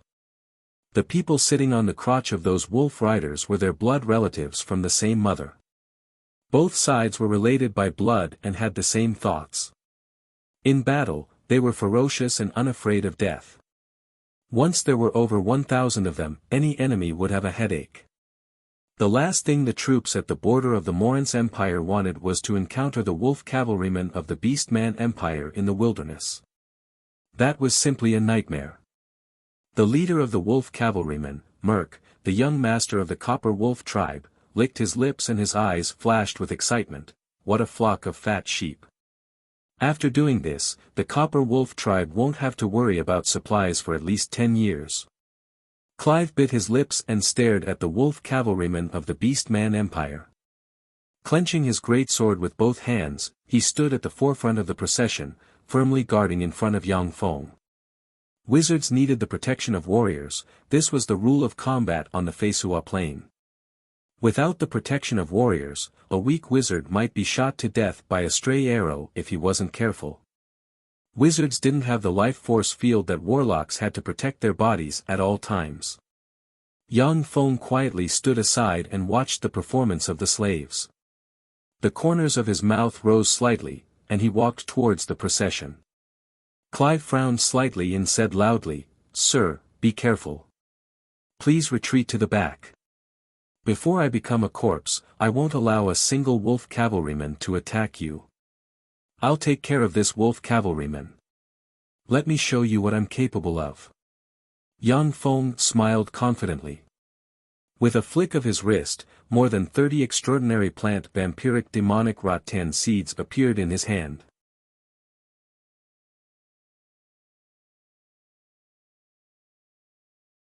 He threw the more than 30 extraordinary plant vampiric demonic rattan seeds on the ground, then silently recited an incantation and pointed at the more than 30 vampiric demonic rattan seeds. A magic radiance entered the more than 30 vampiric demonic rattan seeds. The more than 30 vampiric demonic rattan seeds suddenly squirmed, grew frantically, and turned into dozens of meters long strange demonic rattan covered with countless barbs, and madly swatted at the 2,000 wolf cavalrymen. In the wake of the strange demonic rattan, the wolf cavalrymen were smashed into minced meat. The broken corpses were madly swept by the vampiric demonic rattan and quickly drained of all their blood. Yang Feng silently recited an incantation and pointed at the vampiric demonic rattan. With a flash of green magic radiance, the vampiric demonic rattan bloomed with blood-red flowers. The blood-red flowers sprayed out slightly, and a large amount of pink mist sprayed towards the wolf riders. Sprayed by the pink mist, the wolf cavalrymen staggered and fell into a deep sleep. Yang Feng pointed again, and the vampiric demonic rattan, which had absorbed countless amounts of blood, sprayed vampiric demonic rattan seeds. Illuminated by Yang Feng's magic radiance, the seeds quickly grew into mature vampiric demonic rattan, extended their huge barbed tentacles, and mercilessly stabbed at the wolf cavalrymen. The wolf cavalrymen immediately suffered a great loss under the attack of the vampiric demonic rattan. More than 200 wolf cavalrymen were swallowed by the vampiric demonic rattan. The wolf cavalrymen, who couldn't stop in time, ran into the vampiric demonic rattan and were sucked dry. The wolf cavalryman, the commander of the wolf cavalrymen, Merc, was swatted to death by the vampiric demonic rattan in the first confrontation, and his blood was sucked dry. There was no one to command the wolf cavalrymen anymore. After more than half of the wolf cavalrymen were killed by the vampiric demonic rattan wave after wave, the wolf cavalrymen finally collapsed and frantically fled in different directions. The slaves were dumbfounded and couldn't believe their eyes. Lena's beautiful eyes flashed with a touch of extraordinary splendor and she was overwhelmed with emotions. Amazing. Is this the power of a great wizard? It's so powerful. Nancy's eyebrows creased slightly, and a touch of curiosity welled up in her heart. How come this human great wizard uses plant magic that seems to be mastered by us elves?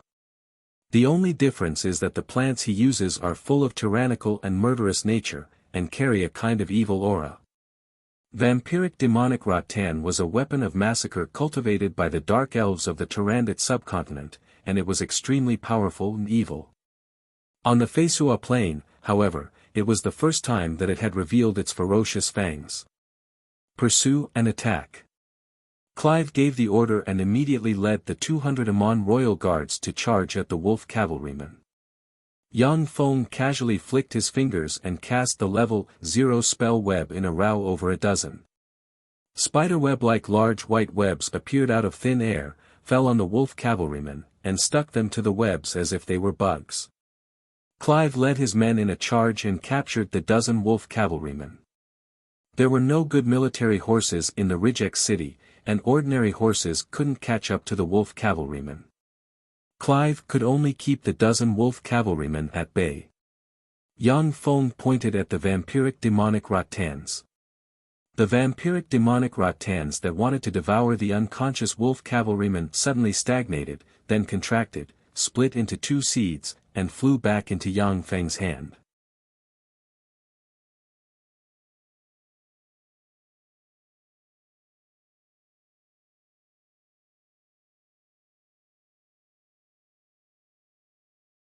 Chapter 210.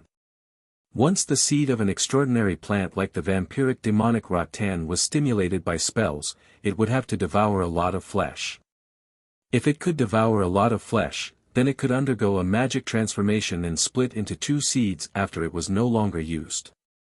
If it didn't devour enough flesh, then it would wither and turn into ashes. In the Tyrannid subcontinent's underground world, the Dark Elves would throw many sinners and slaves that had lost their usefulness into the vampiric demonic rattan to cultivate this terrifying extraordinary plant. After Yang Feng took control of the Tyrannid subcontinent's Dark Elves, he learned all the methods they grasped. When everyone present saw Yang Feng destroy 2,000 extremely ferocious Beastman Empire's wolf cavalrymen practically by himself, their eyes flashed with a touch of awe. At the same time, they gained a bit more confidence in their future. In a corner of the Red Earth wasteland, Artace looked at the sky, his complexion suddenly changed greatly, and he exclaimed, "The Copper Wolf tribe's wolf cavalrymen were defeated." Gerald's eyes flickered with incredulity, and he said, "How is that possible? The Copper Wolf tribe's bandits have 2,000 wolf cavalrymen, they are extremely ferocious. In the Red Earth wasteland, who knows how many caravans have died at their hands? The 2,000 wolf cavalrymen should have used up all of his spell slots, so how could they have been defeated? What happened?" Artace had a complicated look in his eyes, and he gave a long sigh. "I don't know either. I only know that the Copper Wolf tribe's wolf cavalrymen were defeated." Gerald's eyes were bloodshot, and he suggested, "He defeated the Copper Wolf tribe's wolf cavalrymen, so he must have consumed a lot of energy. How about we sneak attack him now?" Artace shook his head and said very rationally, "It's too dangerous. That great wizard was able to defeat the Copper Wolf tribe's wolf cavalrymen so easily. If we sneak attack him, we might not be his match. The risk is too high. Damn it." Gerald swore and fiercely stamped his foot. A black bird descended from the sky and landed on Gerald's shoulder. Gerald's eyes lit up slightly, and he took a white slip of paper from the black bird. He stared at the white slip of paper for a while, and finally revealed a smile. "No, I don't think we have to go. The stronger Master Ian is, the better, because the people from the Elven Empire will arrive tomorrow." Artace also revealed a smile. "That's right, the stronger he is, the better. It would be troublesome if he is too weak." As night fell, the entire land was shrouded in darkness. As if a spectre, Yang Feng rushed out of the camp and arrived next to it. Yang Feng waved his hand, and seeds of the extraordinary plant iron bamboo flew into the sky. Yang Feng's eyes flashed with a touch of a peculiar glint. He pressed his chest and a dense swarm of mechanical bees flew out, landed on the iron bamboo seeds with great precision. Yang Feng took out a pouch from his hand and tapped it lightly. The pouch opened, and a large amount of green magic powder flew out, fluttered in the wind, and flew towards the iron bamboo seeds. As the green powder flew past, the iron bamboo seeds suddenly grew strangely. They quickly sprouted and their roots dug deep into the ground. At the same time, they continued to grow until they were more than 10 meters tall. The dense swarm of mechanical bees flew towards Yang Feng and flew into the dimensional crest. Yang Feng took out another dimensional crest and pressed it, and the mechanical battle beast Moffin demonic polar bear suddenly appeared. The life force of the Moffin demonic polar bear surged, it waved its paw, and a tremendous fluctuation of earth elemental particles shrouded the earth. Countless amounts of earth extended and covered the more than 10 meters tall iron bamboo. Yang Feng took out a pouch, opened it, and flicked his finger.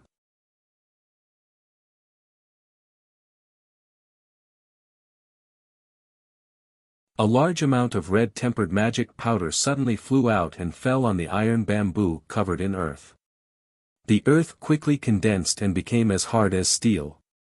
This tempered magic powder was a material used in the construction of some simple houses in the Great Cloud Dynasty. Now, it was used by Yang Feng in the Red Earth Wasteland. Under the flickering of magic radiance, a 16-meter-tall, 10-kilometer-wide city wall gradually took shape in the darkness. The next morning, the sun shone on the earth. City. City. Everyone, come out and take a look, there's a city here. There's a city here. A shriek suddenly exploded in the camp. What happened? City. What city? Nancy opened her eyes at once, and looked around vigilantly. After hesitating for a moment, she held the still sleepy little hand of Nanny, and walked outside. No matter what, she didn't dare to leave her precious daughter. As soon as she left the camp, Nancy saw a 16 meters tall and 10 kilometers in diameter city wall appear in front of her. Nancy was dumbstruck with an incredulous look on her face. This huge city clearly didn't exist yesterday. Just what kind of power could actually build such a majestic city in a single night? This is a revelation from the mighty God. This is a miracle. That's right, this is a miracle from the mighty God who took pity on us. Looking at the majestic city that suddenly appeared, many slaves wept with sorrow, knelt on the ground, silently recited various prayers, confessed their sins to the God, and longed for the God's redemption. This is the power of the mighty Master Ian. It was the great Master Ian who had built this city. He had built this miraculous city in one night. Now, let us recite his name and thank him for giving us this city of miracles. Clive walked over with the 200 Amon Principality's royal guards and shouted. Thank you, mighty Master Ian. Thank you for giving us this city of miracles. We were spared from the hardships of wind and rain, and obtained a place to stay. We sincerely thank you for your gift. Lena immediately lowered her head and recited piously. Under her lead, the maids of the Amon Principality also began to recite Yang Feng's alias. Under their influence, the slaves also began to praise their masters one by one. Illuminated by the morning sun, Yang Feng slowly walked out of the city. Shrouded in sacred light, he looked like a god walking in the secular world. Yang Feng said lightly, "This is the residence I gave you. From today on, as long as you work hard for 3 years, I'll abolish your slave status, restore your freedom, and let you become my subjects. Thank you, mighty Master Ian. Thank you for giving us this city of miracles. We were spared from the hardships of wind and rain, and obtained a place to stay. We sincerely thank you for your gift. The slaves first saw the city of miracles that night, then saw Yang Feng promise them freedom.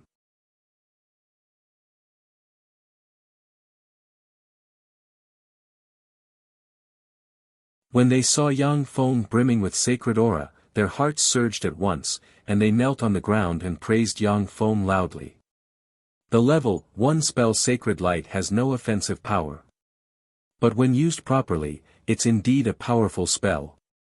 Yang Feng operated a secret method, and his eyes flashed with misty magic light. He clearly saw the weak faith power exuded by the slaves converge on him. In fact, the names of the heroes who left their mark in the history of the Feisua Plain would be silently recited by billions of people, giving them the blessing of faith power.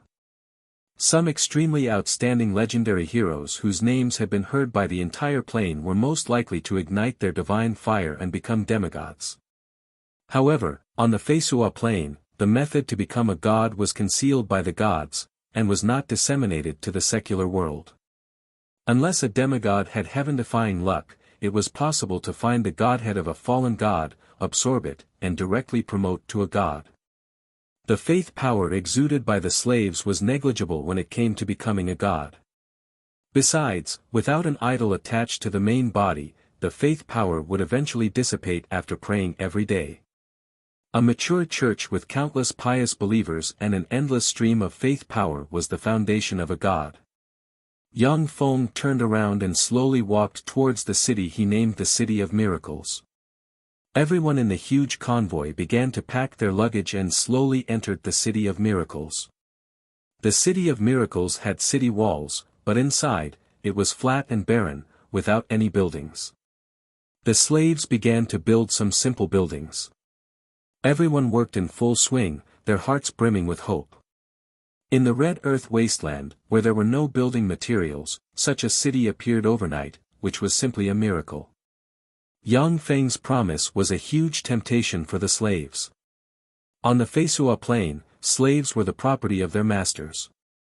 The descendants of slaves were also slaves and the property of their masters. Their masters could dispose of them at will. Even if their masters killed their slaves, they wouldn't be condemned, and wouldn't violate any laws. No master would easily give up the shackles of his slaves and give them freedom. Now that Yang Feng promised them the status of subjects after 2 years of work, it was natural for them to be very excited and motivated. Standing on top of the city wall, Yang Feng looked at his people down below, and the corners of his mouth rose slightly. On the Tyrannid subcontinent, Yang Feng basically left everything to the robots to manage, while he cultivated behind closed doors and improved his strength. Now that he personally managed the slaves, it was a different kind of fun.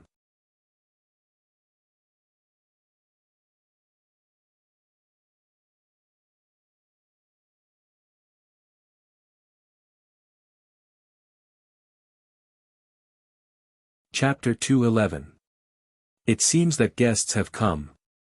Yang Feng's heart suddenly stirred slightly, and he turned to look into the distance.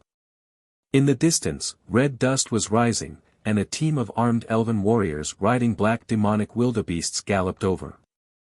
The elven warriors clearly didn't expect that there would be a city like the Miracle City in the Red Earth wasteland. They pulled the reins and stopped a stone's throw away from the Miracle City.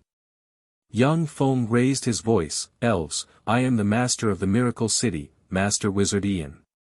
May I ask why you have come?" "So it's you, you villain. Return our clansmen Nancy and Nanny, or else I'll shoot you." A beautiful elven girl with a curvaceous waist, a fiery and sensual figure, far sexier and more beautiful than that of ordinary elves, a golden ponytail, a delicate and beautiful face, a mixture of beauty and innocence, sexiness and unruliness, resembling a charming little goddess, spurred her horse out of the crowd, took out the elven bow on her back, shouted delicately, and shot an arrow at Yang Feng. The green arrow suddenly flew out, crossed a distance of 200 meters, and with a touch of a strong wind, brushed past a centimeter of Yang Feng's face. The terrifying force of the arrow brushed past Yang Feng's face, making it slightly red. Without blinking, Yang Feng creased his eyebrows slightly and said faintly, "I heard that elves are an elegant and reasonable race. Is the rumor wrong? Are elves a race that can't communicate?"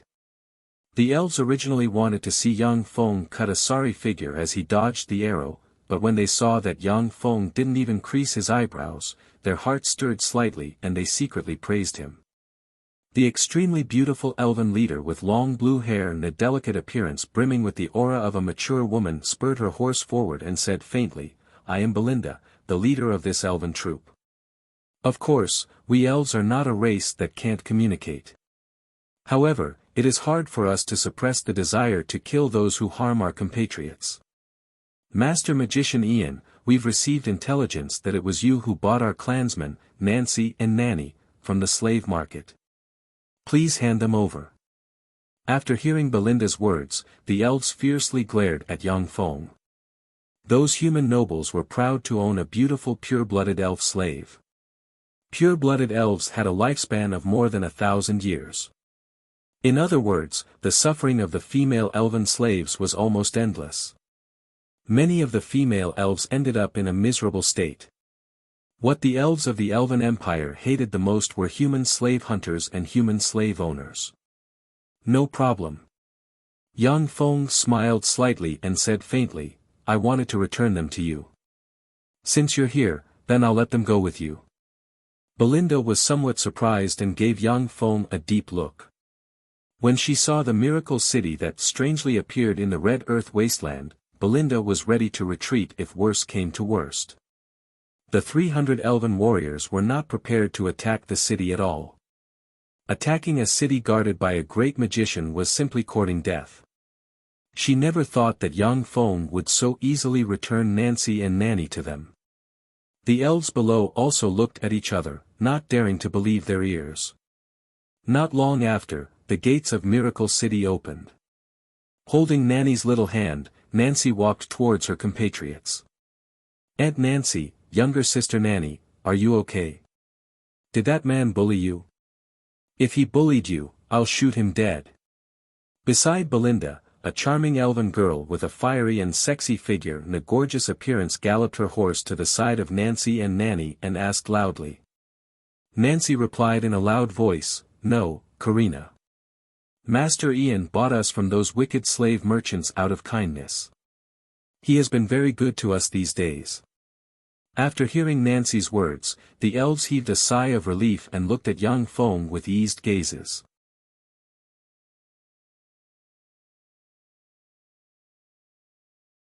Belinda stepped forward and bowed slightly to Yang Feng, saying, "Master Ian, I'm very sorry.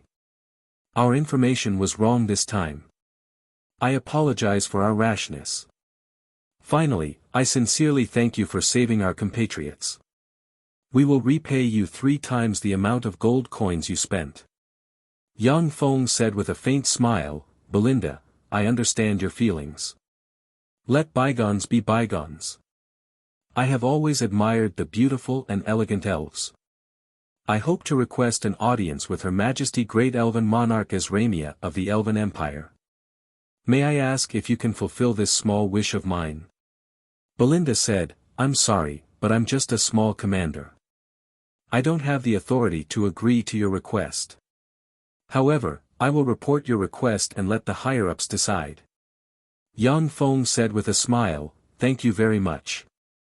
Originally, Yang Feng's purpose wasn't to request an audience with the Elven Empire's great elven monarch, but to send a signal of goodwill to the Elven Empire. In the Red Earth wasteland, offending the Elven Empire would bring great trouble. Goodbye. After Belinda took Nancy and Nanny back to her team, she took the elves and retreated towards the Elven Empire. "Don't let me down." Yang Feng looked at the backs of the elves as they left and muttered meaningfully. In the distance, in a corner of the Red Earth wasteland, Art Ace looked at the sky with an unsightly expression and cursed in a low voice, "Fuck, the elves left." Gerald asked hurriedly, "Left? Did they lose?" Art Ace frowned and said, they didn't lose, it seems that they didn't fight. Gerald was suddenly disappointed. Artai's eyes lit up and flashed with a fierce glint, and he whispered, however, it's not like we don't have a chance. There are 300 elves there. Besides, this isn't the jungle they live in, but the Red Earth wasteland. If we can catch those 300 pureblood elves, we'll make a fortune. In jungles, elves had terrifying battle prowess and elusive archery.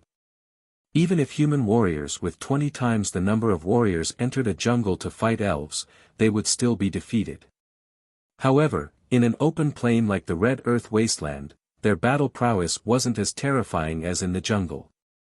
Gerald said hesitantly, but the elves have strong battle prowess. Elves had long lifespans and superb innate talents. If they diligently practiced cultivation, every one of them would become a powerhouse. Every member of the elven battle force was a formidable warrior with chi. They could kill a human knight rank powerhouse with a single arrow. The 300 pureblood elven battle force armed to the teeth was definitely a terrifying and formidable force. Artace licked his lips and said in a very gloomy voice, with the two of us joining forces, we have a total of 4,000 people. With 10 times the number of people, and in the wilderness, we'll be able to exhaust them to death. Besides, I still have 10 magic scrolls and 20 apprentice wizards. Don't tell me we can't catch them.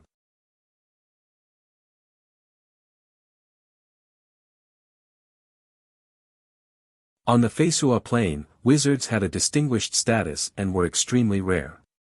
However, due to the weave, becoming an apprentice wizard on the Fesua plain was much easier than becoming an apprentice warlock on the Tsangji plain. Even though the education system was extremely backward, but the number of apprentice wizards was still not small. Gerald pondered for a while, and then finally raised his head. His eyes flickered with scarlet light. I can also take out 10 magic scrolls and 30 apprentice wizards. Let's do it. As long as we can do it, we'll be rich. Pureblood elves basically hid in the Elven Empire, and were very rare and difficult to catch. The Elven Woods where the Elven Empire resided was a restricted area for humans. Without permission, any human who stepped into the Elven Woods would be killed by the Elven Empire's law enforcement team. To hunt a pureblood elf, every slave hunter had to pay a price in blood. The number of human slave hunters who died tragically in the Elven Woods exceeded 100,000. However, due to the huge profits, there were still people who wanted to capture pureblood elves from the Elven Woods every year. In the Rijek city, Nancy and Nanny, the mother and daughter pair, were bought by Yang Feng for 15,000 gold coins. That was because he was a great wizard, and no one dared to offend a great wizard. Besides, in the slave market of the Rijek city, the price of slaves was on the low side. Otherwise, it would be impossible to buy a pair of mother and daughter pureblood elves for 15,000 gold coins. In the imperial capital of the Morin's Empire, where first-rate aristocratic families and top tycoons gathered, Nancy and Nanny, the pair of mother and daughter pureblood elves, could definitely be auctioned for hundreds of thousands of gold coins. It wouldn't be strange to even sell them for 1 million gold coins. Low-end slave hunters didn't have the means to sell them to the imperial capital, so they had no choice but to sell the pair of precious pureblood elves in the Rijek city. If 300 pureblood elves were sold to the imperial capital, it would definitely make first-rate aristocratic families and top tycoons go crazy. The Red Earth Wasteland. Nancy spurred her horse to Belinda's side and said with slightly creased eyebrows, "Belinda, I feel as if something in the sky is watching us." "Is that so?" Belinda's eyebrows raised, and she silently recited an incantation. Her eyes suddenly blossomed with radiant light, and she looked at the sky. At a glance, she saw the black eagle shuttling through the clouds, constantly monitoring them. "It's the human slave hunter's black-eyed demonic eagle." Belinda's complexion became very unsightly. She gave a shrill cry, stimulated formidable firmament knight, level 2 warlock, rank chi, drew her bow, and shot into the sky. An emerald green radiance soared into the sky, crossed a distance of 1,000 meters, and shot out of the black-eyed demonic eagle's eye and pierced through its brain. The black-eyed demonic eagle fell from the sky and landed on the ground. Belinda barked, "Prepare for battle. I think we'll soon have enemies." Karina spurred her horse over and raised her eyebrows, saying, "What? Could it be that Grandmaster Ian is treacherous and wants to sneak attack us? I don't think it's him." Nancy shook her head, saying, "Grandmaster Ian's strength is unfathomable. The miracle city that you saw before was built by him overnight. If he wants to make a move against us, then the miracle city is his best opportunity." Karina's beautiful eyes flickered with incredulity, and she exclaimed, "What? Did he build that city overnight? How is that possible? Even among the legendary magicians, there aren't many who can do this." Belinda's tender body shook, and her beautiful eyes flashed with incredulity. Even the Elven Empire's great elven monarch Ezramia couldn't build such a majestic city overnight. This could be said to be a miracle.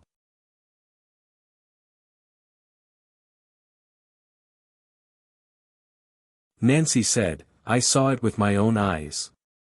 I suspect that he is very likely to be a divine chosen by the Weave Goddess, who came to the Red Earth wasteland to spread the glory and faith of the Weave Goddess. A divine chosen." Belinda's and Karina's countenance changed when they heard this. The Fesua Plain was a place with gods. Those who were chosen by the gods and blessed with great power were called gods chosen. From time to time, the gods would pay attention to the divine chosen. Not only would they bestow the divine chosen with power, but they would also personally guide the divine chosen forward. They would let the divine chosen spread their glory. Historically, any divine chosen was a proud son of heaven. They had accomplished many great things and were famous far and wide. There were even stories of divine chosen favored by the gods becoming a god of the gods' divine system. Belinda clenched the bow in her hand, and her beautiful eyes flashed with a dignified glint. "Whether he is a divine chosen or not, I think we're in trouble." In front of them, 4,000 cavalrymen, accompanied by billowing smoke, fanned out, completely cutting off the path of retreat of Belinda and the other elves. Damn human slave hunters! When Karina saw the black-clothed, heavily armed cavalrymen exuding a valiant temperament, her beautiful eyes flashed with anger, and she erupted with frightening firmament knight rank chi in a flash. She drew her bow, and an emerald green arrow ray suddenly burst out and shot towards the human cavalrymen. The emerald green arrow ray, with great accuracy, entered the group of human cavalrymen 1,000 meters away, and ran through 4 human cavalrymen in a row. Its momentum didn't diminish, and it flew for another 2,000 meters before falling to the ground. Seeing the might of Karina's arrow, the morale of the slave hunters plummeted. Eyes bloodshot, Gerald encouraged them somewhat rudely, "For every elf you catch, I'll reward you with 3,000 gold coins. There are 300 elves here, capture them alive. I'll reward you with 900,000 gold coins. With 900,000 gold coins, you won't have to worry about food or clothing for the rest of your lives, and you'll be able to live the life of a rich man. I can also leave an elf for the brothers, so that everyone can have fun. Brothers, victory or defeat depends on this one move. After this, we'll be rich. For 900,000 gold coins. For the elves. I want to be the first to attack that elf. No, I'll be the first to attack." Hearing this, the eyes of the human warriors turned bloodshot, and they let out strange cries as they desperately pounced on the 300 elves.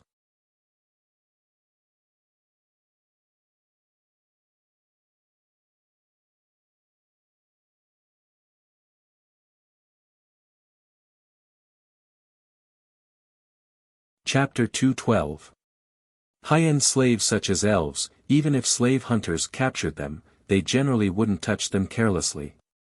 Once the elves were damaged or killed by them. In that case, this slave hunt would be a complete loss. In order to capture the 2 pureblood elves, Nancy and Nanny, the slave hunters went deep into the elven woods and eventually left behind the lives of dozens of people before fleeing in a sorry state. If the leader of the slave hunters kept the two elves for himself to enjoy, then his subordinates would definitely tear him apart. Many slave hunters were small groups composed of scum and outlaws. It wasn't uncommon for such small groups to fight each other due to the uneven distribution of spoils. Elven virgins could be sold for hundreds of thousands of gold coins, while elven virgins could only be sold for a few hundred, or 1,000 or 2,000 gold coins. The gap between the two was extremely frightening. Because those who could afford to pay hundreds of thousands of gold coins to buy elves were all top tycoons. These tycoons weren't afraid of spending money, they were only afraid that the things they bought weren't good.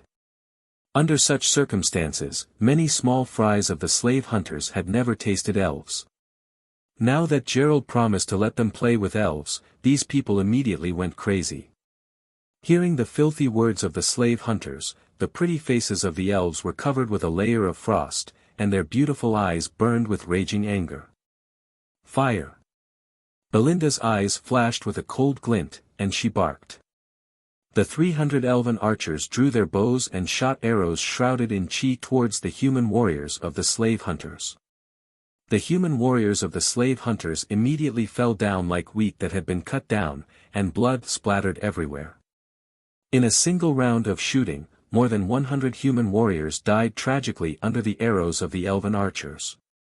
The human warriors of the slave hunters were very experienced. They pulled apart their formation and madly rushed towards the elves from all directions. These slave hunters were the private soldiers of Gerald and Artace. They had experienced countless battles and were incomparably fierce. They knew that only by approaching the elves would they have a chance of survival. Therefore, they crazily rushed towards the elves. The elven archers fired 2 rounds at will, killing more than 300 human warriors as if they were mowing grass. The 100 elven archers abandoned their bows, drew exquisite elven swords from their waists, and stared coldly at the human warriors with disdain in their eyes. The 300 elven warriors here were all powerhouses of the elven race who had trained hard in martial skills. Every one of them had the cultivation base of a knight, and all of them had cultivated chi. There was even no lack of grand knights and earth knights. Belinda and Karina were even firmament knights. Under their leadership, the elven warriors didn't fear close combat with humans at all. As soon as the human warriors got close to the elves were instantly killed.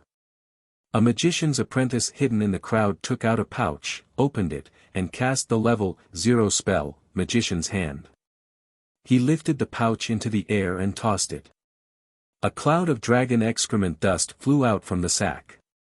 The magic apprentice silently chanted an incantation and pointed again. A cool breeze blew past, blowing the dragon's excrement dust in the direction of the elves. When the wildebeests the elves were riding smelled the dragon's excrement dust, they immediately went berserk and madly jumped and ran, breaking the elven formation. The human warriors, however, were already prepared. They dismounted from their wildebeests, took out many jars, opened them, and vigorously waved them in the direction of the elves. A mixture of lime and sand floated towards the elves. 10 magicians' apprentices cast a spell at the same time and pointed at the lime and sand.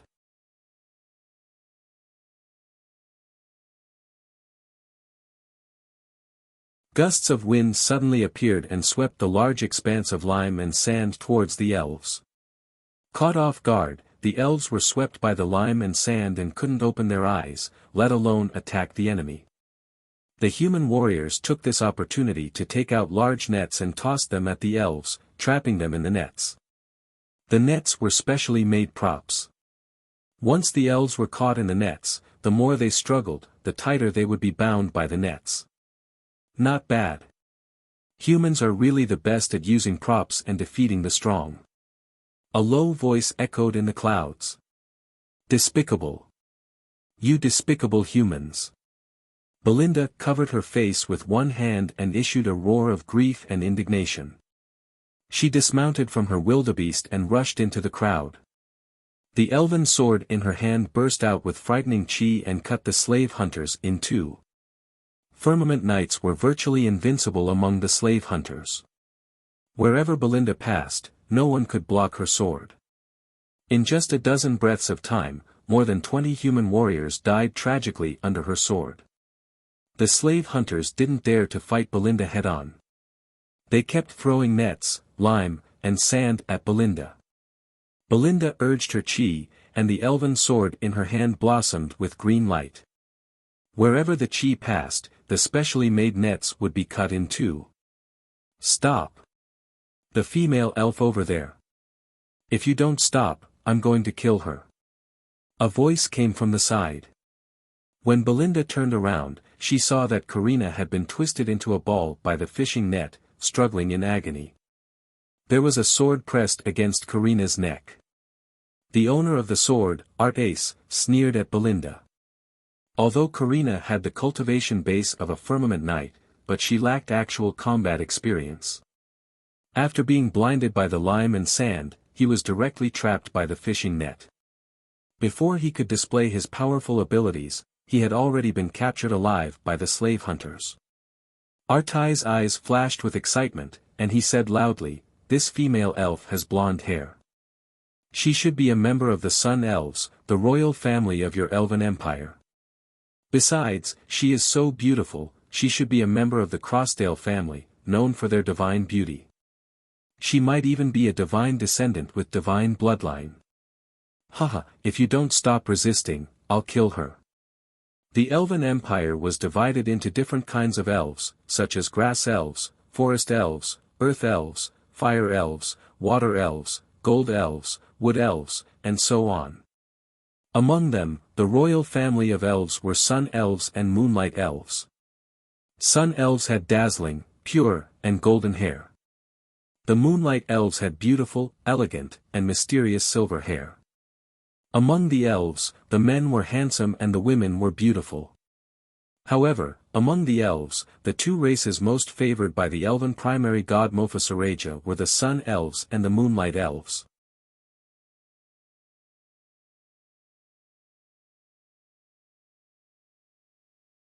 Among the Sun Elves, the Crossdale family and the Moonlight Elves, the Ramonfan family, were known for their divine beauty. The women of the two families were basically peerless beauties. Once, when a female elf of the Crossdale family walked the continent, the emperors of the Morance Empire and the Titan Empire fell in love with her at the same time. For her sake, a 100-year war broke out that swept the entire continent. Finally, a god of the Zalia divine system personally went to the elven primary god Mophasareja to ask for this peerless elven beauty.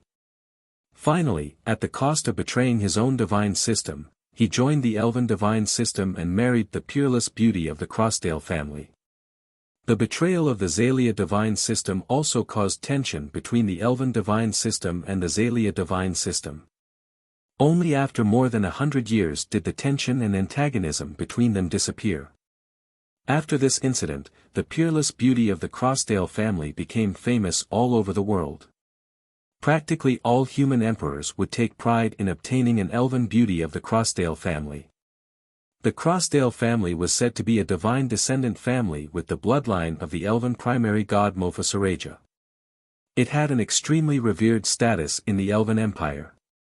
When Belinda saw Karina captured alive, she felt as if she had fallen into an ice cave and her mind was in a mess. Karina wasn't a member of this combat force. She couldn't stand Karina's pleading and felt that she was strong enough to protect Karina, so she brought Karina along. If anything were to happen to Karina, even her family might be implicated. While Belinda was distracted, a cloud of dust and lime hit her in the eye, and a dozen large nets descended from the sky, sweeping towards her. Belinda was startled, but she didn't panic. She stimulated her formidable chi, strengthened her hearing, and prepared to slash the nets apart. Hypnosis. An apprentice wizard tore a level 1 magic scroll and pointed at Belinda.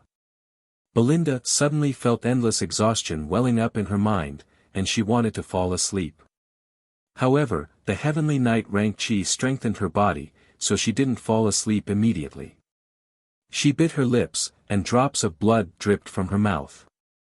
She stimulated her chi and forcibly woke up. Hypnosis. Another apprentice wizard tore a magic scroll and pointed at Belinda. Belinda once again felt endless exhaustion welling up in her mind. She bit her lips again, and suddenly felt her body become slightly heavy. Nets had fallen on her.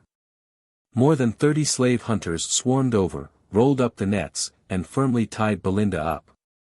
More and more slave hunters rushed forward and threw out fishing nets, tightly trapping Belinda. After Belinda was humiliated and captured alive, the 300 elves were also captured by the slave hunters.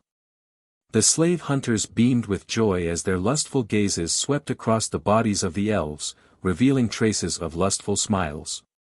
In this battle, nearly 1,000 slave hunters were killed or injured by the 300 elves.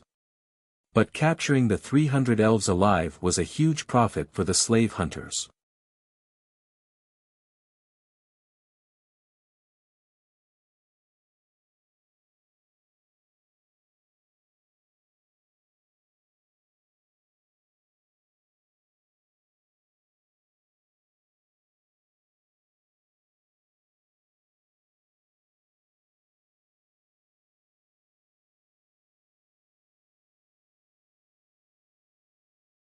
As if the embodiment of a god walking in the secular world, he descended from the sky and flew over.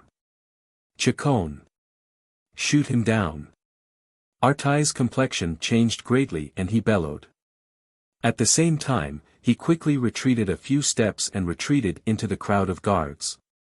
An archer with the cultivation base of an earth knight took a step forward, surged with chi, drew his bow, and shot a meteor-like arrow towards Yang Feng. Clang! With a crisp sound, the level, 3 secret treasure sword of light at Yang Feng's waist was unsheathed in a flash. Yang Feng slashed at the bow and arrow with his sword, and the bow and arrow were shattered. Dumbstruck, Art Ace muttered, "Magic and martial dual cultivation, how is that possible? Aren't only divine descendants or demigod rank experts capable of magic and martial dual cultivation? He's just a great wizard and a human, how could he possibly practice magic and martial dual cultivation?" The elves on the ground were also dumbstruck, unable to believe their eyes. On the Feisua plain, because of the weave that shrouded the entire plain, wizards would forget the spells they memorized the day before. Under such circumstances, mages no longer had the time to practice magic, nor did they have the energy to practice martial arts. The more powerful a wizard was, the weaker their body would be. This was also the reason why the Tsangji Plains human warlocks despised the various cultivation inheritances of other plains. In addition to the divine path, only demons, ancient fiends, ancient devils, and other formidable existences of other planes could contend against the Tsangji Plains human warlocks. Yang Feng's figure fluttered, he jumped off the magic carpet, and blessed himself with light feather. Artai's private troops quickly stepped forward and surrounded Yang Feng. The corners of Yang Feng's mouth rose slightly, a glint of red streaked past the abyss of his eyes, divinity of massacre trembled, his blood boiled, and he took a step forward and brandished his sword. Along with flashes of bloody light, Artai's private troops blocking in front of Yang Feng were split in two, and blood sprayed everywhere. The blood splashed, but Yang Feng was shrouded in a life force field. As soon as the blood touched the life force field, it was bounced away. Once the sword was unsheathed, it was invincible. No one could block Yang Feng's sword edge. On the ground, Karina and Belinda watched Yang Feng walk among the crowd, and they were deeply attracted, unable to tear their eyes away from him. In the crowd, Yang Feng seemed to have turned massacre into an art, exuding a dangerous and bewitching charm. This was the combination of the divine energy of massacre and black dragon blood meridians, coupled with Yang Feng's continuous maturation and transformation, exuding a bewitching charm. Yang Feng's blood boiled, yet he fought very calmly. Every time he brandished his sword, his understanding of swordsmanship deepened, and his divine energy of massacre strengthened by a trace.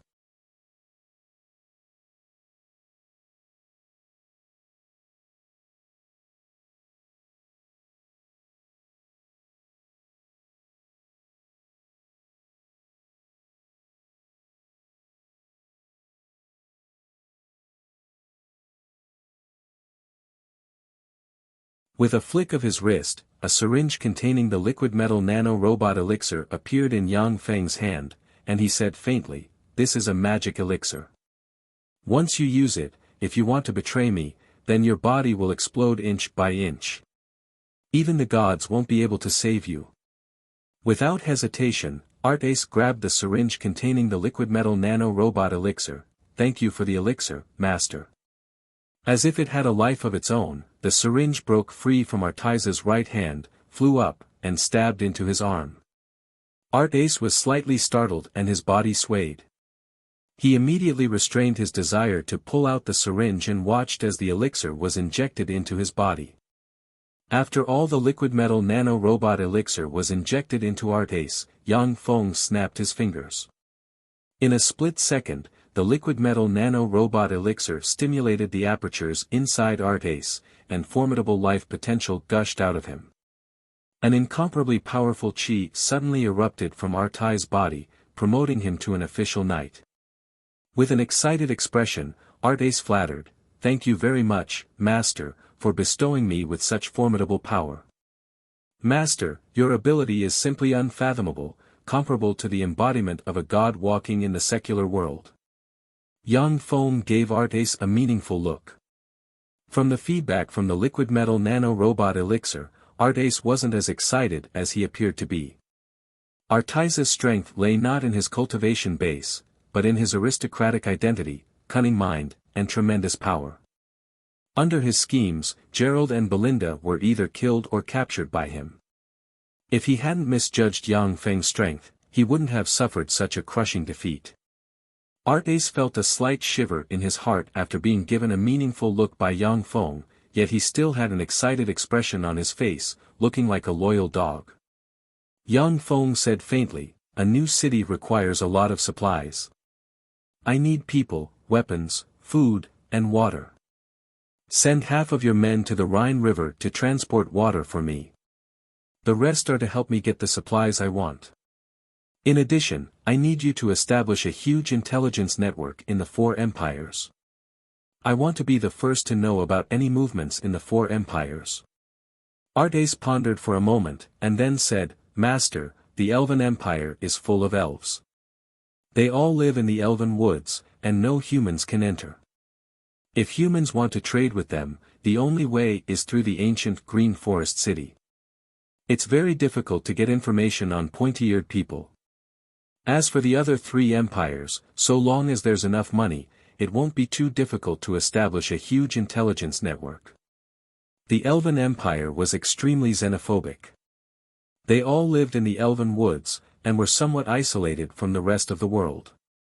The only way to the outside world was through the ancient Green Forest City. There, the elves would take out elven specialties to trade with humans and purchase all kinds of supplies. Humans could only see a lot of elves in the ancient Green Forest City.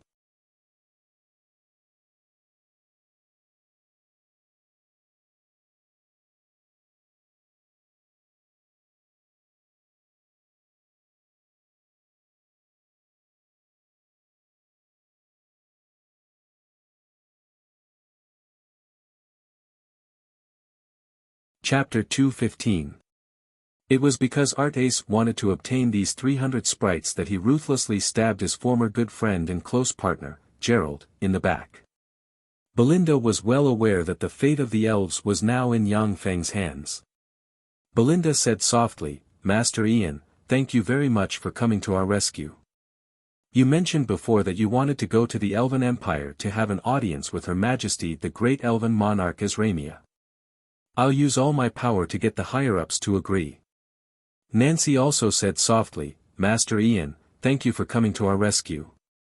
The little lowly nanny also said with a smile, "Master Ian, thank you." Yang Feng saw through Belinda's intentions at a glance, yet he didn't expose her. With a light smile, he slashed down with his sword, and holy light shone, cutting apart the special fishing nets binding Belinda. Belinda heaved a sigh of relief and drew her elven sword. With a flash of sword light, she cut apart the fishing nets binding Karina. Karina also leaped into the air. Sword light flashed in her hand, and like a swimming dragon, she swam among the bound elves. Wherever the sword light passed, the fishing nets were shattered, and the tightly bound elves were released one by one. Yang Feng no longer attacked. He sheathed the sword of light in his hand, took a few steps back, and stood still. Yang Feng mused silently. Karina's swordsmanship might be a bit stronger than Belinda's, yet she was so easily defeated. It seems that she has very little combat experience. In terms of swordsmanship alone, Karina, who was a sun elf and had received guidance from countless experts, was far stronger than Belinda. However, she had too little combat experience, which was why she was defeated by the strange moves of the human slave hunters. If she had 30% of Belinda's experience. Artace and them definitely wouldn't have captured the 300 elves so easily. After rescuing her companions one by one, Belinda heaved a sigh of relief and looked at Yang Feng with more sincere gratitude in her eyes. The 300 elves looked at Yang Feng with kindness and gratitude in their beautiful eyes. They knew very well that without Yang Feng, their fates would be very miserable. A fragrance wafting from her, Karina walked up to Yang Feng. Her beautiful eyes, which seemed to be able to suck in a person's soul, revealed a smile, and she thanked him. "Ian, you are a good person. Thank you for coming to save us. Good people." When Yang Feng heard the pure thanks and looked at the pure and beautiful eyes, he had mixed feelings in his heart, and his mood was somewhat gloomy. At this moment, all kinds of schemes in his mind were cast aside, and he sighed in disappointment. Maybe I used to be a good person. Right now, I'm just an ordinary person who holds the bottom line in his heart. Not good. I actually wavered just now. Truly frightening. As expected of the pure-blooded elves of the Crossdale family who are known to have the beauty of a god and can even make gods fall. As soon as he sighed, Yang Feng was alarmed. He operated a secret method, focused his spirit, and looked at Karina with a trace of vigilance in the abyss of his eyes. Karina didn't use any charm techniques at all. Her mere existence was already a kind of beauty, a kind of beautiful scenery. Pure and natural. The more he looked at her, the more he felt her charm. Yang Feng could be considered to have seen a lot of beautiful women. He had only seen Karina twice, yet he was still unconsciously attracted by her charm. Karina said, "Your sword is very beautiful, can I take a look at it?" Yang Feng smiled and handed Karina the sword of light. Karina drew the sword of light and waved it casually, and a sacred radiance blessed her, making her look very sacred, like the incarnation of a goddess.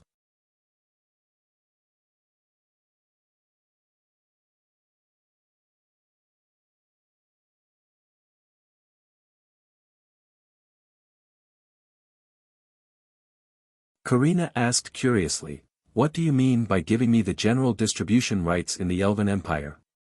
Yang Feng replied, "My goods will only be sent to you in the Elven Empire.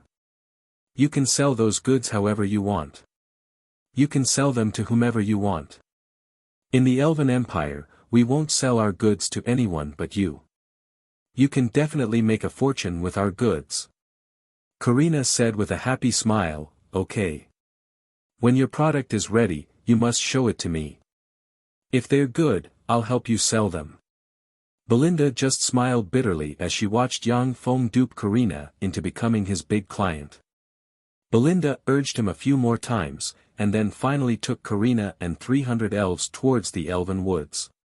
Yang Feng looked at the backs of Karina and them, pondered for a while, and then pressed the dimensional badge on his chest, and a phantom hunter equipped with a flight device flew into the sky and looked at Karina and company from the clouds. On the Fesua plain, the gazes of the gods would fall on the secular world from time to time. Yang Feng didn't dare to directly launch a miniature reconnaissance satellite.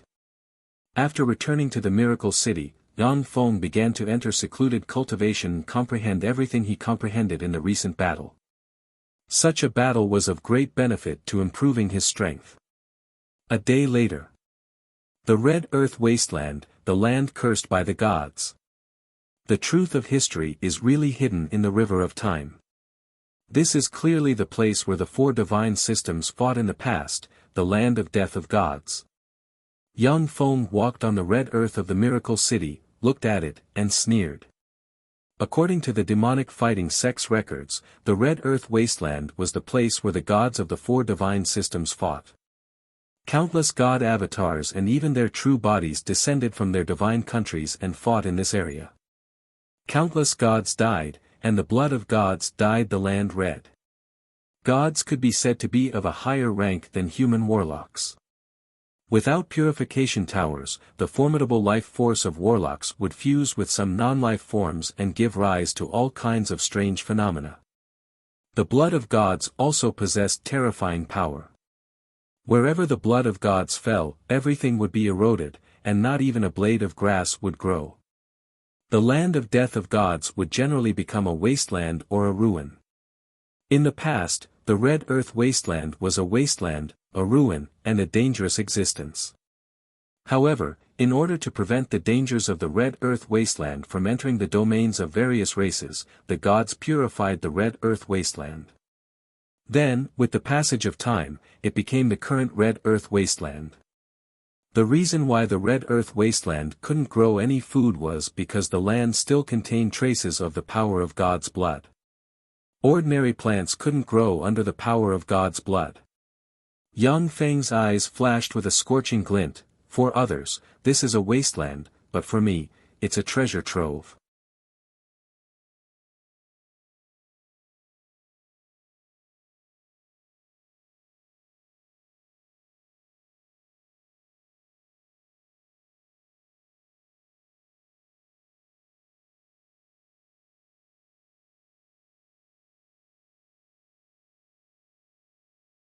With the 1,881 purification seeds in their mouths, they planted them every 20 meters, and then entered the farmland he had planned.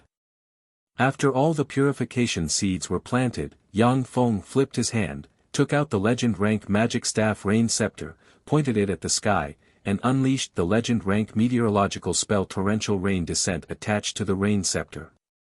A green magic radiance entered the sky, and the water elemental particles in the sky were immediately attracted from all directions and condensed into dark clouds. The dark clouds stretched for several kilometers, and before long, light rain began to fall from the sky. Yang Feng looked at the sky and mused, sure enough, the power of water magic cast in such a place with thin water vapor isn't satisfactory. The might of different spells cast in different environments was completely different. An ordinary magician would not even be able to cast a fireball under the water. Even among legendary mages, few could cast a fireball underwater. In some places with thin elemental particles, even spells couldn't be cast. This was the limitation of wizards. Wizard pagodas, warlock pagodas, and such existences can absorb the drifting elements in space and converge them inside the elemental pool.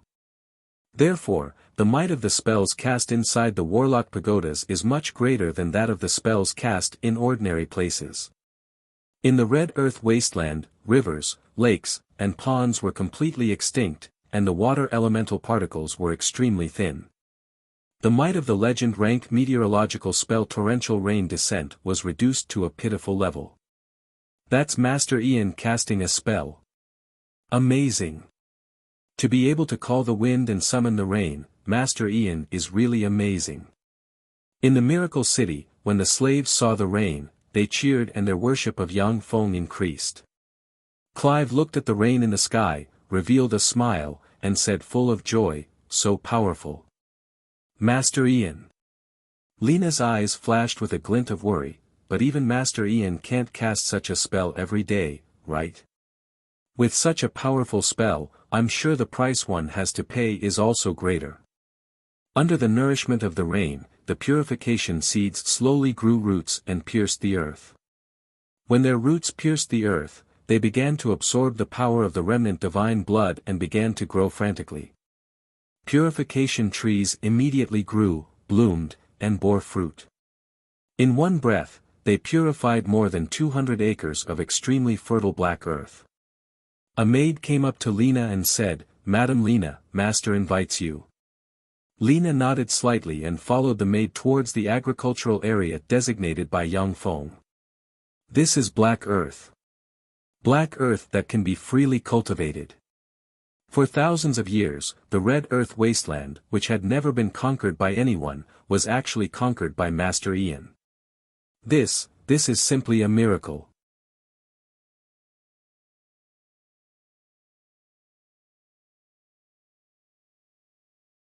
When Lena entered the agricultural area and saw the more than 200 acres of black earth, her beautiful eyes flickered with endless shock. She was even more shocked than when she saw the miracle city that night. Located at the junction of the four empires, the Red Earth wasteland was extremely vast, even reaching 2/3 of the area of the Morin's Empire. Many ambitious and ruthless people wanted to establish a foundation in the Red Earth wasteland, but ultimately failed to conquer the stubborn Red Earth, and could only leave with their tails between their legs. The gods and the starry sky had the power to purify the Red Earth. However, purifying the Red Earth required them to consume a lot of divine power and energy, which was far from being as simple and easy as purifying the purification seeds. Besides, the gods were busy enjoying themselves, practicing cultivation in seclusion, comprehending laws, and strengthening their divine countries. Who would be willing to condescend and consume a lot of divine power and energy to purify the Red Earth wasteland's divine blood? With a flick of his wrist, Yang Feng threw a pouch and a knowledge crystal to Lena. Lena, these are breadfruit tree seeds. Go and organize people to plant the breadfruit tree seeds. This is a knowledge crystal for planting breadfruit trees. Crush it immediately. Yes. Sir. Lena crushed the knowledge crystal and felt a lot of knowledge enter her mind. After a good while, she respectfully saluted Yang Feng and said. Yang Feng left and arrived before an artificial lake with a diameter of 1 kilometer and a depth of 30 meters, with a hill in the center. Due to the legend-rank spell torrential rain, a shallow layer of water had accumulated at the bottom of the artificial lake. Yang Feng flicked his fingers, and the seeds of the purification seeds that had just been harvested flew into the artificial lake. As soon as the seeds of the purification seeds came into contact with the water, they gave birth to countless roots, took root in the artificial lake, and began to purify it. After the entire artificial lake was purified, Yang Feng's figure shook, and he arrived at the top of the hill. He took out green seeds, threw them on the top of the hill, and then silently recited an incantation and cast the level 1 spell extraordinary plant catalysis. Under Yang Feng's spell, the green seeds grew rapidly. Each of them grew into a 10-meter-tall huge tree with countless glistening emerald green leaves. Countless water elemental particles converged from all directions and condensed on the leaves of the huge tree.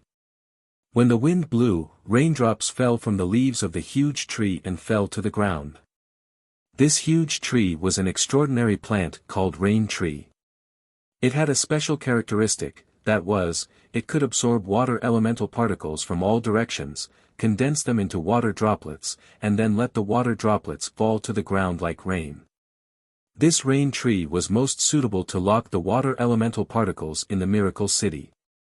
As long as the water in the Miracle City wasn't moved too far away, it could absorb the water elemental particles, condense them into rain, and then sprinkle them into the super-large artificial lake. Of course, to fill the super-large artificial lake, it wasn't enough to rely on the rain tree alone. It was necessary to draw a steady stream of water from other places and fill the super-large artificial lake.